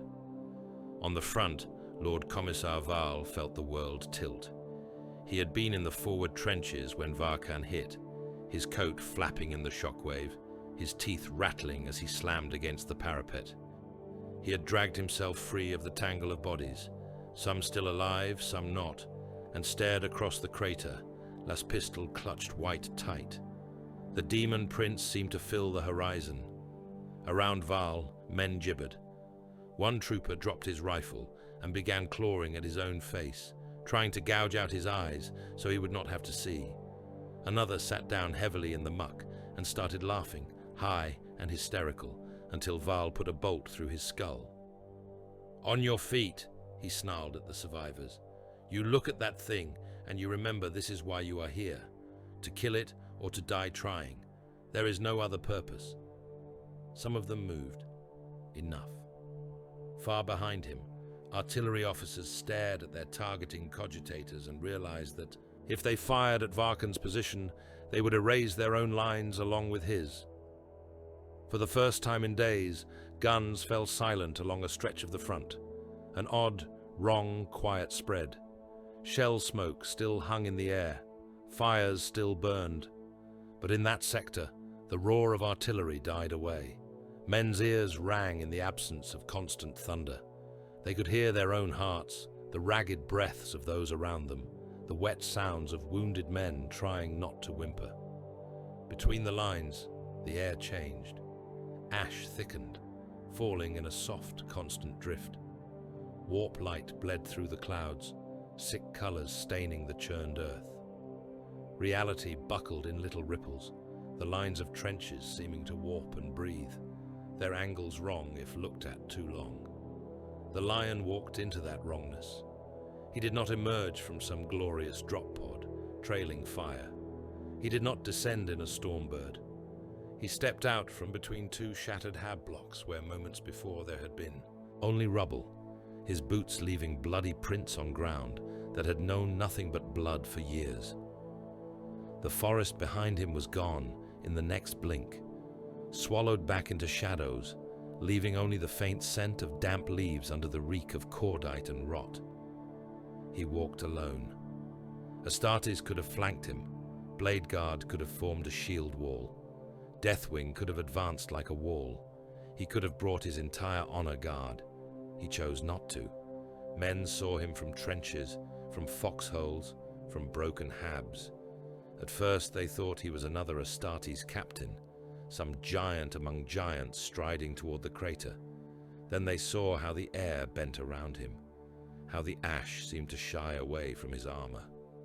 how their dread, which had been a suffocating blanket over their minds, thinned in his wake, replaced by something harsher and more terrible than fear: expectation. "Look," someone whispered near Val. "Look, it is him." The word spread faster than any vox. The lion. Varkan saw him too. The demon prince's head turned slowly, eyes narrowing as they focused on the tiny figure trudging up the crater's broken lip. For a moment, confusion rippled across his torn features, then recognition, then delight. He laughed. The sound was a grinding avalanche, a roar that shook dust from trench revetments. "Son of the corpse," he boomed, vox and warp throat in hideous chorus. "Caliban's whelp, forest hunter, you come at last." He began to walk. Each step shook the ground. The crater rim shuddered under his weight. Demons scattered before him, yelping, clearing a path without needing to be told.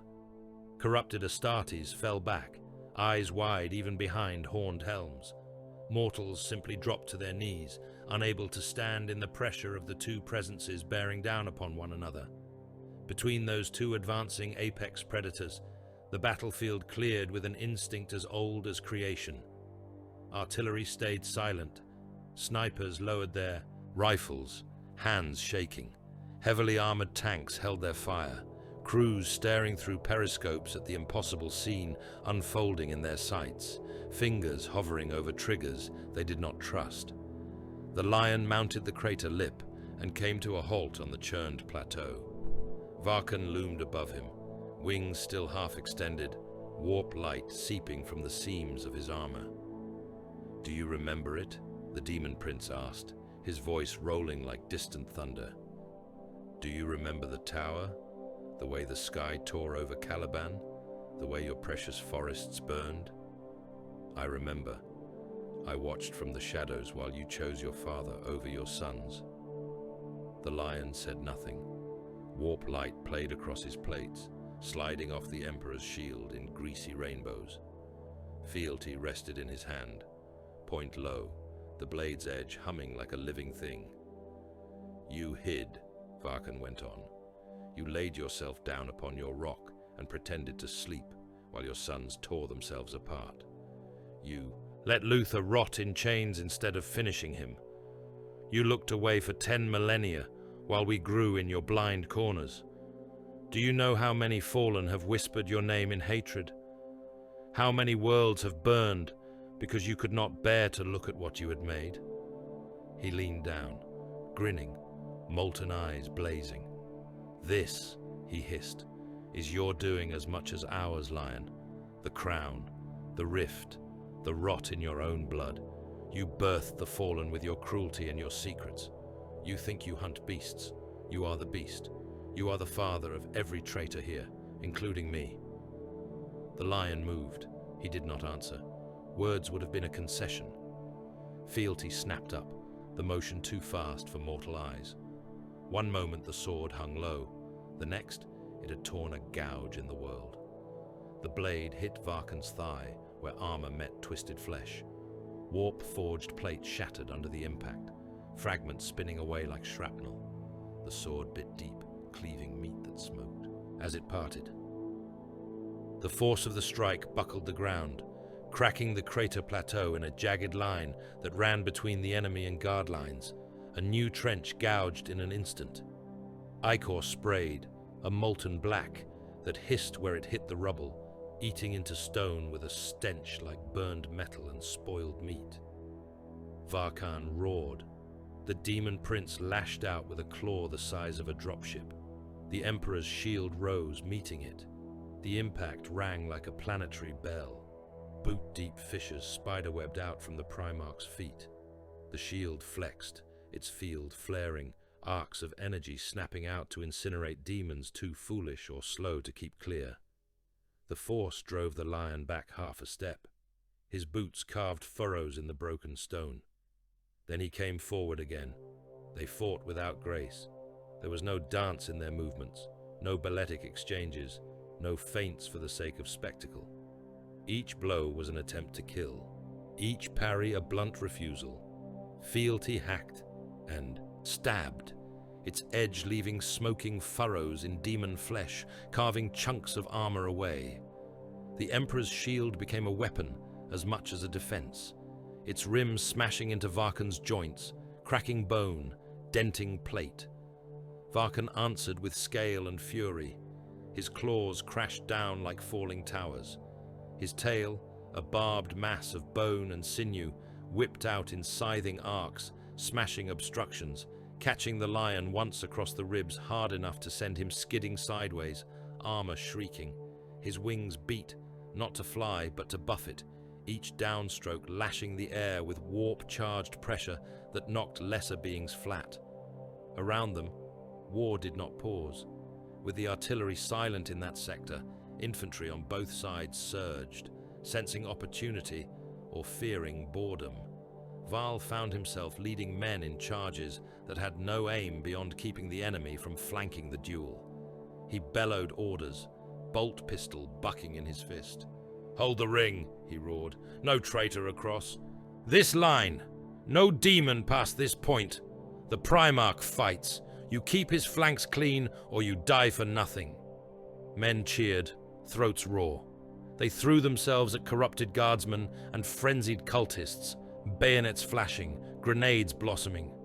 The churned ground around the crater lip became a second front, a ragged ring of violence around the central storm.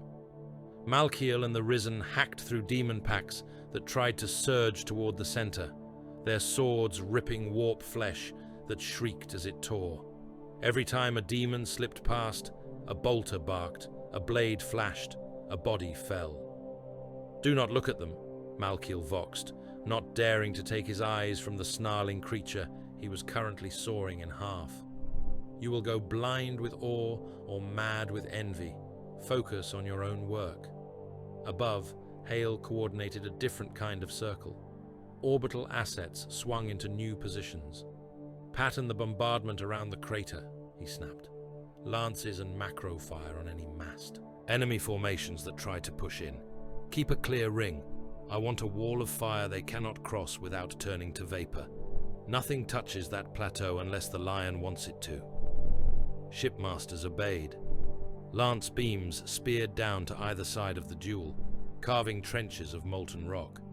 Macro shells howled in on precise vectors, detonating at the edges of the no-man's land, throwing up curtains of dust and shrapnel that blinded advancing traitors and shredded demons.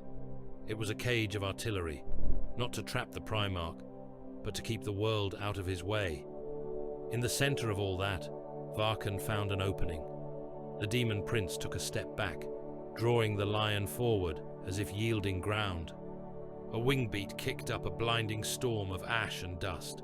For a heartbeat, the world vanished into grey. In that stinging haze, a blade of bone and warp metal punched forward. It rammed through the lion's abdomen, angling upward, missing his primary hearts by a margin measured in the width of a finger. Armor shattered under the thrust. Ceramite fragments sprayed. The point burst from the Primarch's back, black with his blood. The battlefield held its breath. Men saw the lion lifted from the ground, impaled upon the demon prince's sword arm. He hung there for a terrible second, fealty slipping in his grasp, his fingers splayed. The Emperor's shield sagged. A sound went up from the Imperial lines, wordless and raw. Not a cheer, not a cry, a collective intake of despair. Varl felt his gut clench. So this is how it ends, he thought. Not with gods, but with slaughter. Not with our triumph, but with theirs. Demons shrieked, sensing victory. Varkan laughed, a great tearing sound that shook the ash. "See," he bellowed, "see your savior bleed. See how easy he breaks. He is meat, just as you are meat. He—" The lion moved. Slowly at first. A hand closed around the bone blade jutting from his stomach. Fingers dug into the warped material. Blood ran between them, thick and almost black, hissing where it hit the demon-forged weapon. Then, with a snarl that was more animal than human, the Primarch pushed. He did not pull himself off the blade. He drove himself further onto it. Bone grated against bone. Rents tore wider. The agony would have killed any other being. It did not slow him.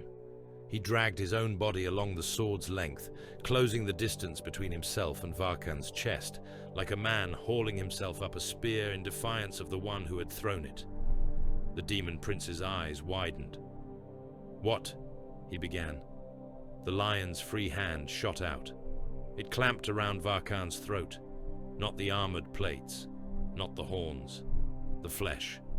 The thick, rubbery, swollen column where neck met shoulders. His fingers sank in, finding purchase in meat that boiled under his grip. He squeezed.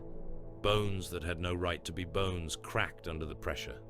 Ichor spurted from between his gauntleted fingers. Varkan's laugh turned into a strangled gargle. The demon prince tried to wrench him free, but the lion's grip was iron. Each jerk only drove the blade deeper through the Primarch's own torso. He did not care. His world narrowed to the throat under his hand and the need to close it. He slammed the Emperor's shield up and into Varkan's face. The blow took the demon across the snout, snapping horn, driving helm into skull. Warp light flared as protective fields failed. Teeth shattered. The second blow crushed one eye socket into ruin, ichor and bone splinters flying. The lion wrenched. The bone blade tore free of his own body with a wet crack, ripping open his back further. He stepped in, putting his weight into the chokehold, using the demon prince's own collapsing balance to drag him down. For the first time, Varkan staggered. The sight of it, of that mountain of rage and blasphemy faltering, one knee slamming into the crater floor, sent a ripple through the watching armies. Hope, jagged and painful, flared in exhausted hearts. The lion did not give the demon time to recover. He shifted his grip, released the throat long enough to snatch at one of Varkan's wings. Fingers like adamant bit into the membrane and the joint where it met the demon's back. He pulled. The wing tore. Not cleanly. It ripped away in ragged strips, bone snapping, sinew unraveling. Warp light gushed from the wound. A spray of screaming energy that tried to claw away into the air and was dragged back by whatever sick geometry held Varkan in this plane. The demon prince screamed. It was not a proud sound, not defiant. It was raw and high and full of animal panic. The lion threw the torn wing aside like garbage.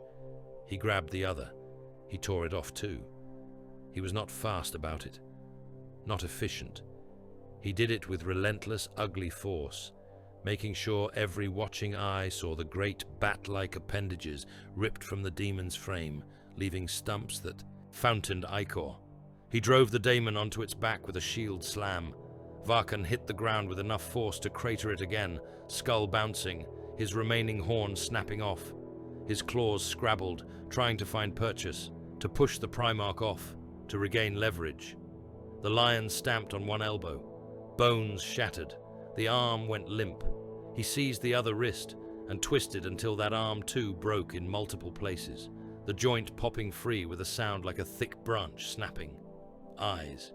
He wanted the eyes, not for vengeance, for message. He dropped fealty for a heartbeat, freeing his hand, and drove his fingers into one molten socket. The heat would have cooked mortal flesh black. His gauntlet smoked. He crushed the orb anyway, feeling it squish and burst, warp fire leaking between his knuckles. Varkan screamed again, a choked, bubbling wail. The lion repeated the motion with the other eye. The demon prince thrashed, buying himself nothing. His wings were gone, his arms broken, his throat crushed, his vision obliterated. He was not dead, not yet. That was the point. There would be no heroic death charge, no last defiant roar, no martyr's pose, frozen in glorious defiance. There would be only degradation. Around them, demons shivered. Even those without obvious eyes flinched, as if some shared sense recoiled. Lesser spawn began to howl, their forms flickering. Corrupted Astartes hesitated mid-slash, blades hanging in the air. The battle's sorcerous pressure peaked. The warp, already close to the skin of reality on Malfora, split. A rift tore open at the crater's center. not beneath the lion and Varkan, but just beside them. It was a whirlpool of unreality, a churning, screaming wound into which no sane man could look. Colors that were not colors churned. Voices echoed from it, maddened and many. The lion got to his feet. He was bleeding heavily. His abdomen was a ruin of fractured ceramite and torn flesh. Black blood soaked his plate, dripping in thick ropes. His back was a mess of ruptured armor where the bone blade had punched through, the edges of the wound glowing faintly as his unnatural physiology tried to knit shrapnel and bone back together in the midst of battle. He gripped Varkan by the throat and the remnants of his breastplate and dragged. The demon prince, great as he was nothing compared to the Primarch's focus. Step by dragging step, the lion hauled him toward the rift. Demonic energies licked at them, trying to claw the Primarch's essence free. They slid off him, hissing like rain on hot stone. Varkan's ruined eyes rolled, as if sensing the proximity of his master's realm. He found his voice one last time, a gurgling rasp. "They will reward me," he forced out. "Your cruelty, your hate, it feeds them." The lion did not answer. He reached the rift's edge. He bent his knees and, with a grunt of effort, hurled Varkan into the screaming aperture. The demon prince's broken form tumbled, caught by tendrils of unreality. For a heartbeat, he hung in the wound, stretched between worlds. His mouth opened in a soundless bellow. The lion picked up fealty. He took one step after Varkan and drove the sword through the demon's chest and deep into the roiling heart of the rift. The blade's energies howled. For an instant, fealty existed fully in both realms. Anchored in the Primarch's hand in real space, it speared into the warp's churning madness. Every daemon on Malphara felt it. Every warp spawn in the Crown of Thorns jerked as if struck. For a heartbeat, their connection to the material realm blazed with feedback. They felt Varkan's ending, not as a distant echo, but as a direct, searing line of annihilation drawn from their prince's essence into the blade and out into reality. The scream that went up was not entirely audible. Men clapped hands to their ears anyway, eyes squeezing shut as their minds spasmed under the psychic shockwave. Demons unraveled. Some exploded into greasy vapor. Others melted like wax in a furnace. A few simply winked out, their forms snapping from existence, leaving only footprints in the ash and the memory of their shapes. Those bound into engines faltered, their guns going silent, their limbs drooping. Some went berserk, tearing themselves apart in paroxysms of uncontrolled rage as their controlling intelligences spasmed. The rift tried to close. Fealty held it open for a heartbeat longer, draining, pinning, forcing Varkan's essence to scatter rather than retreat whole. Then the sword tore free, ripped back into real space by the lion's will. The wound snapped shut with a thunderclap. Silence fell again. Real silence for a moment. No artillery, no screaming, just the ragged breathing of survivors and the crackle of still burning fires. The lion stood at the crater's edge, fealty point down in the shattered stone, the Emperor's shield slung across his body. He was drenched in his own blood and in Varkan's ichor. His armor smoked. Cracks ran across its plates like spiderwebs. Slowly, he straightened. He raised the shield, not high, just enough that its battered face caught the light, reflecting it out across the crater and the rings of trenches beyond. Men saw it. From Val's forward line, where the Lord Commissar slumped against a sandbag wall, last pistol hanging loose in his hand, he saw the glint and felt something like electric shock run through his exhausted frame.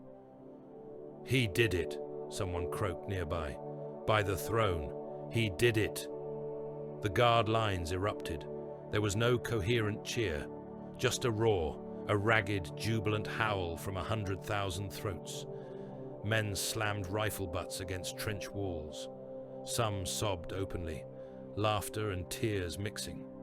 Others simply surged forward, too tired to shout, weapons raised, charging broken enemy lines with renewed, vicious energy. Astartes' voxes crackled with new orders. "Advance!" Malkiel snarled to his risen. "The demon leash is broken. Cull what remains." Across Malfora, traitor hosts wavered. Some dropped their weapons outright. Whatever packs had held their spines stiff, crumbling with Varkan's departure. Others fought on in blind fury, but without coordination, without the warp's steadying hand. Their demonic allies guttered and died at their flanks. It became a rout in places, a slow grind in others. But the tilt was unmistakable. On the crater plateau, the lion's vision blurred. The world swam for a heartbeat. His secondary hearts pounded, struggling to force salvaged blood through a system that had been torn open and flooded. His knees buckled. He dropped, one knee slamming into the cracked stone. His gauntleted hand went out, catching himself on the shield, leaving a smear of his own blood across its surface. For an instant, he was a man again, not a legend. Armor cracked, breath harsh, wounds weeping. Shadows gathered at the edge of his sight. Watchers in the dark slipped from the air, cloaks trailing. They approached with hesitant steps, their small hands half raised, as if uncertain whether to touch him or the wounds, as if afraid and compelled in the same moment. Hale, watching via distant pict feeds, felt his heart lurch. Not here, he thought, not in front of them, not now. As if hearing that unspoken plea, the lion drew in a breath. He planted fealty's tip in the ground and levered himself upright. Plates ground, wounds tore anew. He rose anyway, forcing his limbs to obey through sheer implacable will. He looked around at the armies watching him, at the demons coming apart, at the guard regiments staggering to their feet, at his sons, their armor bloody, their helms turned toward him in silent expectation. He rolled his shoulders, as if the gaping hole in his abdomen were nothing more than a bruise. "Forward!" he voxed, voice ragged but iron. "This is not over. We have a crown to finish cutting." Then he stepped down from the crater, one measured tread at a time, each footfall leaving a bloody print that men once again rushed to follow. The war ended, but the guns did not know it. On Malfora Prime, the artillery still murmured in its sleep, firing the odd, ragged salvo as cogitators misread lingering echoes on their Auspex spirits. Batteries that had never been silent in living memory shuddered, coughed out a last few shells, and then fell quiet one by one, like old men finally running out of curses. From orbit, the crown of thorns no longer looked like a burning circlet. It looked like a cauterized wound. Worlds that had once shone bright with the glow of cities were now dull cinders, their atmospheres turned to poisons or sucked away entirely, their crusts veined with cooling lava and impact scars. Others flickered weakly, their vox relays stuttering, their void beacons dim. A bare handful burned steady and clear, worlds that had survived this war only by throwing their children into its teeth.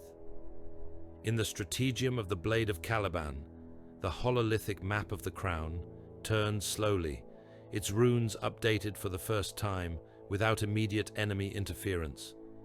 Blue icons marked worlds firmly under Imperial control. There were more of them than there had been at the campaign's outset. That was the victory. They were vastly fewer than the red and black. Lord Militant Corvin Hale stood before that turning projection and felt older than the ship itself. His uniform hung a little looser on his shoulders.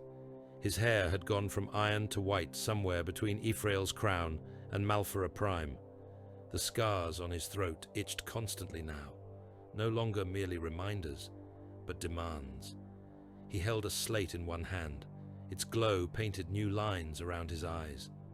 "The casualty assessment is incomplete," he said. No one in the chamber laughed.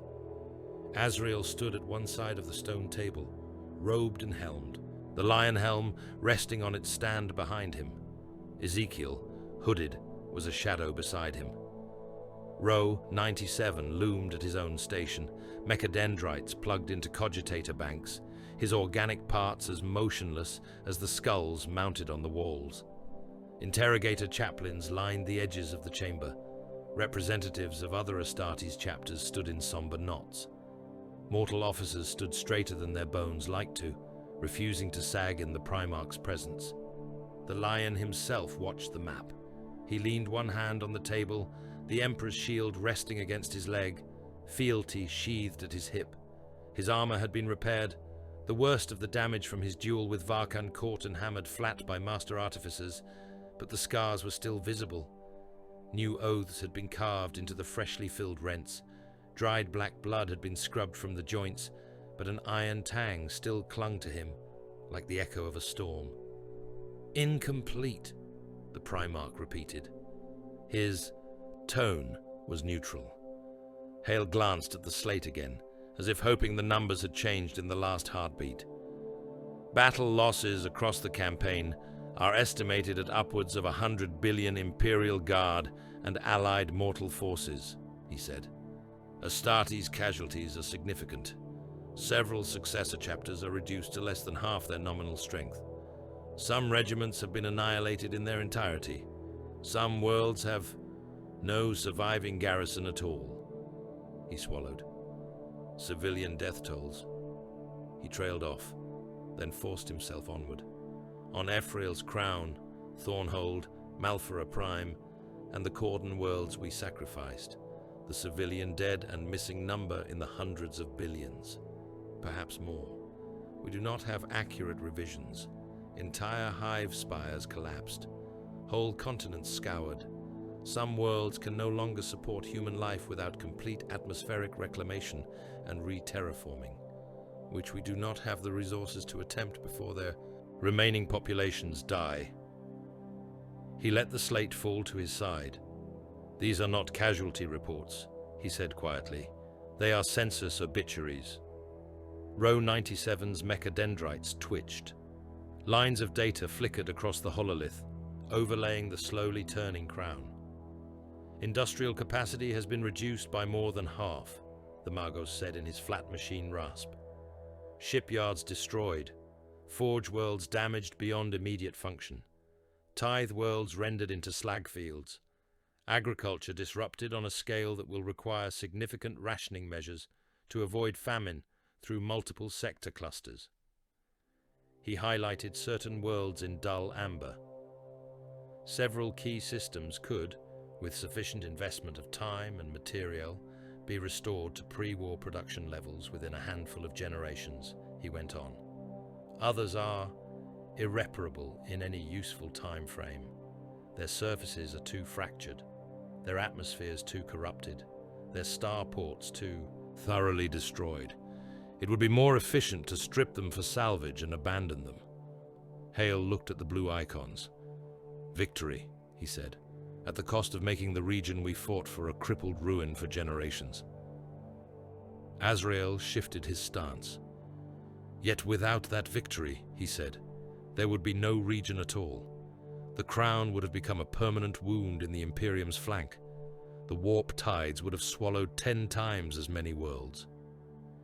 His voice was level, but something like a tremor ran beneath it. He had spent this war tossed between admiration and disquiet, between the surety that his Primarch's return was a miracle, and the realization that miracles hurt when they landed. He looked at the Lion. "Without your ruthlessness," he said, "we would have lost the crown. Whatever my doubts, that is plain. Your decisions, Thornhold, the Cordon worlds, Malphara, they kept this half of Nihilus from falling into complete silence." He hesitated. "I only wonder," he went on, "whether we saved these worlds or simply damned them in a different way. We have reconquered ruins. We have rescued populations so broken they barely remember their own names. We have turned the sector's future into an endless labor camp of rebuilding and soldiering. We have traded one form of damnation for another." A murmured susurration ran through the gathered mortals. No one contradicted him. None dared. The lion watched the crown turn. One finger traced the path of the forest icons he had used, unseen but felt, like old game trails through which he had pulled ships and armies. "Mercy," he said at last, "is a luxury the Imperium cannot afford. Not here, not now, not in this half of the galaxy where the Astronomicon is a ghost and the warp howls in every shadow." He straightened. "My purpose is not to make these worlds better," he said. "It is to ensure they continue to exist at all. That is the only metric that matters. Are there humans alive here who call themselves subjects of the Emperor? Yes, then we have succeeded. Their lives will be hard. Their children's lives will be worse. Their grandchildren may never see a day without war. That is not my concern. That is the age we live in." He looked at Hale. "You, Lord Militant, will concern yourself with making their lives possible," he said. "Food, water, armed forces, garrisons. I have given you a battlefield that is no longer actively trying to tear itself apart. What you build on it is your burden." Hale almost laughed. The sound that came out was too dry. "You make it sound simple," he said. "It is not," the Primarch replied. "That is why I am giving it to you." Across the decks, in a cavernous hall that had once been a chapel to some forgotten saint, warriors knelt. The Risen had been gathered there in full strength for the first time. They were more numerous than many successor chapters. Their armor was a patchwork of ages and sins. Faded Legion green and Heresy-era black, scraped and repainted with new oaths, plates repaired in some places with crude welds, in others with exquisite artificer care. Chains linked some pauldron rims to pectoral plates, each link a penance completed. Parchment scribbles fluttered from their greaves, bearing litanies of duty, not forgiveness. They knelt in serried ranks, helms bowed, weapons grounded. At the hall's far end, on a crude altar of bolter casings and broken stone, a new banner hung. It was not long, length was not required, the symbolism was. The field was calibanite green, darker than the Dark Angel's standard chapter color, almost black. The winged sword of the first was there, picked out in stark white, coiled around its lower half, in red so dark it almost vanished into the field, was a chain. The chain was drawn as broken, one link snapped, but the rest intact, wrapping the blade, binding it. The lion stood beneath that banner. "This war has proven one thing beyond doubt," he said, his voice carrying without the need for augments. "The fallen can still change the course of history. For evil, yes. Cadriel proved that, but also for our use. Malkiel and those like him proved that." He looked out over the kneeling Risen. "You are not absolved," he said. "You are not forgiven. You are not my equals, nor the equals of those brothers who never faltered. You are blades that were broken and reforged. You will always carry those fractures. You will serve as long as you can stand. When you fall, you will not be mourned as other sons are. Your deaths will be counted as part of a debt being paid." He gestured, and servitors moved forward, bearing poles. New standards were raised among the Risen ranks, each one bearing the winged sword and the broken chain. "But you will serve," the lion went on. "Not hidden in dungeons, not as secrets whispered about by guilty men. You will stand at the forefront. On every world where the first blows fall, the Risen will be there. Your penance will be written in enemy blood. Your existence will be a warning that all debts are eventually paid, one way or another." Sir Malkiel raised his head. He felt the weight of the new banner like an extra plate on his shoulders. Penance had brought him back to his Primarch. Duty would keep him there. Redemption, he knew now, was not a state to be reached, but a direction to walk until one dropped. "As you command, my lord," he said. The hall's vox systems carried the answering murmur from hundreds of throats. "As you command." Later, in a smaller chamber off the main strategium, Hale stood before the Primarch and felt the same tension in his spine that he had the first time he had met him, though now it was accompanied by a bone-deep weariness. "The sector will be renamed," Hale said. "The scribes are already debating the new title. Suggestions range from sanctified, crowned to something more prosaic, a numbered designation. I imagine the administratum will win. They usually do." The Lion regarded him. "You sound disappointed," he said. "Names matter," Hale replied. "The men who survived will need something to call their home beyond that place we bled for." "They will call it what they call it," the Lion said. "Scribes will scribble. It changes nothing." He folded his arms. "You have a choice to make," he said. "You can remain here as Lord Militant and shepherd this ruin into whatever crippled stability it can achieve. Or you can leave it in the hands of lesser men and come with me." "With you," Hale said, "to do this again." "Yes," the Primarch answered. Hale looked at his hands. They had been steady once. They were not now. They shook, just a fraction, when he unclenched and clenched them, as if the habit of gripping data slates and map markers had worn grooves into the muscles. He thought of the faces of the men he had ordered to die on Thornhold, on Malfora, on a dozen unnamed ash worlds, of the women and children he had never seen, whose lives had ended in orbital fire because he had nodded when the Lion asked his opinion, of the screams he heard now in his sleep. He thought of the planets he had seen saved, ruined, yes, broken, but still carrying the thin, stubborn flame of human life. "I am tired, my lord," he said simply. "I may never sleep without seeing the worlds we burned, but I have learned your lesson." He met the Primarch's gaze. "Someone must hold what you take," he said. "Someone must build in the shadow of your wars. I will stay. I will be the man who spends the years you do not. This place is mine now, in all its horror. I will not abandon it." The Lion inclined his head. "Very well," he said. "You will have authority and enemies beyond counting, and resources barely sufficient to your task. That is the way of things." He stepped closer. "You understand now," he said, "that there are worse things than cruelty. That hesitation is a greater sin than ruthlessness. That in this age, the only question is where to spend lives, not whether to spend them at all." Hale's lips twitched in something that was not quite a smile. "I understand," he said. "I do not think I will ever like it, but I will act on it." A chime sounded, soft yet insistent. Ezekiel's voice, coming from the chamber's vox grill, was carefully measured. "My lord," the chief librarian said, "an astropathic message has arrived. Its origin code has been verified. It bears the sigil of the Lord Commander of the Imperium." The Lion's eyes narrowed. "Gilliman," he said. "Yes," Ezekiel replied. "Bring it," the Primarch said. Moments later, in the Strategium, the message played. It was not a Pict. Gilliman did not waste astropathic clarity on image.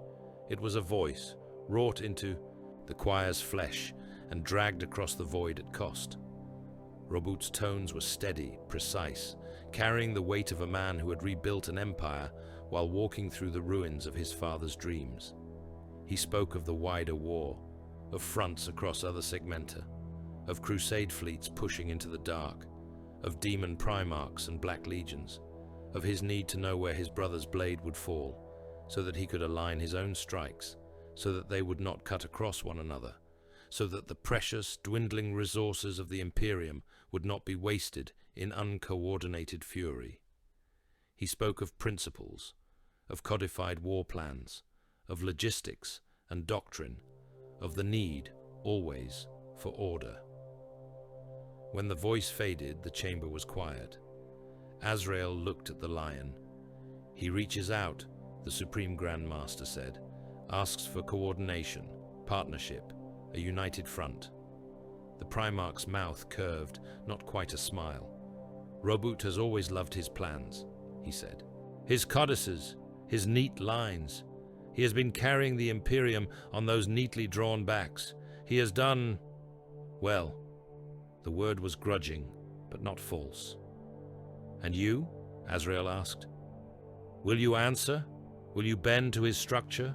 Let him slot you into some schemata of war. Primarch deployed here, fleets there. Numbers in a ledger. The lion looked back at the hololith of the crown. I will answer, he said.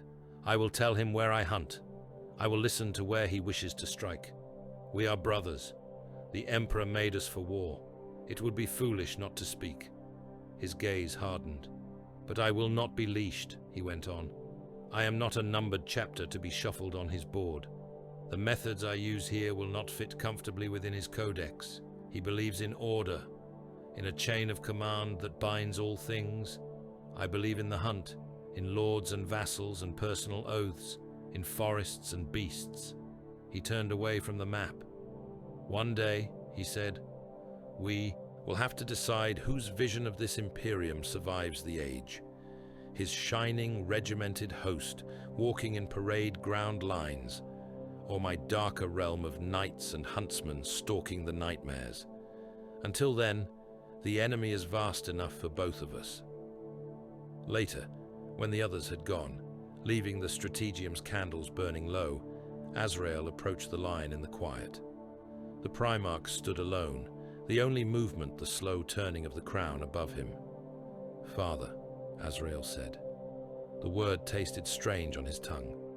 He had gone so long without speaking it that it felt almost blasphemous. And yet it was true. The lion did not turn. Azrael, he said. The Supreme Grand Master hesitated. He had faced demon princes, fallen lords, inquisitorial censure.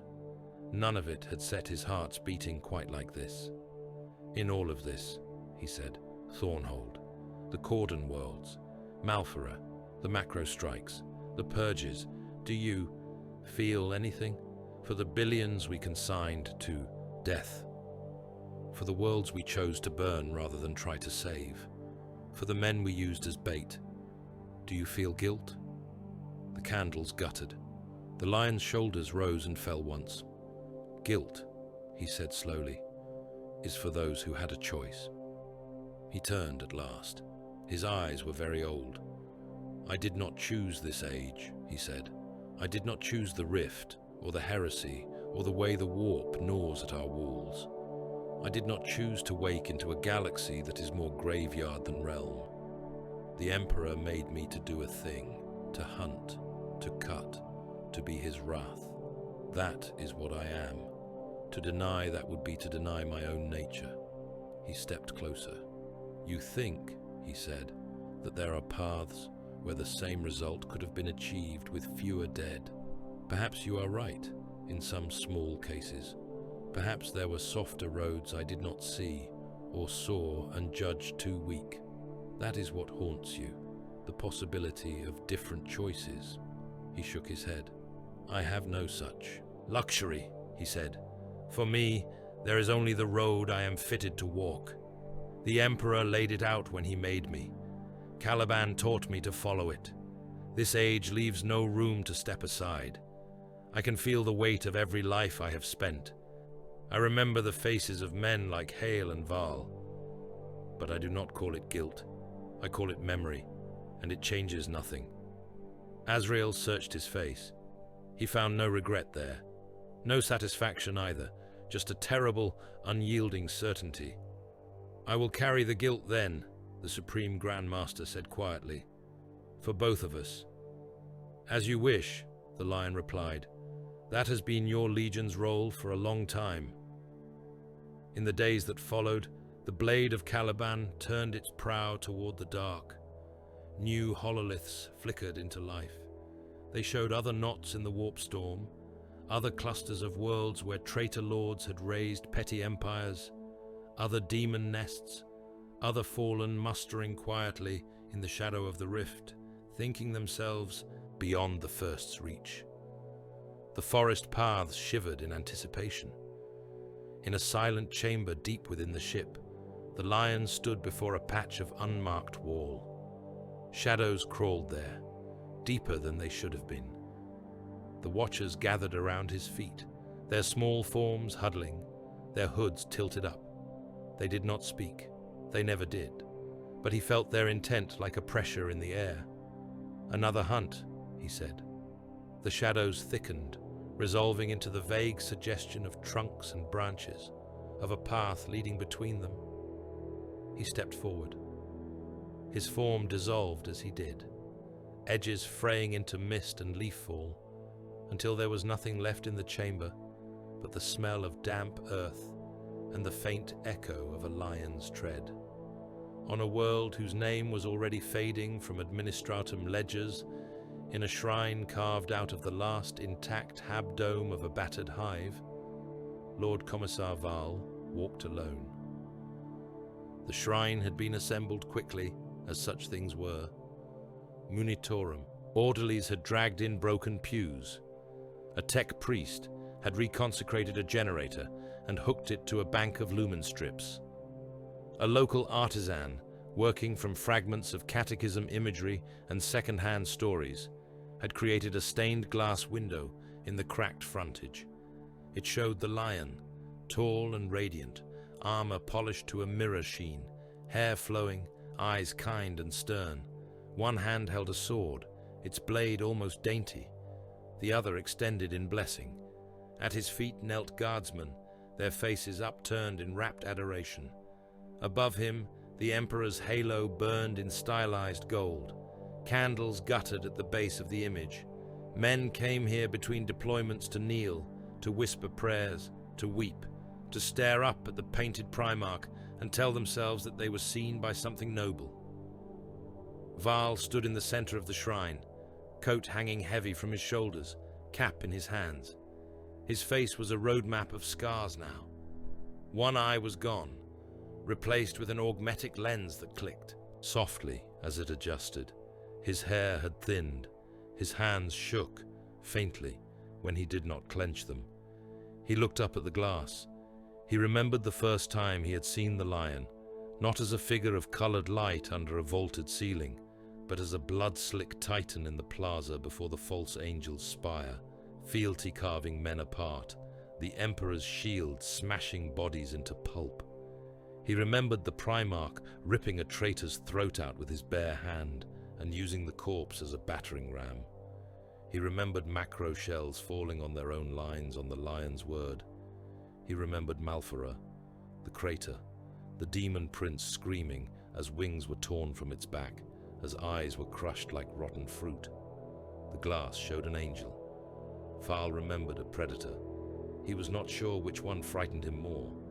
A guardsman entered, saw him, and froze, as if caught doing something improper. Val waved him away without speaking. The man backed out, eyes wide. The Lord Commissar let out a long breath. He stepped closer to the window, close enough that the colored light painted his ruin of a face in gentle hues. "We are alive," he said softly to the glass, to the ghost of Ephrael's crown, to the memory of every corpse he had stepped over. "We are alive, because he is worse than they are." He made the sign of the Aquila anyway, because in this Imperium, in this age, there were no gentle saviors left, only hunters. And if one of them walked in their colors, in their name, then that was enough. For now, outside, far above the shrine, the stars of the crown of thorns burned fitfully in the void, scarred and dim. In the dark between them, something moved, quiet as wind through old trees, carrying the forest and the blade onto the next hunt.